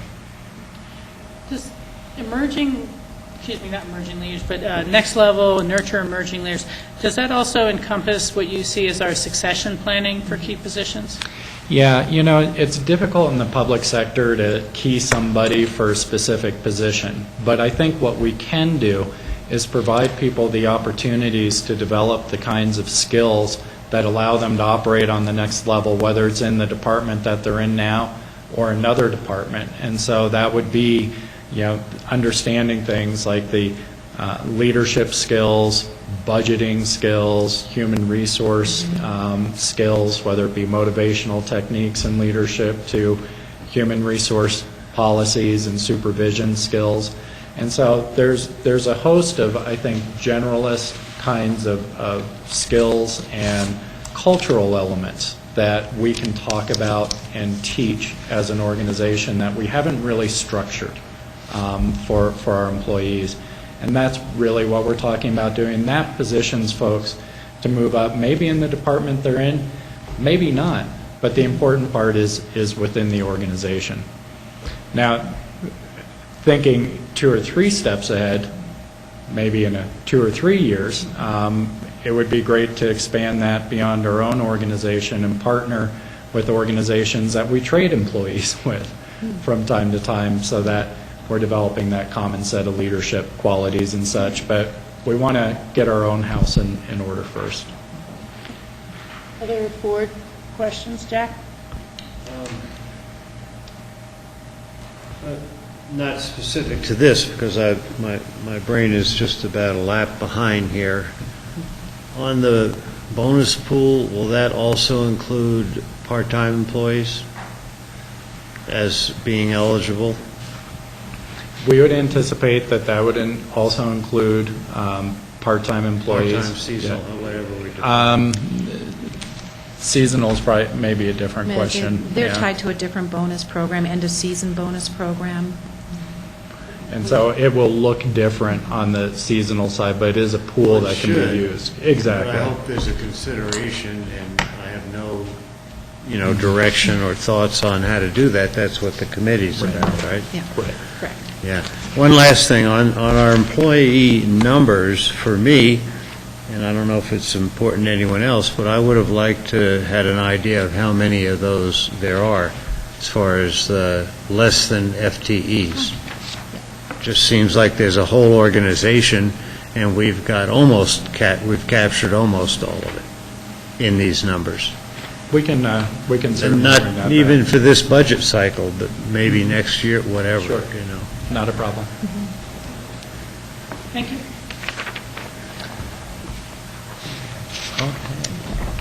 We're going to move on to information technology. Is there any more questions on the human resource elements? I think with the exception of what we're doing with the pay plan, it's really doing things differently with the resources that we have. Well, let me check in with the board. Is this about where you want to take that 15-minute break or 5-minute break? Or Let's take a 10-minute break.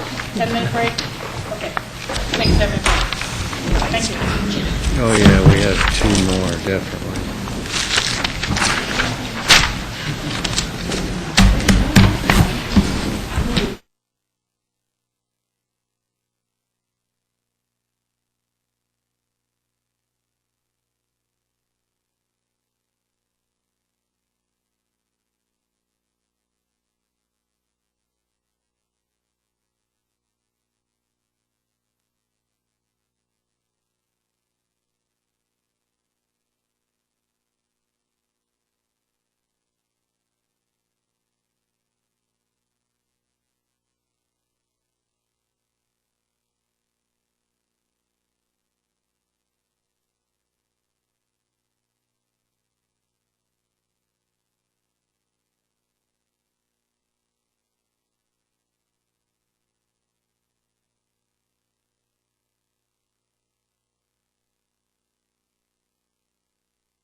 Thank you so much. Let's continue with our budget presentations. Take it away. Okay, I'm going to turn the next section on information technology over to Phyllis. Okay. Thank you. And Phyllis Batice, Assistant County Manager. And the Information Technology Fund is within the City of Aspen, and we contract through an intergovernmental agreement to have the City of Aspen provide our services. And in that agreement, the operations cost right now is by the number of PCs that are out there. The county represents 44% of the total operations cost, and you can see where IT and GIS are a little bit different. The county actually funds 68% of the GIS cost, and that's based on, they do a time allocation, with the city representing 32%. In general, the labor allocation is divided between the network, which is the infrastructure that we have that keeps us all together operating, the PC and work groups, and then the phone system is also managed by the IT department. I think this year is the first year for the Internal Service Fund. Jim, I'm going to guess? 2010. So we're in our second year.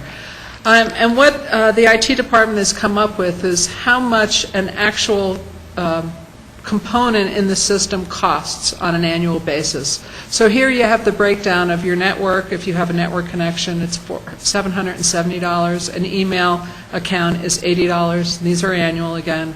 If you have remote access, that has a fee, all the way down to your phone and the GIS fees. And that's how a system, the costs are allocated now. And through the county, we're now direct allocating what the costs are to each of our departments. So an enterprise fund based on the number of desktops they have, how many printers, how many phones, how many remote access. That's how their actual allocation's being budgeted. Let me ask a question. I know I get my county email bounced to my home address, so I would be a remote access? No. No. That would be your email account, and you have your network account. The remote access is if you want to get into the drives that we have, your home drive, the county's M drive, all of those systems within the network. There's a account that we can have provided and set up that lets you get into those, like you are in the network from anywhere you have an internet connection. Okay, so you're saying I would, or anyone of us, for that matter, who gets their email at home, has both a full-time network charge and an email charge? Yes. I just have to ask, is full-time necessary as a charge for those of us who work at home and get their information at home? It's still a network account. It's a network account, okay. So it's attached, your email's really attached to our network. Okay, and then does that network account then also have a internet charge? Yes. Okay. It just, again, maybe it's unique for the electeds, but it seems unusual because I don't use the internet through the county per se. I'm already paying Comcast my $50 a month for internet and everything personally. So, I have to ask, is that an appropriate allocation? I think we can look at the individual ones. I've also had questions about the phone and your desk phone. And although you may not ever use your phone, if you have a phone line, that's the same as having a phone. So and we've kind of discussed that with electeds. Okay. George? Yeah, it just seems expensive. I guess I'll have to look at my own home email account because I can't believe I'm spending this much in terms of just my own laptop and my own personal email. That may very well be. This is what it takes to operate our entire system and all the fiber that's there and all the switches and all the security and all the backup and the redundancy.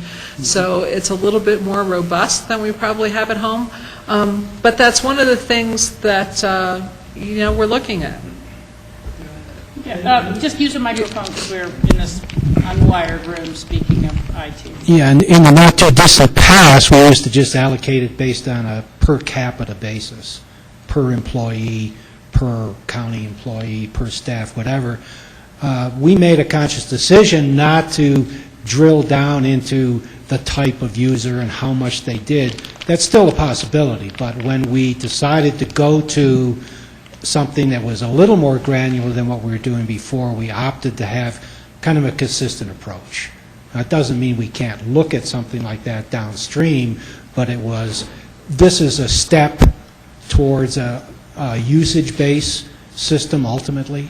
So we could, if given the right equipment, actually measure how much you actually use the network or the resources on the network. So in my opinion, this is a step in the right direction in that your average county user and department can look at this and say, well, I have 10 PCs and I have 2 applications running on servers and I got 8 phones, and there's a feedback mechanism in there for them to economize. So if a person leaves the organization, they're no longer charged. If they give up a laptop and simply use a telephone, there's no additional charge. So I think it's a step in the right direction to getting accurate chargeback system. Okay, and again, I'm just trying to make sure I understand this, and I'll come to Rob in a second. But so, again, for those of us who pick up our county email at home on our own Comcast or something like that, we charge this full suite that we have a $770 as being a full-time person, $80 for email, $200 for remote access, and $600 for internet?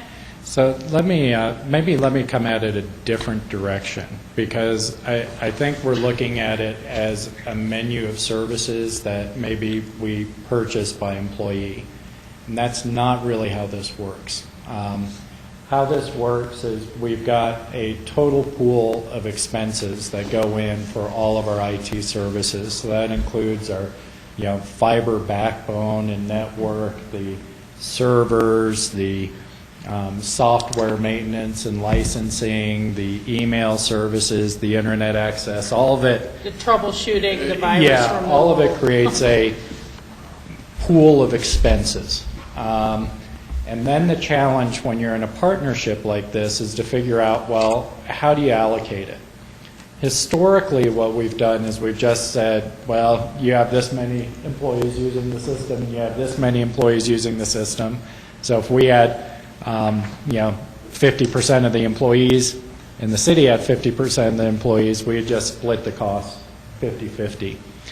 What the city's done, and this is helpful because it drives questions like what you're asking, Rachel, which are good questions, but what they've done is they've said, what if we start to break this cost down by services? And so you still have this big pool, right? And if the expenses don't necessarily change by removing one of you incrementally or 3 or 4 of us incrementally.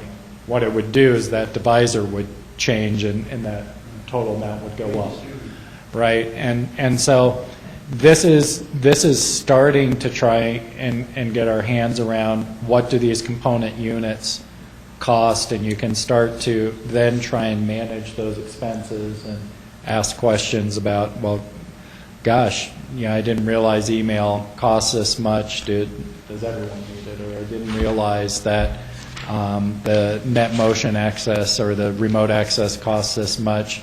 Do I really have to have 5 people on it, or should I have 2 people on it? And then on some of those, you can actually start to reduce costs. On some, maybe not.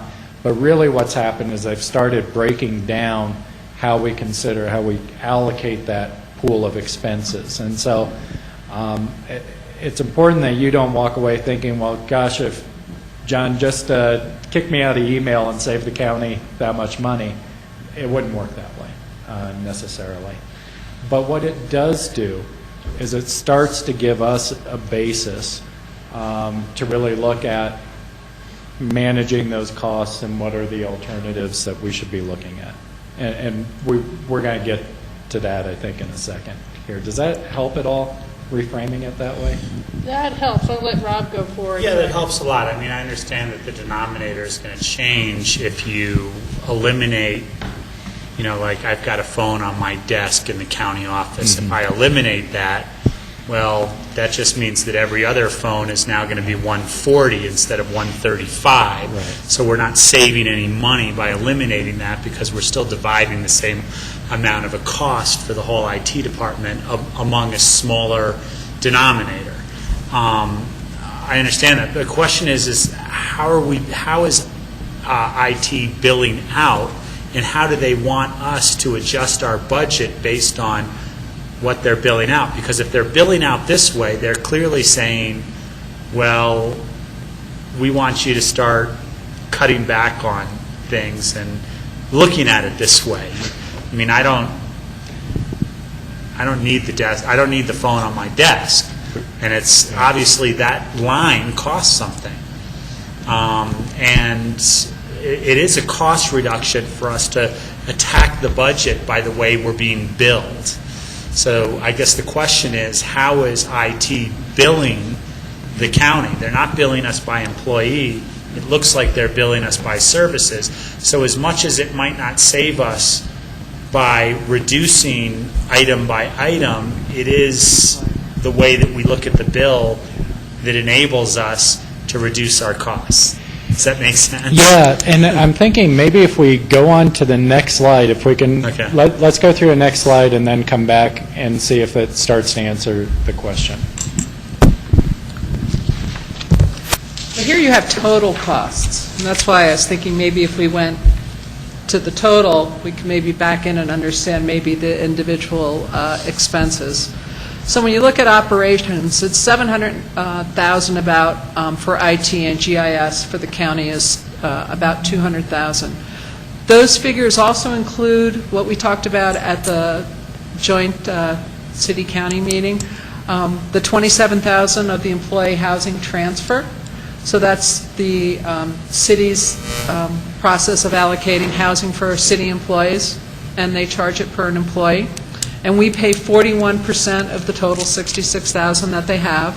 The overhead, which is their administrative fee that pays for their counsel and their managers and their legal and their finance and payroll, of 281 is the total that's allocated to the IT department and GIS, of which we are allocated then $115,000, representing that 41% again. Using that ratio of the county has 41% of the operations. There's capital projects at $266,000, and then what is included in that are the 10 IT staff, the 3 GIS staff, and there's been a reduction from last year to this year of 1 public safety position, and there was a reduction from 2010 to 2011 of a public safety position. So there's a reduction. So that total expense of that almost $1.2 million provides for all of the services that we have, the networks, the phones, the email. And then from that figure, it's allocated, we did a very detailed inventory of how many PCs we have, how many network accounts do we have, how many phone lines do we have, and some of those network accounts which we learned through the inventory are accounts even with some of our vendors. Like our HVAC vendor has a network account to come in to be able to remotely take care of our HVAC systems and do monitoring. And that was something that I learned, that some of our vendors, and I think some of our software vendors, also have some of those network accounts to be able to come in and access. So we're looking at the total cost there. Does that help then when we're looking at that? And that's how those individual costs were derived. We took the total costs, looked at the individual component parts, and they earmarked target costs for those. Now our challenge is then how do we reduce our budget, and how do we get the right amount of services for the right amount of people doing the right amount of things? And that's really what we're in the process of doing. The county has undertaken a technology improvement action plan as a county process, and we actually had the city's business analysts lead our process.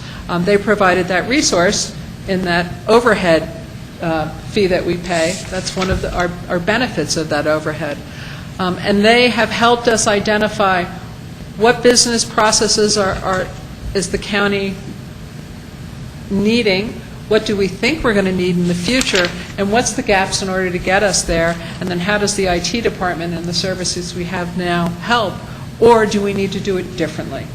And one of our goals is to have a reduced cost in some way, shape, or form. And sometimes what we've seen in the organizations that we reviewed is some of the IT staff actually become redeployed into some other kind of function, either more help, more software-based, more business services-based.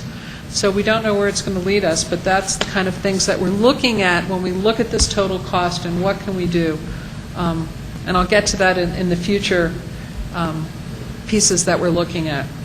Just to let you know, also, go ahead. Let me slow you down here. I think we want to make sure we're all keeping up. Can I just follow up with that? Yeah. So, in your previous slide, it's not actually a fee base for those systems. There's a total cost, and you've done an inventory and allocated a guesstimate of what each one of those services cost based on the amount of expenditure within the IT department. It's not an a la carte menu. Correct. Okay. But it gives you an idea of what the costs Sure. are. So when you go to look at other systems or other processes to improve your services, you at least have a base, a ballpark, an idea of what those costs are for the total. I think that's really where it's helpful that the IT staff have really worked hard to figure out what's accurate and how much time it takes to devote to those. Because the majority is staff. Let me just add one thing. Just get the microphone over there. What you're not seeing here is that behind all this, IT staff is tracking all of its time. So those first three programs that you saw, the network and the PC work group and the phone, all my staff track their time. So the basis for the distribution of costs is really a time allocation similar to what GAS does, except their time goes directly into department charges. But I think Rob is right. We're begging the question. We're trying to be as accurate as we can in what it really takes to deliver these services. It gives us something to really drill into and to look at downstream. And, I would challenge you, if you take any other city or county department and drill down into what the real costs are for them to deliver their services, it wouldn't be that much different. Okay. Rob's going to finish, and then Michael has his hand up. And this is where, I'm kind of getting into really understanding governmental budgeting. And what I really want to know is what the a la carte savings is versus the a la carte cost is to eliminating various things. And that's how we can kind of tackle how we make things more efficiently. For instance, if I eliminated my email address, what does the county save versus what is the proportionate cost of having an email address are two dramatically different things. It might save the county $20 if I eliminate my email account versus the allocated cost to an email account is $80. And those are two dramatically different things and two dramatically different ways of looking at it. And I think the question that we're going to hopefully get you to ask along with us is, not where can we make the incremental changes like eliminating the email, but are there business changes that we make that fundamentally change that base number? And then we can compare those savings and give those to you. Michael? Yeah, well, just to address Rob's question, but the real cost is not having an email account. Well, then all of a sudden, what are you doing? You're doing nothing. So that's the real cost, not having one. Well, I could use my regular email account versus my county email account. But in theory, my regular computer versus a county computer. Yeah, but we wouldn't ask each individual within the organization to do that. So maybe you're a bad example, but if the county didn't have those email addresses, the productivity would go down, and you'd have that productivity. So those are the real costs there. But just something Phyllis said, the outside contractors have accounts with the county, access to the network. I would be concerned about that as a standing account, as a temporary account, just from a security point of view, to have it just, I would be, and you'd have to ask IT what the dangers are, but if it's outside our organization and it's a subcontractor who hasn't gone through any background checks, anything, and who he hands that off to, I have no idea. So it starts to get a little loose, it seems to me. That's just a concern I have. Those security pieces are in the contracts, but right now, like you were commenting before, there's so much that is, so much commerce is being done across the web anymore, that's how those folks are sitting in Denver managing our HVAC or getting into our some of the software. So sometimes they can only get into those parts and those security pieces. So that's really, they can't get in and look at our drives and those kind of things. There's still the security pieces that are in there. I would just say that I appreciate the beginning of breaking this down and the different ways that we're looking at the numbers. I still think that as we go to the next steps, we're just going to need, at least I'm just going to need more full backgrounding, because it's just an area without any expertise for me. And I know some things about it, but I don't know how those pieces fit together, because, of these, quote, fees, which are just cost allocations, and we do have that note on the bottom of what the GIS fee is for license, but what are the licenses, say, for Eden or for our other programs, and then the updates that we have to get to that, and how much of this is purchase services that you're just the pass-through through the IT department to pay someone else to be our remote server when we connect to the broader web, as opposed to just our internal communications with each other. And I think that it just would be helpful to kind of keep breaking out those components that actually make up IT. That's where I think that it gets confusing, because some are fixed costs that aren't going to go down no matter what. No matter what, we're going to have a cost to have Eden and the accounting systems and tracking all the money. And is that somehow now broken into the annual fees that say X amount is for each network full-time person, but it's encompassing the fact that the whole organization needs to use Eden. And so that cost isn't going to go down no matter how many people go down. So I think we need to continue to break up what makes, and you have, but for our understanding, and bring it out to us. That's all. And this number does not, or it does include our ongoing capital replacement budget for individual computers and systems. Let's go to the next slide. That's our next, or is this just our labor cost? There's the answer. Capital is done differently, so no, it does not include our PC replacements. The $266,000 that are IT-led component parts, that was in the other slide, is in there, which includes a replacement phone system, our core network services improvements, website development, which we've included $15,000, and the city has $15,000 each year, so that we can keep our website up to date. And one of the things that they're looking at, I recently learned, was some of the Laserfish search pieces, and then data archival and backup, a system for that. So that's the IT-led projects. On the county capital, we have printer, PCs, copiers, which was just recently reduced because we expanded our schedule to the 5-year replacement, and then county capital projects. Right now, only some are identified. That was what was earmarked, and now with the capital plan, we're working to identify those even more specifically so we know what's planned in the future.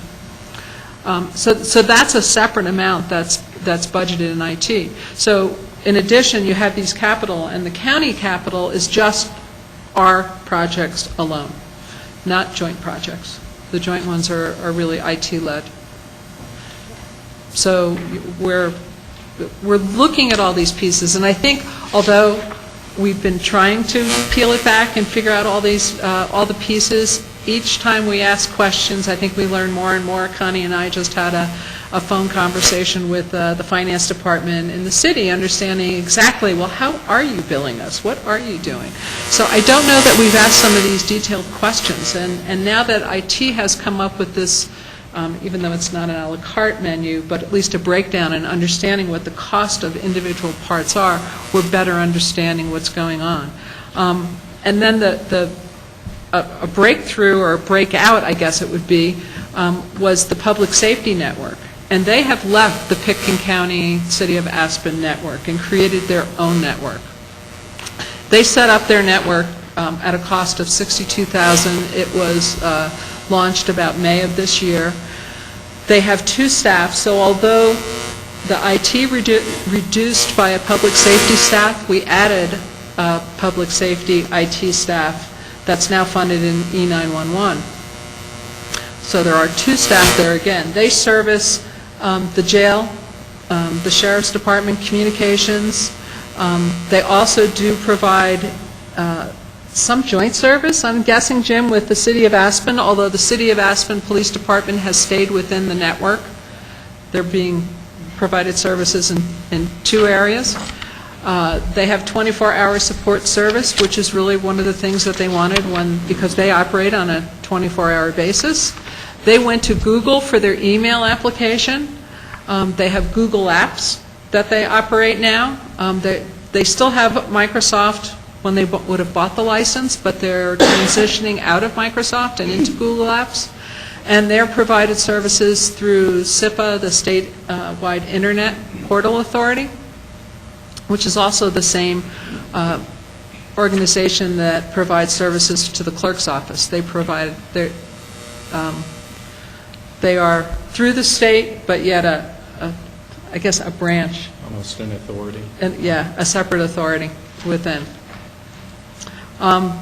Their operations budget is $195,000. That's staff, training, supplies, but didn't include the $26,000 maintenance, or did include that? The $26,000 is separate. Is separate. So just so you have an idea of what that network is, and we're kind of watching what they're doing as a cost comparison and how are they doing it. They didn't create a fiber network. They created a wireless network. They have a Comcast and I believe a Quest or CenturyLink, so they have redundant wireless networks that come in, and that's how they've designed this. And I think we've talked about it in some past budgets when they were getting the allocation for the budget to create the network. So any questions on? George and then Rob both have questions. So with the public safety network, they're not included in any part of the breakout of these annual fees. A very small part, because there are some staff members who do have network accounts, do have the access to Eden into the network. So there's very few, but there are a few in that have dual accounts. Okay. Rob? Yeah, I'm assuming when this decision was made, which was before my time, that there was a analysis done that there was not an economies of scale to keep this within the current IT department. Because one would think, specifically with an area like IT, that bulking stuff together, like I said, having a server with 10 email addresses costs the same as a server with 2 email addresses. So breaking this out, is this not duplicating costs? And I'm trusting that someone looked at that very closely when they decided this was the right thing to do. We don't believe there's an additional cost. If they broke even in cost, that was considered okay, but what they really gained was control of the data that crossed.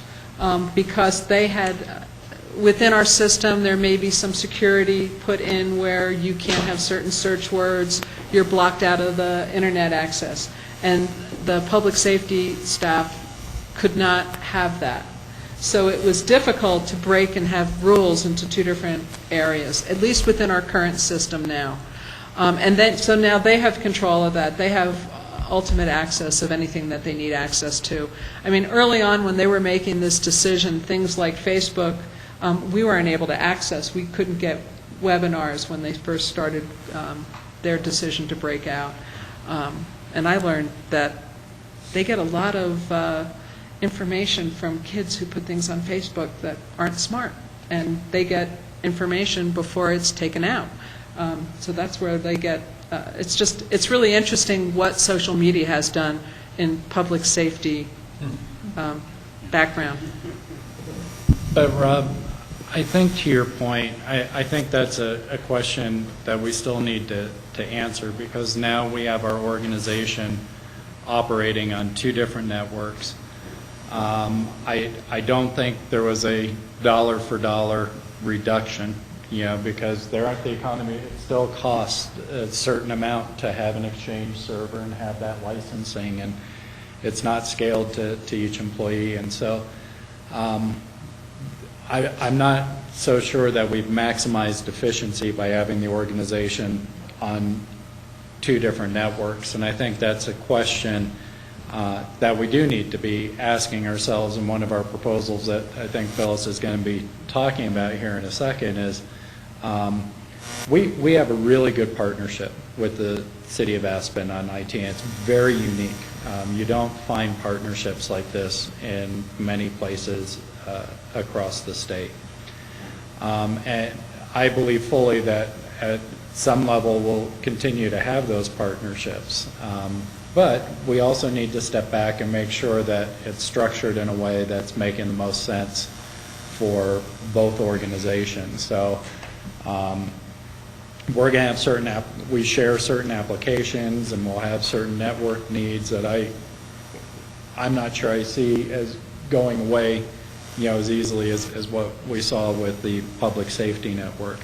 But I do think there may be opportunities, to look at, is there more economy of scale for us in our partnership across the street, or to join out there in what's euphemistically called the cloud, the internet, to achieve economies of scale on a much larger level. I mean, that's why Google email accounts look so much cheaper. It's not that, I think the city staff is as good at managing those, but you've got a much bigger economy of scale that you're working with on equipment and licensing and those sorts of things there. And so I think we still actually need to dig in a little bit deeper to understand what does it mean for us from a budgetary and efficiency perspective to have our organization on those separate networks. And I guess the types of questions that I would ask along those lines is, that $195 for the 2 full-time employees, could that be 1 full-time employee managing this, and then we contract with the City of Aspen for the remainder? Those are the types of questions that I would ask in terms of having still an economies of scale. If you've got IT guys over in the City of Aspen office that could do part of that for less, that's where you can save money. And I don't, as we go forward, that would be how I think that could be more efficient. Potentially more efficient, maybe not. Jack? Yeah, I'm wondering if E911 is building a reserve, or is it being continually bled to, a few years ago, it looked like it was going to be quite diminished. I think at the moment they have a healthy fund balance, and continuing through the 5-year plan is very healthy. Yeah, and Jack, I think you were away on vacation when we looked at that budget not long ago, because there are some upcoming challenges around the bend about the type of information that's being transmitted E911, and we allowed the collection fee to rise as was allowed before.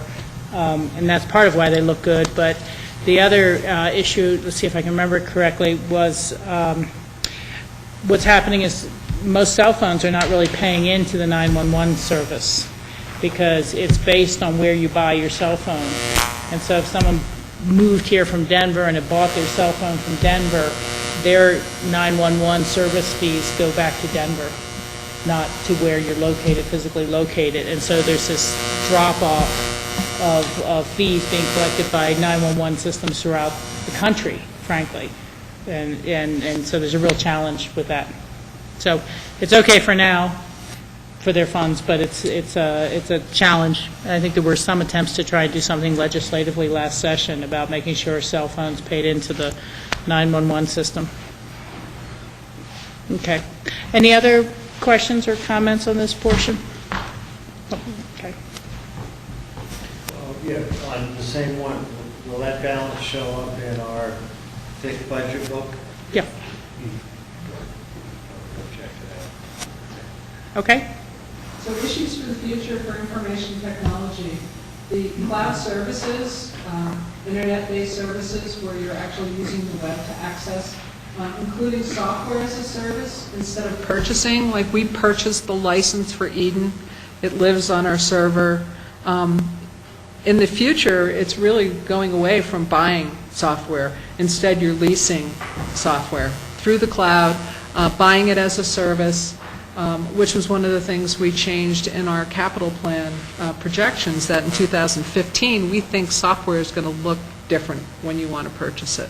So we changed that. And right now, you saw in the capital, the phone replacement was there. We're also looking at our email replacement. Google's one option, which is a cloud-based service. You get all your services through the internet. Microsoft has also come up with an Exchange server that's online and not located on a box located in your building anymore. So those are some of the options that we have. We're looking at those jointly with the city, but because of how the services are provided, and typically they're per user, you're actually losing your efficiencies of scale of numbers anymore because you're paying a much lower amount and buying per user fees. So if the city chose one way and the county chose another way, there's no real difference because you're going to pay, if you had 600 users, you're paying for 600, and if there's 300 in each, then each is paying for 300. So that model is really changing how we look at some of these things anymore. And that was, on the public safety, their 24/7 service is not provided by those two staff. They outsource that and have that provided via the web on a remote on a 24-hour-a-day access on their off hours. So it's really, services are being provided differently. And we're trying to look at that in the future, examining what we have now. Are we doing the right things for where we want to be in the future? And I think that's really a challenge because the future's changing really quickly and it's hard to keep up. Particularly when you're in government and you're doing it at a year at a time and you plan for 1 year to implement something in a year out, and that has already become obsolete because something new replaced it in that year. Out of the mist and into the fall. But we are in the process of finalizing an RFP to have some expertise come in and help us evaluate the benefits, the risks, the costs of changing some of these service models, and with the idea that the expectations and how we use technology is really going to change. And the office of the future may have a lot less to do with the roof and bricks and mortar. Rather, it may have a lot more to do with the login and 24/7 access anywhere you happen to be going. And, you know, can you plop into a building in Redstone or El Jebel or up here and have access to all the information you need to deliver your service? Not in Redstone. I did learn that. Now, the Redstone Inn has some spotty internet connections. In the future, though. As a commissioner, I'm in my second phone system. Are we saying we are looking at a new phone system, the 266,000? Our current phone system is out of warranty, no longer supported. So when things go wrong with the system, we are contracting with someone who can provide the service to help us. So we are looking at a new one. Right now, one of the 2011 projects were to change the switching within our network that will allow for IP, internet phone, so that your internet and your phone are all going across one set of wires. So that will be a major component improvement. That'll be done by this year, so as we look at the phone system in the future, that's one of the things we're looking at, one system.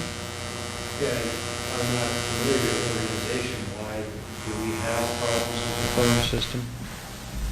Problems? Currently. For the most part, it works. It's only when the problems arise that it's a real problem, because it's not supported anymore. I don't know, Jim can answer the phone problems better and how often they come up and what you have to do to get them solved. My question is timing, because technology changes. And is it appropriate to buy a phone system and install next year relative to the costs of incremental repairs? You know, I mean, phones, I know, we all know phones are really changing.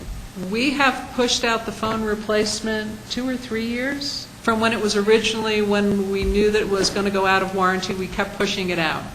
And we're at the point where the risk is becoming greater that we need to start planning for the replacement and knowing what our options are, because if we don't start planning now, we could be hit with something. Let me just add, when we're looking at both the email and phone replacement, we're going to be looking at the 2 bullets above it. So what's available in the cloud, what's available to be hosted externally. So right now, our phone system has switches inside the city and county. So can we get rid of those? You know, we've put a distribution network in place that we can get our phone services from anybody. It can be inside, it can be outside. So part of the RFP will be to look and evaluate all of those options. The biggest phone complaint I have is that the phones keep ringing. Which is different than email. When email goes out, people really can hardly live without it. But it seems like the phone, it's not as big an issue for us, so. Well, the biggest issue for the public is when they call, they get an answer machine. So is this going to make all the money that was put into connecting all the buildings by fiber optics pointless because we're all going to be up in the cloud? Or is that going to be a support for what happens with the cloud? Because I remember it was, as you say, technology changes and things get outdated, but it was maybe 10, 12 years ago, the big push was to connect all the city-county buildings with underground fiber optics. You know, if we went 100% into the cloud, possibly, but to be honest with you, I think there's still going to be a lot of need to have those pipelines between our facilities, and what fiber provides is a really good pipeline to move a lot of data very quickly, point to point. And I think as long as we're sharing major applications across both organizations, that fiber backbone is going to serve us well. There may be less traffic going across it if we move, for example, email services out into the cloud and such, depending on how we access the internet. There may be less traffic on it, but I don't think it'll be an obsolete investment for some time. Thank you. Other questions? Email and phone security in the cloud? That's part of when I said, Jack, that part of what we need to look at is risk and benefits and such. I think that's all wrapped up in that. There's been a lot of advancements, and it meets a lot of the public safety requirements, which are very strict. So. Okay. Is there a decision point in this? We've already presented most of this. We wanted to be sure that you understood the basics, and I think if there is a decision point, it would be really around these future steps, that you're supportive of us looking at these alternatives, looking at these changes. It'll be a challenge both for us and for the city department, because it is potentially a change out there in the future, and how we partner, not whether we partner, but I think how we partner. And so we want you to be aware of that. We want you to be aware we're looking at it moving forward. Okay, Jack.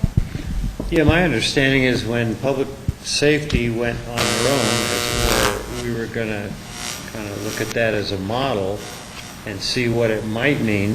Certainly, not that there's a complaint or this or any of that, but see what that model produced and look at it for a bit before we would consider anything separate of this. I think it's been successful enough that we want to take this step of looking at it. Now, we've got a number of other departments with different needs and a different level of complexity, so I don't think it's I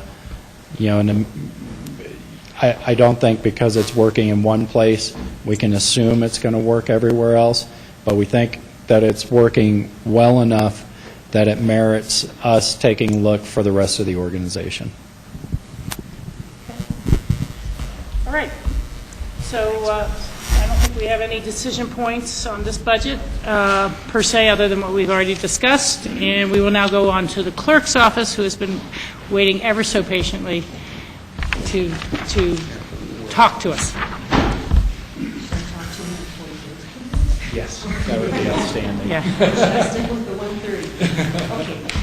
What I'd like to do for you is to walk through the 4 slides, but I also would like a few minutes to review what our entire office does, so you can understand the volume of the work we produce, and not just for you, but for the audience as well. Yeah. You might introduce yourself? Yeah. Okay. Introduce yourself a little bit. Okay. And in addition to that, I just want to let you know what we've accomplished over the last 5 years, where we're headed, and then talk specifically about the 2012 election. So, my name is Janice Voss-Caudill. I'm the Pickens County Clerk and Recorder. And the first graph that we have up here, and I want to thank Connie for creating these graphs, because I was doing an election. And this graph shows the actual clerk fees collected and retained in the Pickens County General Fund. What it indicates is, and let me give you a comparison. Look at the years 2006, 2007, 2007 peaks, and then in 2008 it falls, the actuals, in comparison to what we proposed. The other thing I want to apprise you of is the total revenues we've collected in our department. For example, in 2005 we collected $9.5 million. 2006. No, not 9.5 million? Yeah, 2006, 10 million. 2007, we collected 10.5 million. In 2008, it dropped to 5.9.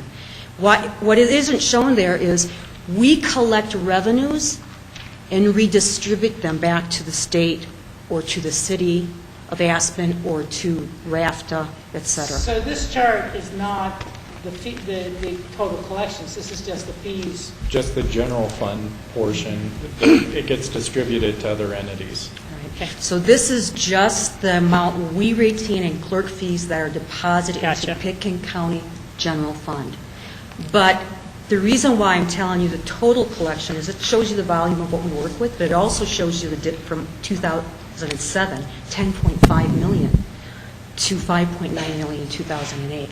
And we've been eking up each year since then. 2009, 6 million, 2010, 6.1, and this year we're projecting about 6.5 million, maybe 7. So some of the fees I can imagine, the RAFTA Transportation District, $10 per car fee.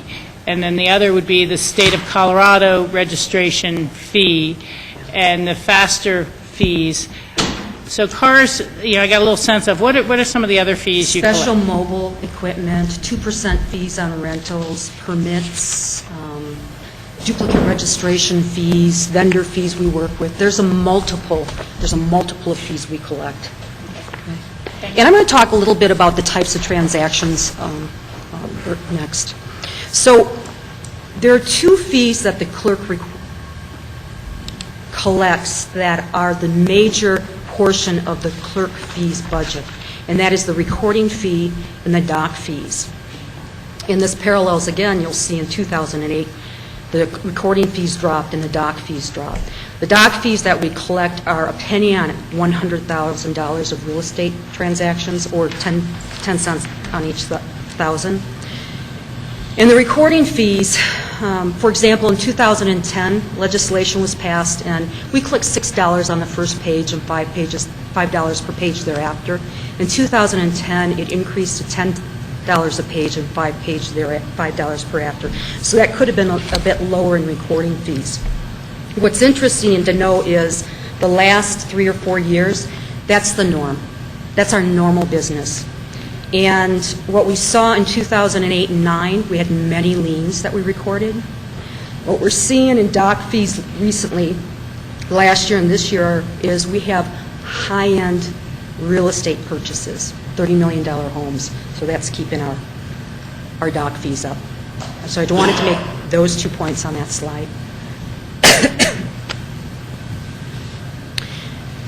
Voter turnout.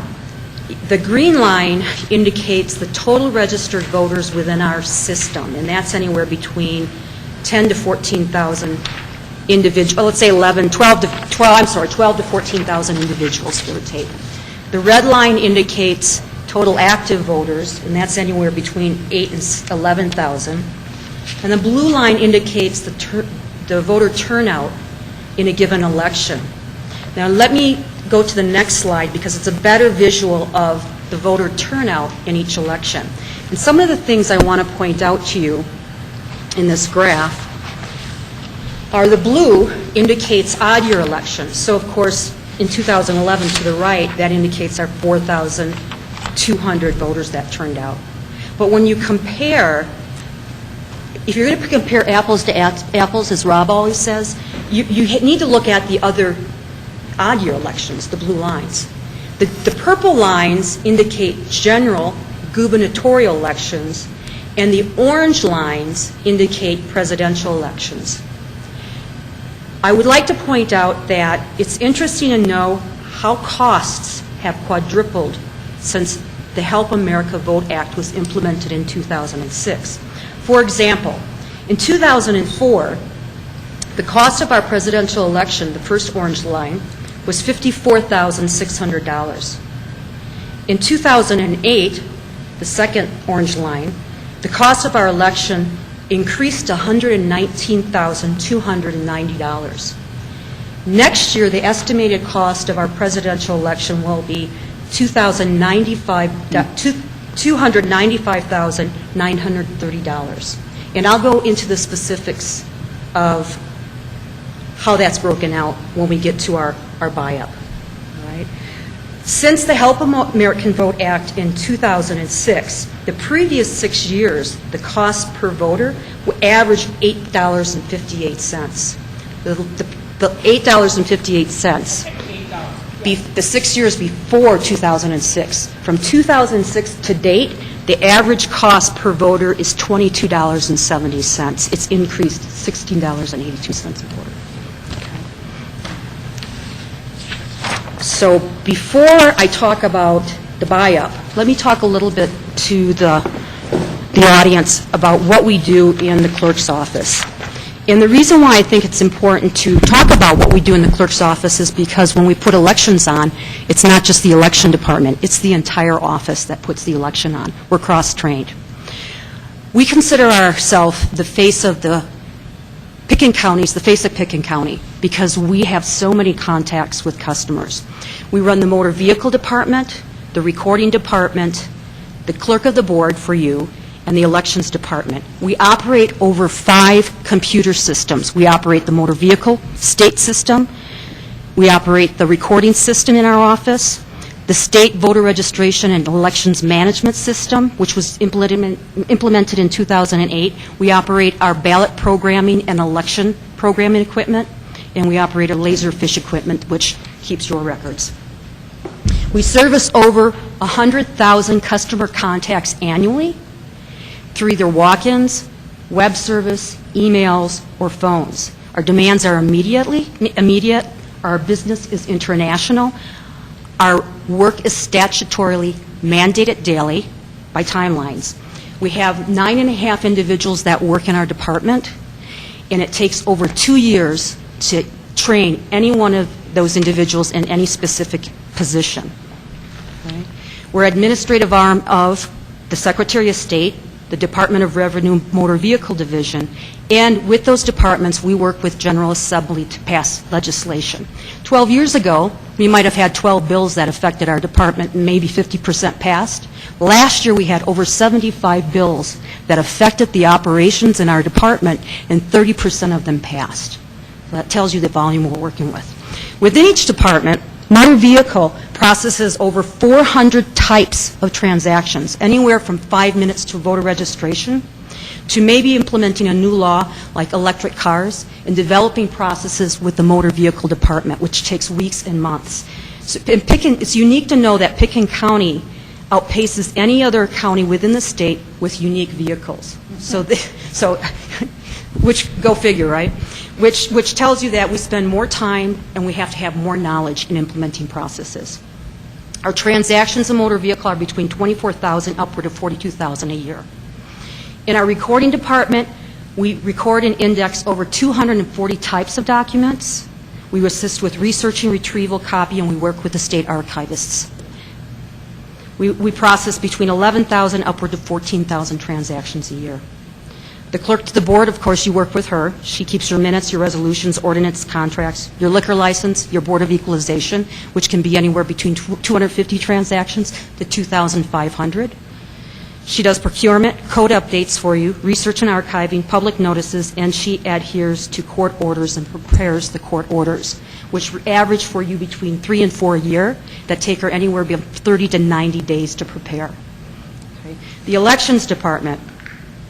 The changes over the past 5 years in the election department have outpaced the previous 20 years or more combined. The cost of elections have quadrupled due to federal and state mandates. Okay? We've held our costs down within the election department, balanced on the backs of the clerk and the election manager. We put in 60 hours a week average a year, and we work up to 80 to 100 hours a week during elections, okay, which is not sustainable. Some of the things we've accomplished over the last 5 years within the department, I'm proud to say, is we implemented the Help America Vote Act, which is ADA compliant equipment, election staff certification, equipment certification, and security permits. We implemented in 2007 a new recording system that provides additional services such as e-recording, online indexing, and web service, which we have 45 customers that pay monthly fee in order to go online and see the images we provide, and we have 100 customers that utilize our escrow account, which is a new service. We implemented the presidential election in 2008, which was the largest election in history. At that same time, we implemented the $15 million voter registration and election management system, of which I was part of the steering committee, which offers online registration, personal record research, and tracking your ballot. In 2009, we implemented credit card capability and online motor vehicle registration. And we also worked with SIPA, the State Interportal Authority, in 2009 to implement charge card within our recording department, and other departments within Pickens County have followed suit and have worked with SIPA to do the same. Okay. Where we're headed is, in motor vehicle, our motor vehicle computer system is from the early 80s. At best, it breaks down once a month. And Pickens County, or is that the state? That's a state system. And you know what the budget in transportation looks like. So the reason why I mention this is I collect a $10 late fee, and I'm concerned in collecting that late fee that I may have to use it in the future to buy equipment. But I don't know. I don't know. But there's a reason why I'm bringing this up. Next year, we are upgrading our recording system. It is basically a conversion. Then that'll take a substantial amount of time. In the clerk of the board, Jeanette, we're looking at streamlining some processes for you. And in the election department, we are looking at adequate staff beyond 2012, especially after my last review with you on the mail ballot. That was very clear. Our election equipment is over 10 years old. The work area is grossly inadequate for us to work with for elections, and difficult at best. The next couple of months, we'll be working with you on campaign finance and redistricting. And the litigation in the world of elections continues to increase. Okay. I think we have dedicated employees that implement elections with accountability, excellence, accurate, and my fear is that our elections are at risk if I don't move forward with providing adequate staffing. Okay, which brings me to next year. So what we've done in the budget is, I am not asking for a buy-up, but I am letting you know that the budget for the 2012 presidential election is $295,930. $151,000 of that is operations. $133,000 is temporary staff, and over $10,000 is overtime budgeted. I am budgeting for a full-time limited term person next year, a limited term full-time position from April to November, one person to come in short-time temporary from May to June, and 3 people to come in short-time between September and November. What I'm doing is reallocating funds from my motor vehicle line item, which will have by the end of 2012 accumulated to $98,561. And we have, through our usual budget, $35,000 for labor. That'll offset what I'm asking for labor in bringing in additional people next year to help us with the presidential. Any questions? Thank you for being patient. You know, that information you just gave us, I can't find it. I mean, that was so complicated, I can't find it on... I know, I apologize. I worked on it Sunday. I got a little bit lost, and I actually need to see that. I'm sorry. It's okay to transfer verbally, but that was too complicated for me. I mean, and I'm talking about just your buy-ups, temporary help, your allocations, that stuff. The buy-up information is in your packet. I have that. Okay. But that was substantially different from what Janice just told us. In terms of the transfer money from this fund to that fund, to be able to cover these. There was a layer of complexity that Janice laid on us that was not reflected in this simple sheet of recommended buy-ups. George? Where is that buy-up? It's page 47. Yeah, but I don't see a dollar amount. Yeah, so we just have the $100,000. I don't see a dollar amount. No. So, Yeah, it's in your budget book, in the buy-up section of your budget book. The buy-up, the whole write-up for the buy-up is not actually included, but it is in your budget book. okay, so, I mean, I certainly support your need for additional staff, but I concur with Michael. I mean, there's too much information. We don't have it. I don't have the dollars here for buy-up. I can. Yeah. Okay, let me clarify. Sorry.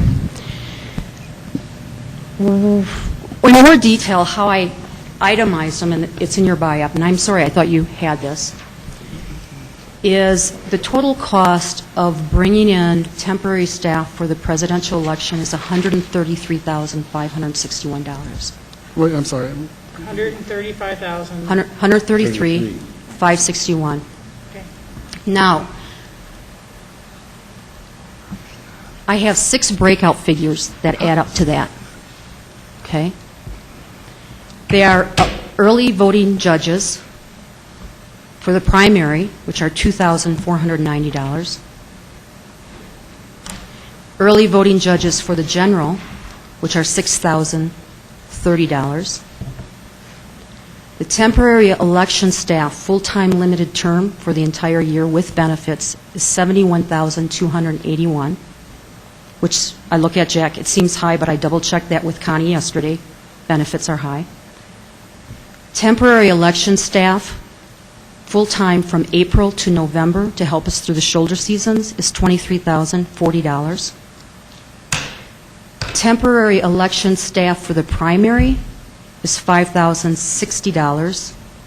Temporary election staff for the presidential in November is $24,960. Okay. Now, those 6 figures I just gave you total $133,561. $35,000 is currently budgeted, and I'm transferring money from the motor vehicle late fee, $10 late fee pool, in the amount of $98,561, which we estimate to be accumulated by the end of 2012. So there's no additional cost to the general fund for this buyout because Janice has found a way to fund the additional costs out of the motor vehicle late fee pool. Okay, I can see we all have a lot of questions, and I'm going to suggest two things. One is that we get a handout of this as well, just so, although you've detailed the numbers now and appreciate that, so that we can all absorb that later.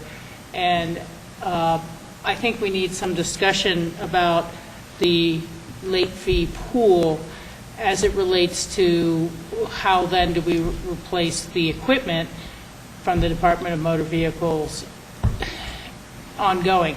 I mean, I guess the challenge I'm seeing, and I will say just for myself, I'm fully supportive of the staffing needs that you have, and we are all thankful that we have good, safe, solid elections here, and that I understand the complexity that's occurred over time after Florida was the first hanging chad issue, on and on. But I think, at least for myself, I need to look at more of a 5-year plan for the office so I can see, well, where is the election equipment replaced at what point, and should some of these temporary people be potentially long-term people so that we're not under-resourced and retraining and investing a lot of money in training that's not. I'll leave that there as just my comments because I just don't think we're going to reach total closure tonight, although there's support. It's just people are searching for greater understanding. I think I saw George's hand up, and back to Michael. Rob, okay, you're good?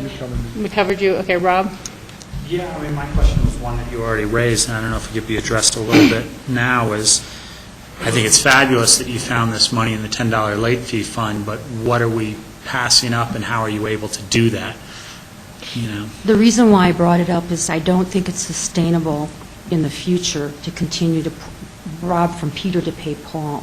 But I have been working with Connie to look at forecasting the next 5 years. And I wanted to bring it up because I know we need to seriously address next year proper staffing in that area. I, too, am concerned with accumulating a $10 late fee for motor vehicle in the future, and hope that I don't have to address that within the next 3 or 4 years. And included in the 5-year plan, in our balanced 5-year plan, is additional costs for elections in the out years, in 2016 in particular. It fluctuates a lot from off year to gubernatorial election to presidential. And so in the 5-year plans, we have some ups and downs put in the out years to reflect those needs. I didn't really understand that. We're robbing, right now, I see it as we're robbing Peter to pay Paul. For 2012. We've taken this $98,000. What are we giving, what would have that money gone to in the future? Or is it just sitting there to use any way we want?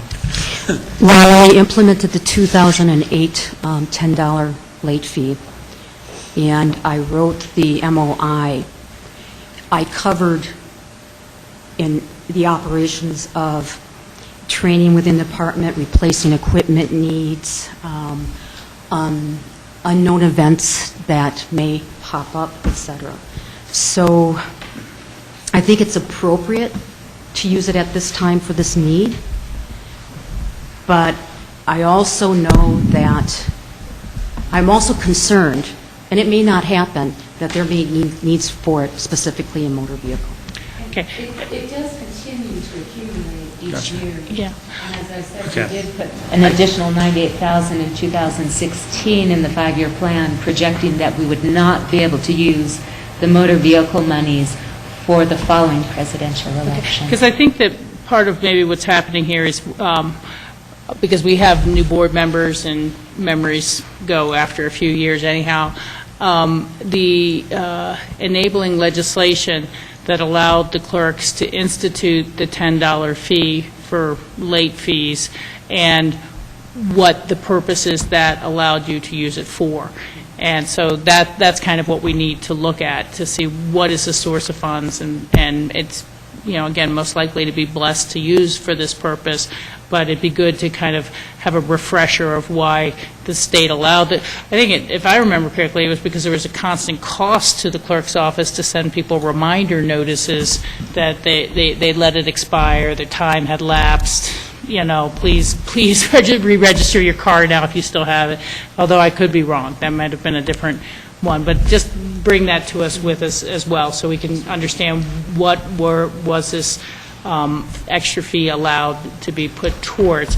Let me see if, Rob, was that your ring? I had one more, but it's on a different topic. Okay, Jack, why don't you go ahead? Okay, on this topic. I in no way doubt the need for the additional help in the presidential election year due to the fact that we had what I consider a very stressful debate about mail-in ballots, and you laid it all out on the line. So I'm not having a problem with that, but I'm glad we're having this discussion about what you're calling the pool, the $10 late fee, et cetera, because I'm inferring that you had extra money in your budget. I mean, the money gets carried over, right? And you start with the balance. And so this is, if you weren't hiring these people, you would have had extra money in the budget, or, unallocated money. So I guess I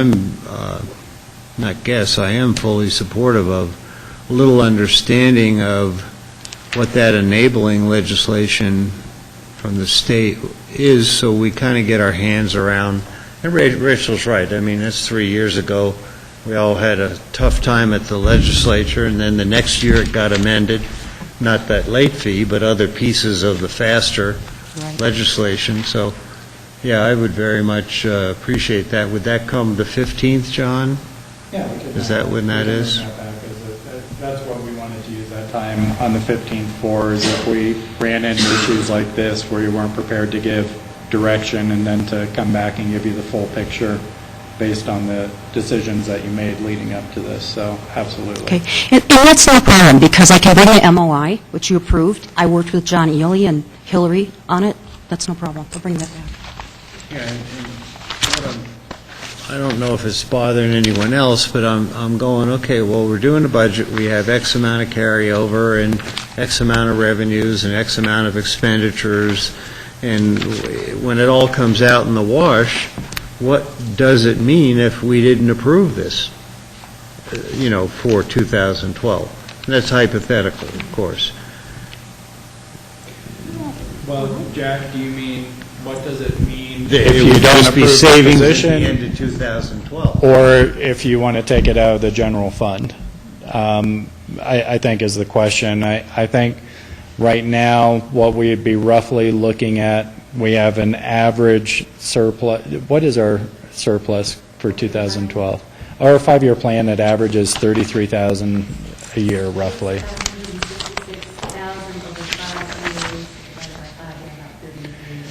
Okay, so if we use general fund for the 1 year. The year, $33,000 a year? Yeah, for the 5 years. We've got $166,000 surplus roughly in our 5-year plan. And part of that, for the operating side, right, we're using fund balance, remember, for capital. So on operations, we wanted to make sure we're balanced there, not using fund balance for operations so much. And so we did, when we did our, what I called the bush beating exercise, to either look for cost reductions. We also talked about, are there other revenue sources that we could bring into play that the county hasn't utilized? And it was during that discussion that the clerk's office said, look, we don't have a lot of good cuts to give you at this point. We're running pretty lean, but we do have this revenue source, and we think it would be appropriate to apply for this 1 year. And so that's why in the 5-year plan for the presidential election, we applied it for this first year, but for 2016, we've assumed that that expenditure for that resource would come out of the general fund. And we're still balanced. And so remember, we're coming out of a trough slowly. And so we'll have more capacity in the out years than in the early years. And so we were looking for resources to utilize a little bit more in the early years. And so the clerk's office came up with this revenue opportunity and creative solution to fund this need for elections. We thought it was a good idea. And I think at that time you had looked at the enabling legislation as far as allowability. So we can bring that back where we can have that discussion. If the board's not comfortable with that, we'll have to go back to the drawing board. And if we want to stay balanced, we'll have to cut something else or, what have It's a you. one-year allocation, but I think we've heard from everyone, most everyone, that, well, what comes next? 2013 and going forward with staffing, et cetera. So we're not going to answer that this year anyway. So Right, but what I not the question. Well, I think Connie's point is just as you saw voter turnout, if you go back to that chart, how it fluctuates between the different elections, we have accounted for different costs in the clerk's office based on where they're at in the election cycle. So we have either increased or decreased the clerk's budget based on their need for temporary help or that sort of thing, because we already know some elections, a general presidential election or gubernatorial election is going to cost more than an off-year election. So the 5-year plan does account for that fluctuation.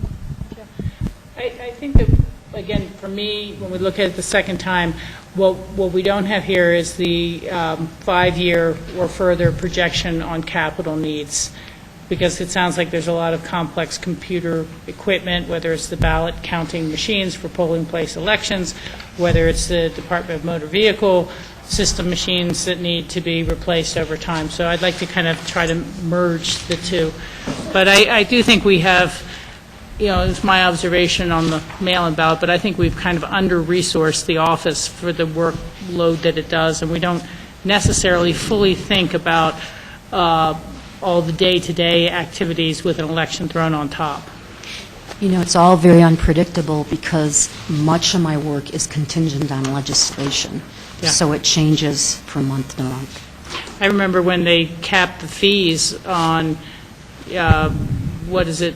documents, was it 25 cents a page is the most the clerks can call, and it doesn't even matter how much research time goes into finding those pages or digging them out. It's still just 25 cents a page to copy the work, and so we don't get any of the real revenue back.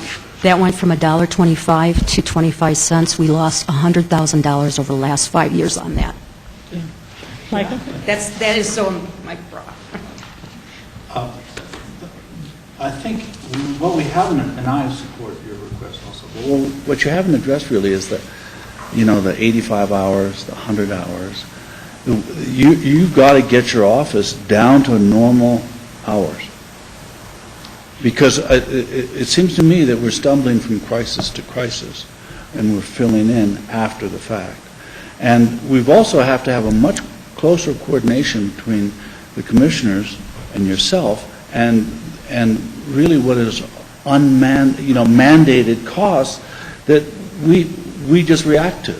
And so we need to know ahead of time that legislation you might hear about, and we've got to coordinate that, because given your projections, your past projections, that's unacceptable. That kind of rate of increase of cost is unacceptable. If any other part of our organization had those kind of cost increases without a commensurate income increase, we couldn't function.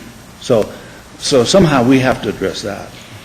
But in my own defense, who would have known? But I'm not attacking you. And the economy. I'm trying to coordinate with you so we can solve this problem. I appreciate that. May I ask a follow-up on that? Yeah.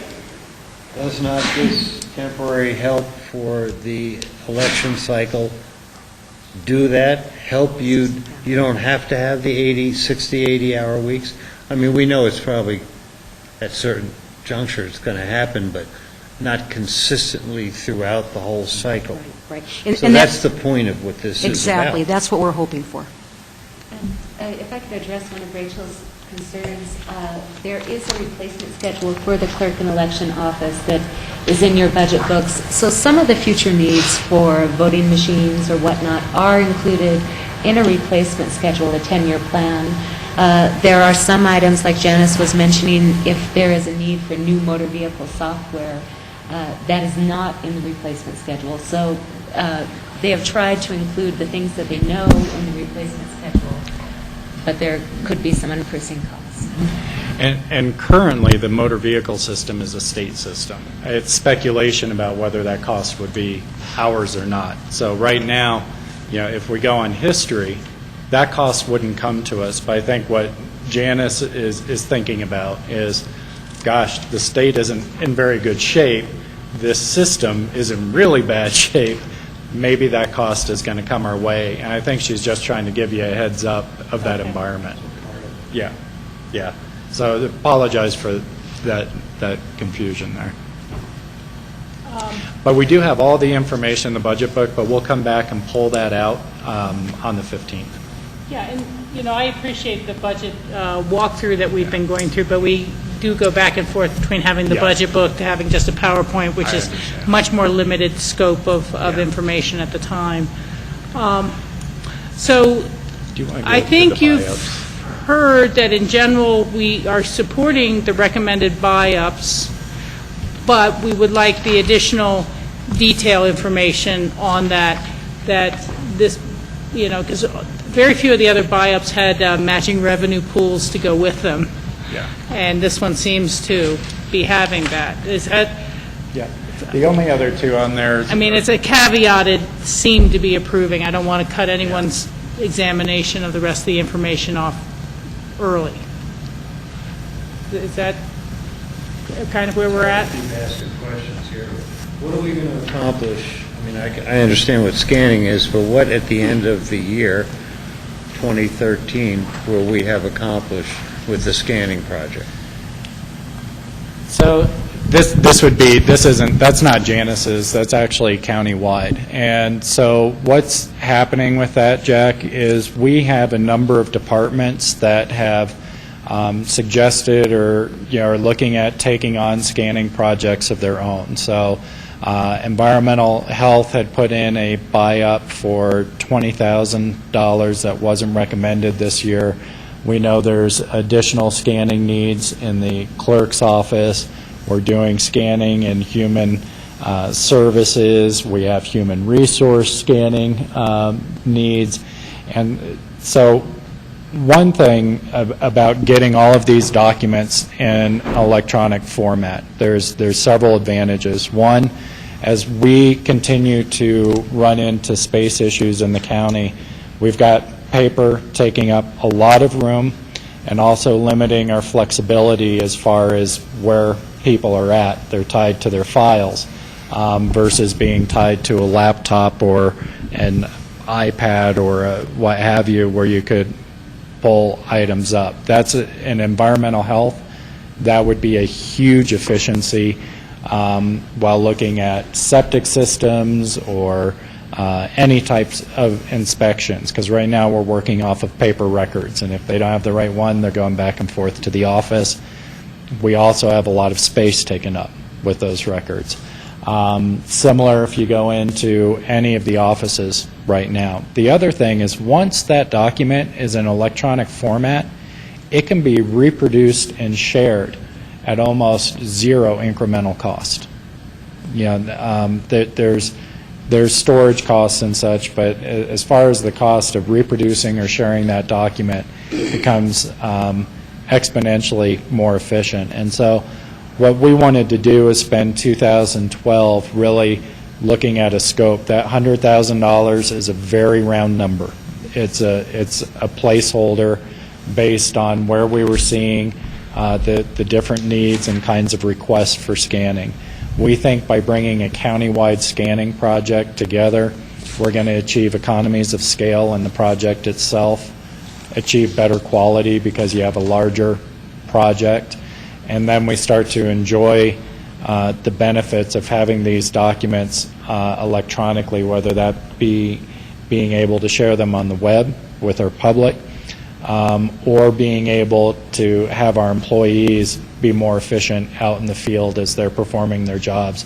It looks like a large expense, but over time this is a small cost for a lot of potential efficiency gains. So that would be countywide, Jack, to get us caught up. Yeah, that sounds good. I mean, I can imagine also just the weight of the paper on the floors. I mean, upstairs on the third floor. It's huge. And so we need to scope that and bring a project back to you guys. We didn't think we'd be able to do that within 2012, so. And then my other, I guess it'd just be a comment, strategic initiatives projects that countywide, that appears to be pretty undefined. It's another. And it's a placeholder also? That's correct. It's a placeholder. And again, we've adopted a new strategic plan. We haven't had time to necessarily develop budget recommendations around all the areas. In this area, for example, I think we may want to propose some work around economic vitality planning, for example, and this would be a resource if we needed to get some help for that. We've also talked about concepts of doing a Citizens Academy, a County 101 kind of course or some kind of outreach, and this would be a fund that could be tapped for those types of strategic initiatives. I had envisioned, of course, us coming back and talking to you guys about how to use those funds.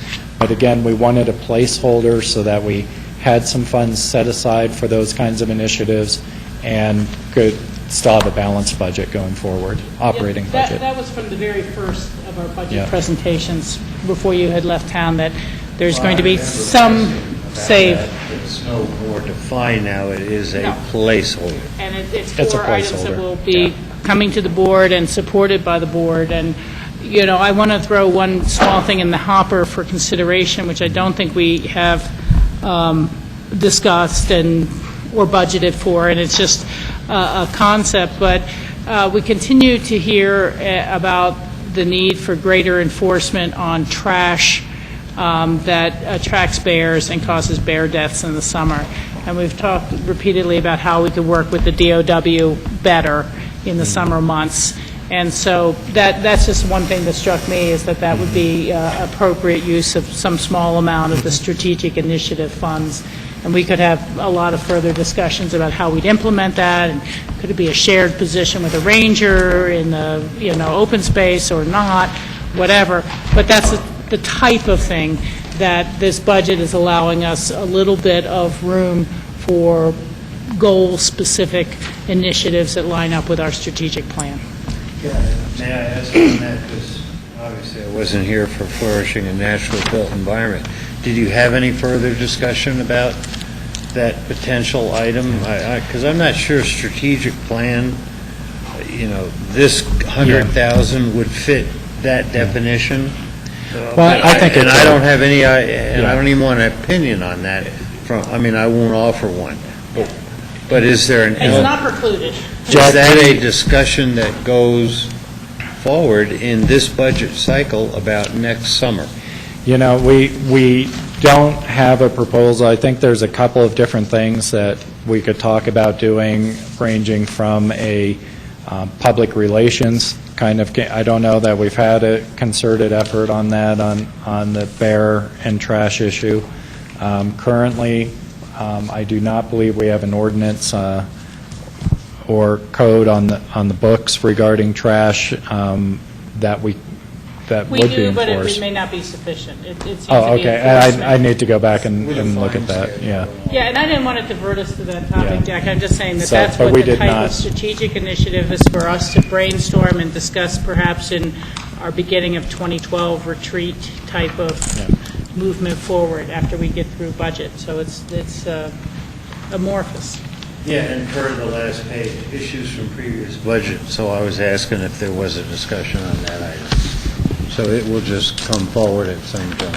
Yeah, and so on the 15th, we have our wrap-up meeting. And of course, from the time that we've started this to the 15th, there's going to be some tweaks and polishing in terms of, the work that we've done and looking at our budget and 5-year plan. So we will bring you all new 5-year plans that reflect the direction that we've heard from you over the past now 4 meetings, as well as any polishing or tweaks that we've identified, either changing, some of our estimates or what have you. We can walk through that. We also have some decision points to bring back to you. That includes the open space and trail mill levy. That includes information. I think we had a question about the library mill levy.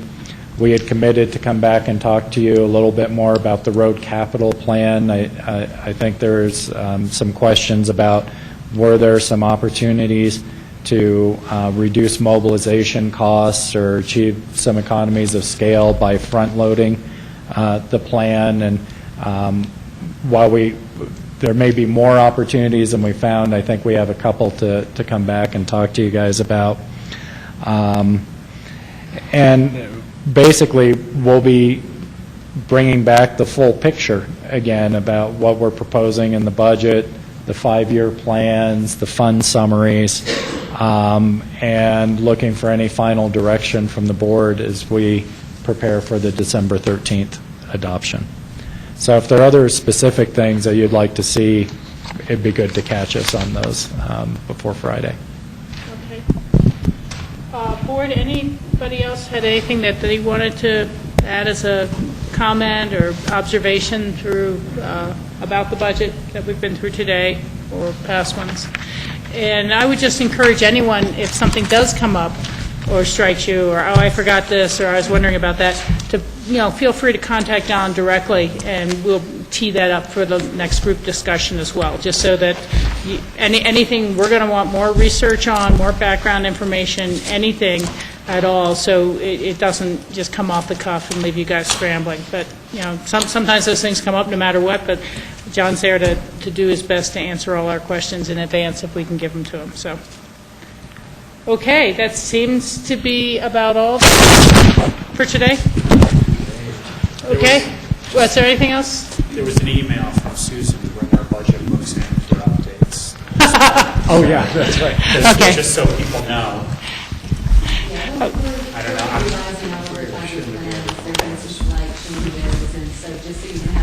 Revenues have been up. So if we put them in our boxes for now, it's... We leave them on our desk. Thank you, Rob. That's where... Yeah. Okay, and so tomorrow at 10 o'clock is when the ceremonies will start out at the airport. 9:30 from here. 9:30 at the courthouse if anyone wants to ride over. Okay, 9:30 if you want to carpool from the courthouse Plaza building. Otherwise, we'll meet at the airport. Or meet at 10 of, whatever there are. Did Jim give an indication of end time on that, or?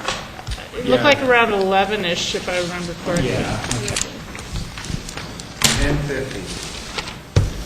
Oh, that's right. She gave us that whole sheet today. You got it. Yeah. Okay, anything else? Then we are adjourned for the meeting today. Thank you, Grassroots. Thank you, everybody. Appreciate it.